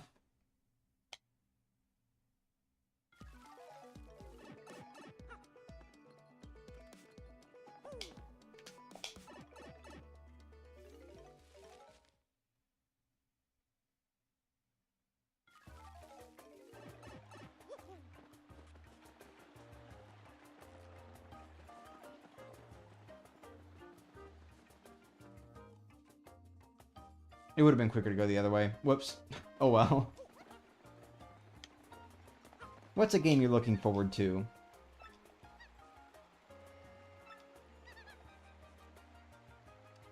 No way, guys. It's Paper Luigi the Marvelous Compass.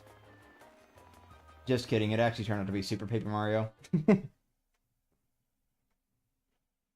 I wonder if they, like... I do wonder, like, how early they started planning Super Paper Mario. Like, if maybe they were actually going to do, like, a Paper Luigi game or something before switching up. Or if they were just planning Super Paper Mario from the start. And, like, if they did switch up, then I wonder if Luigi's role in the game is just because of that one kid. Nah. Probably not that.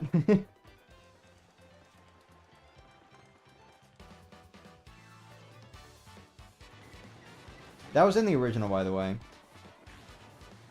Look at these Goombas. And this beautiful rendition of the main battle theme. Super Paper Mario reference in my Christian 1000-Year Door playthrough? Crazy. Oh, there it is.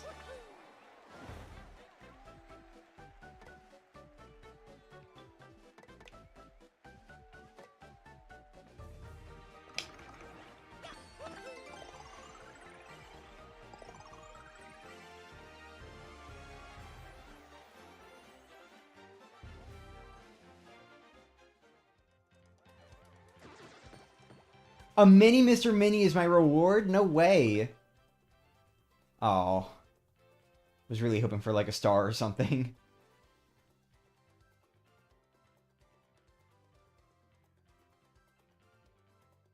There it is. Real quick. Just real quick. Real quick. I do need to check. Because I don't even know like how the fight that I'm planning on doing next works in terms of star points. So just like real quick. Just take these guys out, see what happens.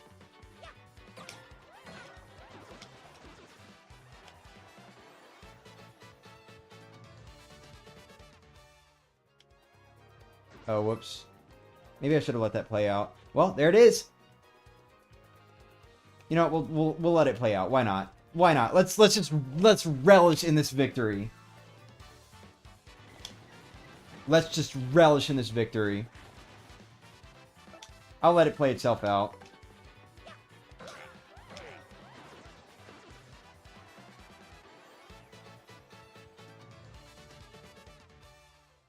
I did not press A that time, it just did that. Oh, there it is. There's level 99. We got it.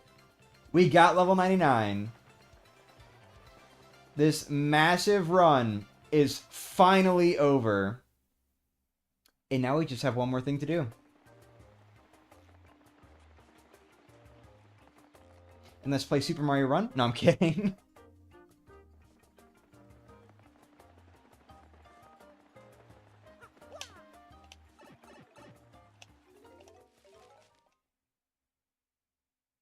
So it's basically Color Splash now. I mean, to be fair, it could have basically been Color Splash. Hold on. The hell? Wait, no.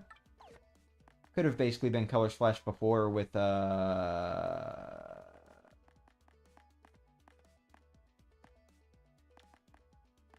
first attack.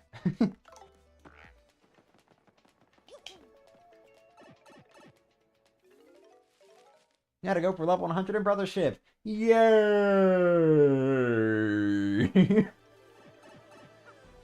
Alright, you know why we're here. You know damn well what we're doing here. Don't even pretend you don't. I'm gonna fucking die. Oh my god, I just thought about that. I just thought about how much damage he does. I'm gonna fucking die, dude.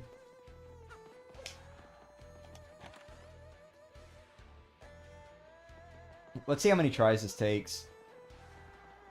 And if I, like, actually have to play smart or not. If I actually have to play smart or not.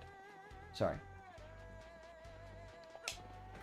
Wait, nope. Save. Save first. Save first.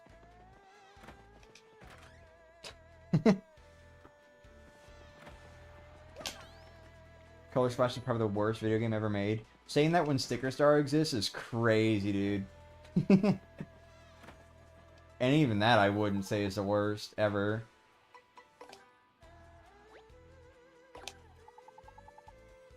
Yes, I would. The hell? Wait, what? Oh. Missed it. Is there an actual limit? Yes. I did get stopped. Or is 99 the actual limit? Yes. Spoiler content, secret boss. I apologize.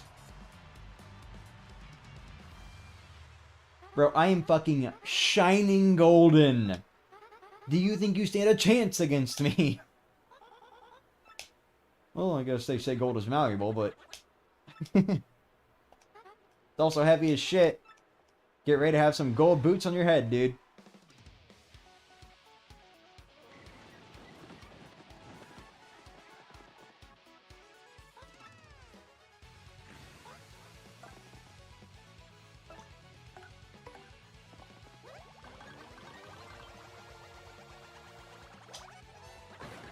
Oh, wait, whoops. Got them mixed up. My bad.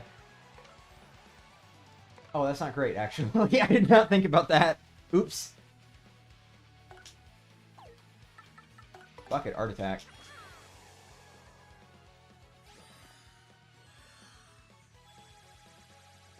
Oh, no, that was not good.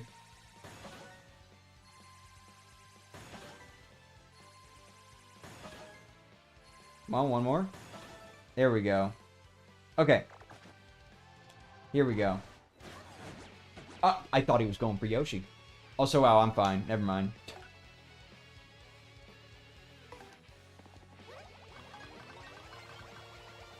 Fought back at so many times that Prince Mush is feeling jealous. I'm sure he is. Oh, wow. Oh, I need to hit these super guards still. Oh, no. Wait, what?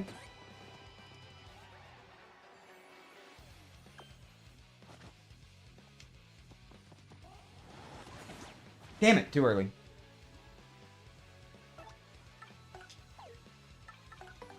Dodge this, fucker. Oh, I'm coming for you. And this is defense piercing, too. No, it's not. Never mind. I thought it was. My bad. Oh, I could power lift, maybe.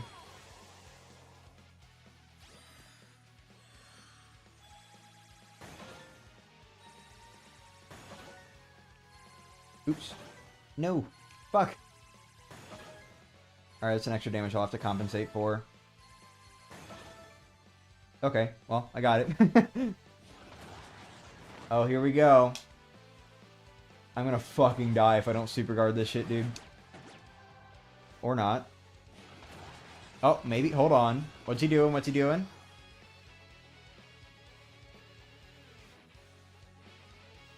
Okay, I think I know what's going on here. Alright,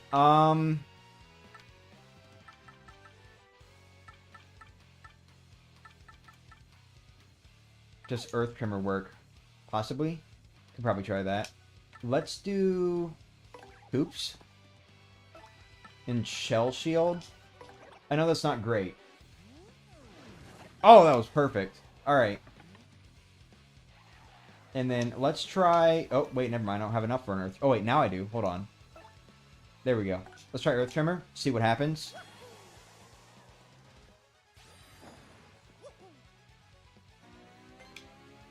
Keep in mind, by the way, if I seem unfamiliar with this fight, it's because I literally did not do this fight properly the first time around. So I do not have experience with these later phases.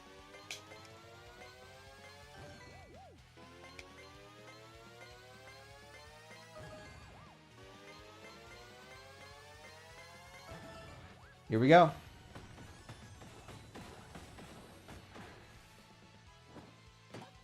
Nothing. Okay.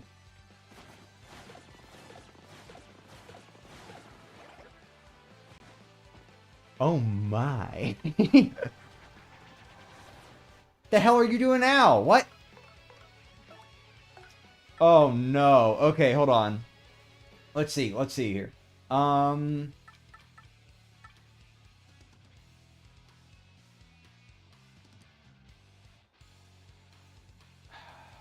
Fuck. I guess Miss Mao's next. And she can't really do anything. So,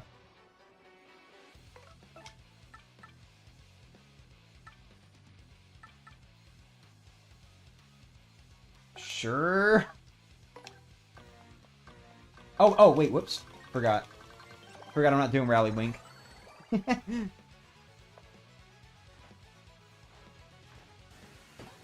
Please, that would have been so funny, dude. Alright. Let's go ahead and appeal.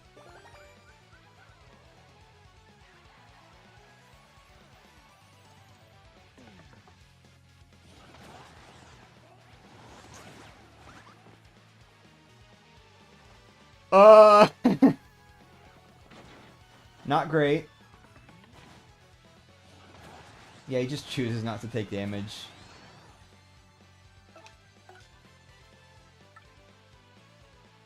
Okay, no, I think this next one's going to be the jump one, so I need someone with lower flurry.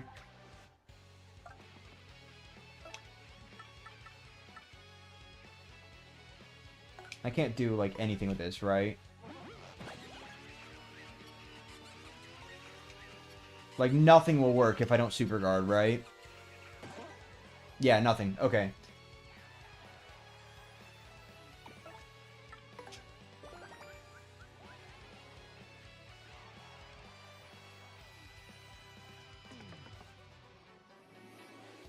Thanks, Marley.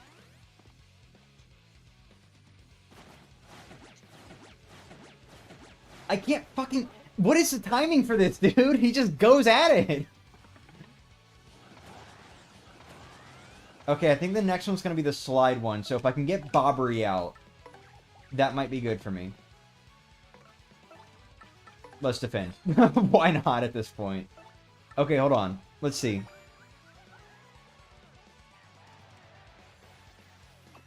Wait, piercing attacks work? Wait, but Earth Tremor didn't work. Got him. Okay. Alright, I've got him weak. I've got him weak for now.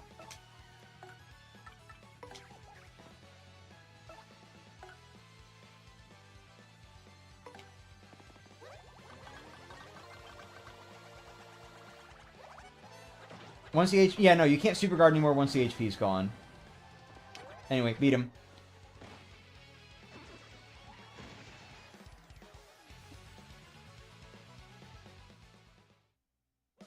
It just ends so much quicker when the star points aren't there. I wasn't pressing A. Whew! Alright, did a little better. I did a little better that time. So it really does just come down to being able to super guard. Piercing doesn't work. Then how did you... But you said you used Koops' piercing attack, didn't you? Anyway. Alright, that's it. I whooped him. It took 2 partners falling. And Bobbery also taking a little bit more damage. But I got him. Who is that? Who's Prince Mush? He is Jolene's sister. I mean, what? Whoops. Sorry, he's Jolene's brother. He's the one that was trapped inside the gold star. It was like a plot thing in chapter 3. Wow, thank you for the money. Even the game, like, even the fucking coin counter, the game just didn't know what to do with it, so it just fucking, like, pushed it right back up. Thank you very much. In the phase before. Oh, okay. Well, there we go.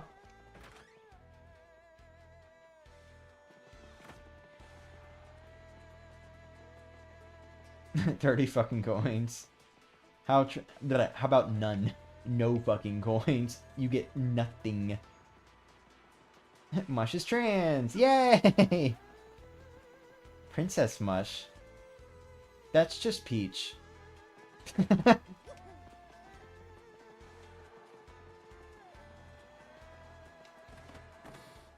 There we go. That's everything.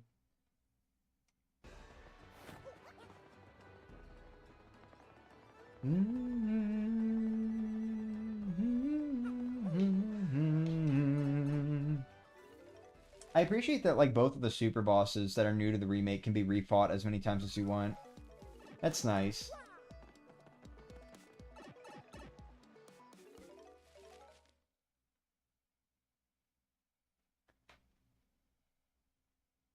From what I've seen of this game, it seems like a pretty empty game. Fuck off. Alright. Let's go ahead and rest up at the inn. Yo, what up, Flavio? Or should I say, Flavio? Oh, Toadsworth isn't here. Right, I guess because it's post-game, huh?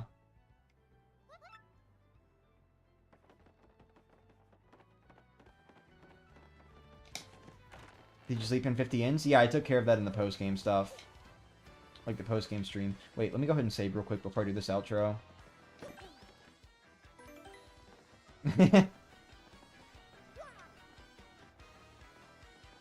Alright, well, get up on the fucking podium, dude.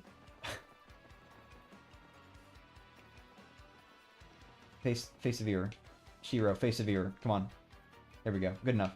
I'll take it. Alright. Just like a little to the right. Come on. No, a little.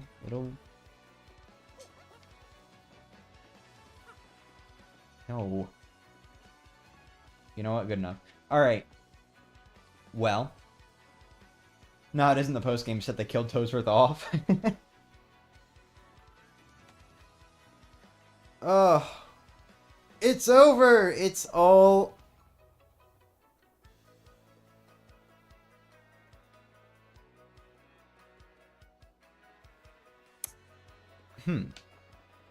Hold on.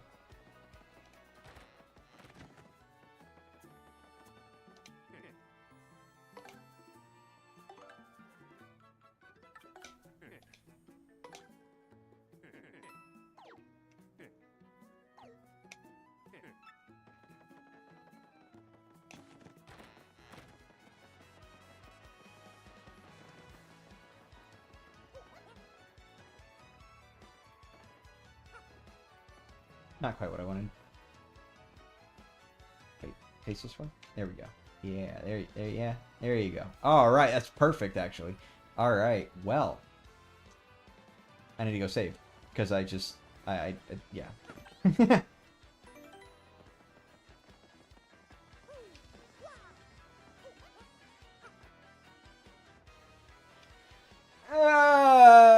He does for a second time. It's over! It's finally over! Wish there was a Paper Mario game of infinite length. And, yeah, theoretically that could be crafted now, but I wouldn't say it was crafted. More like Frankenstein. Yeah, I mean, to be fair, there are mods that do that sort of thing, like Infinite Pit. Oh boy, don't we want more time in the pit? Let's go! No. Alright. Well, that was everything. Like, everything. As in, like, the everythingest of everythings. That's everything. It's over. We reached level 99. We did all the completion stuff. Which I'll make a video on that. I'm not going to list it all off right now. We did all the completion stuff. We did the extra stuff that wouldn't normally be part of completion. We grinded all the way to the maximum level in Paper Mario the Thousand Year Door. And what do we get for it? Nothing. But, you know, we did it. It's over. We even got max coins. So, you know, that's it. That's it. Let's check our playtime. Let's go ahead and check our playtime now. Yeah, the completionist ain't shit. Look at what I did. Oh, beautiful title theme that's not changed at all. Beautiful.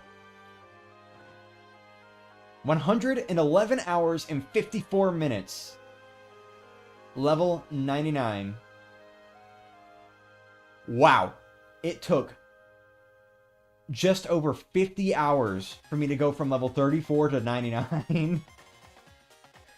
That is crazy, dude. Well, that's that.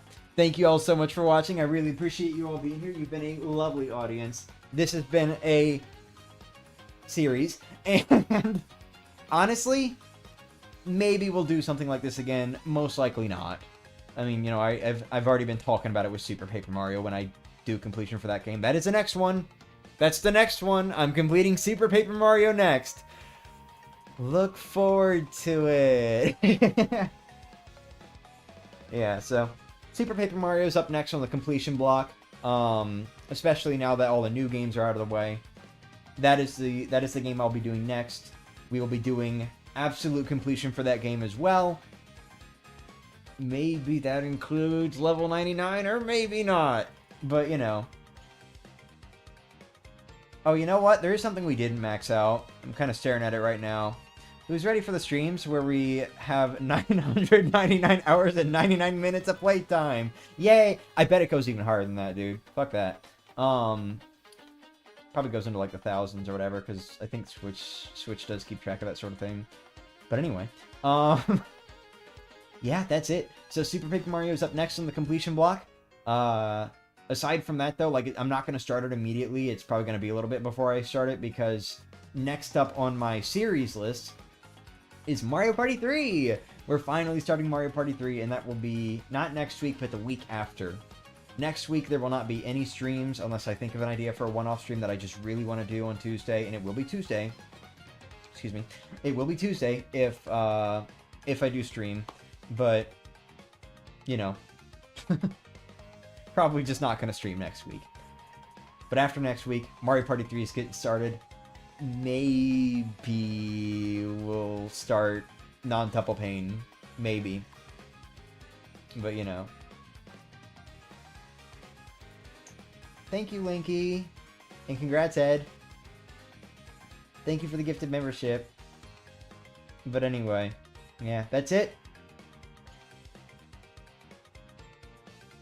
Do do do do do do do do do do do ba da ba da ba ba da ba ba ba.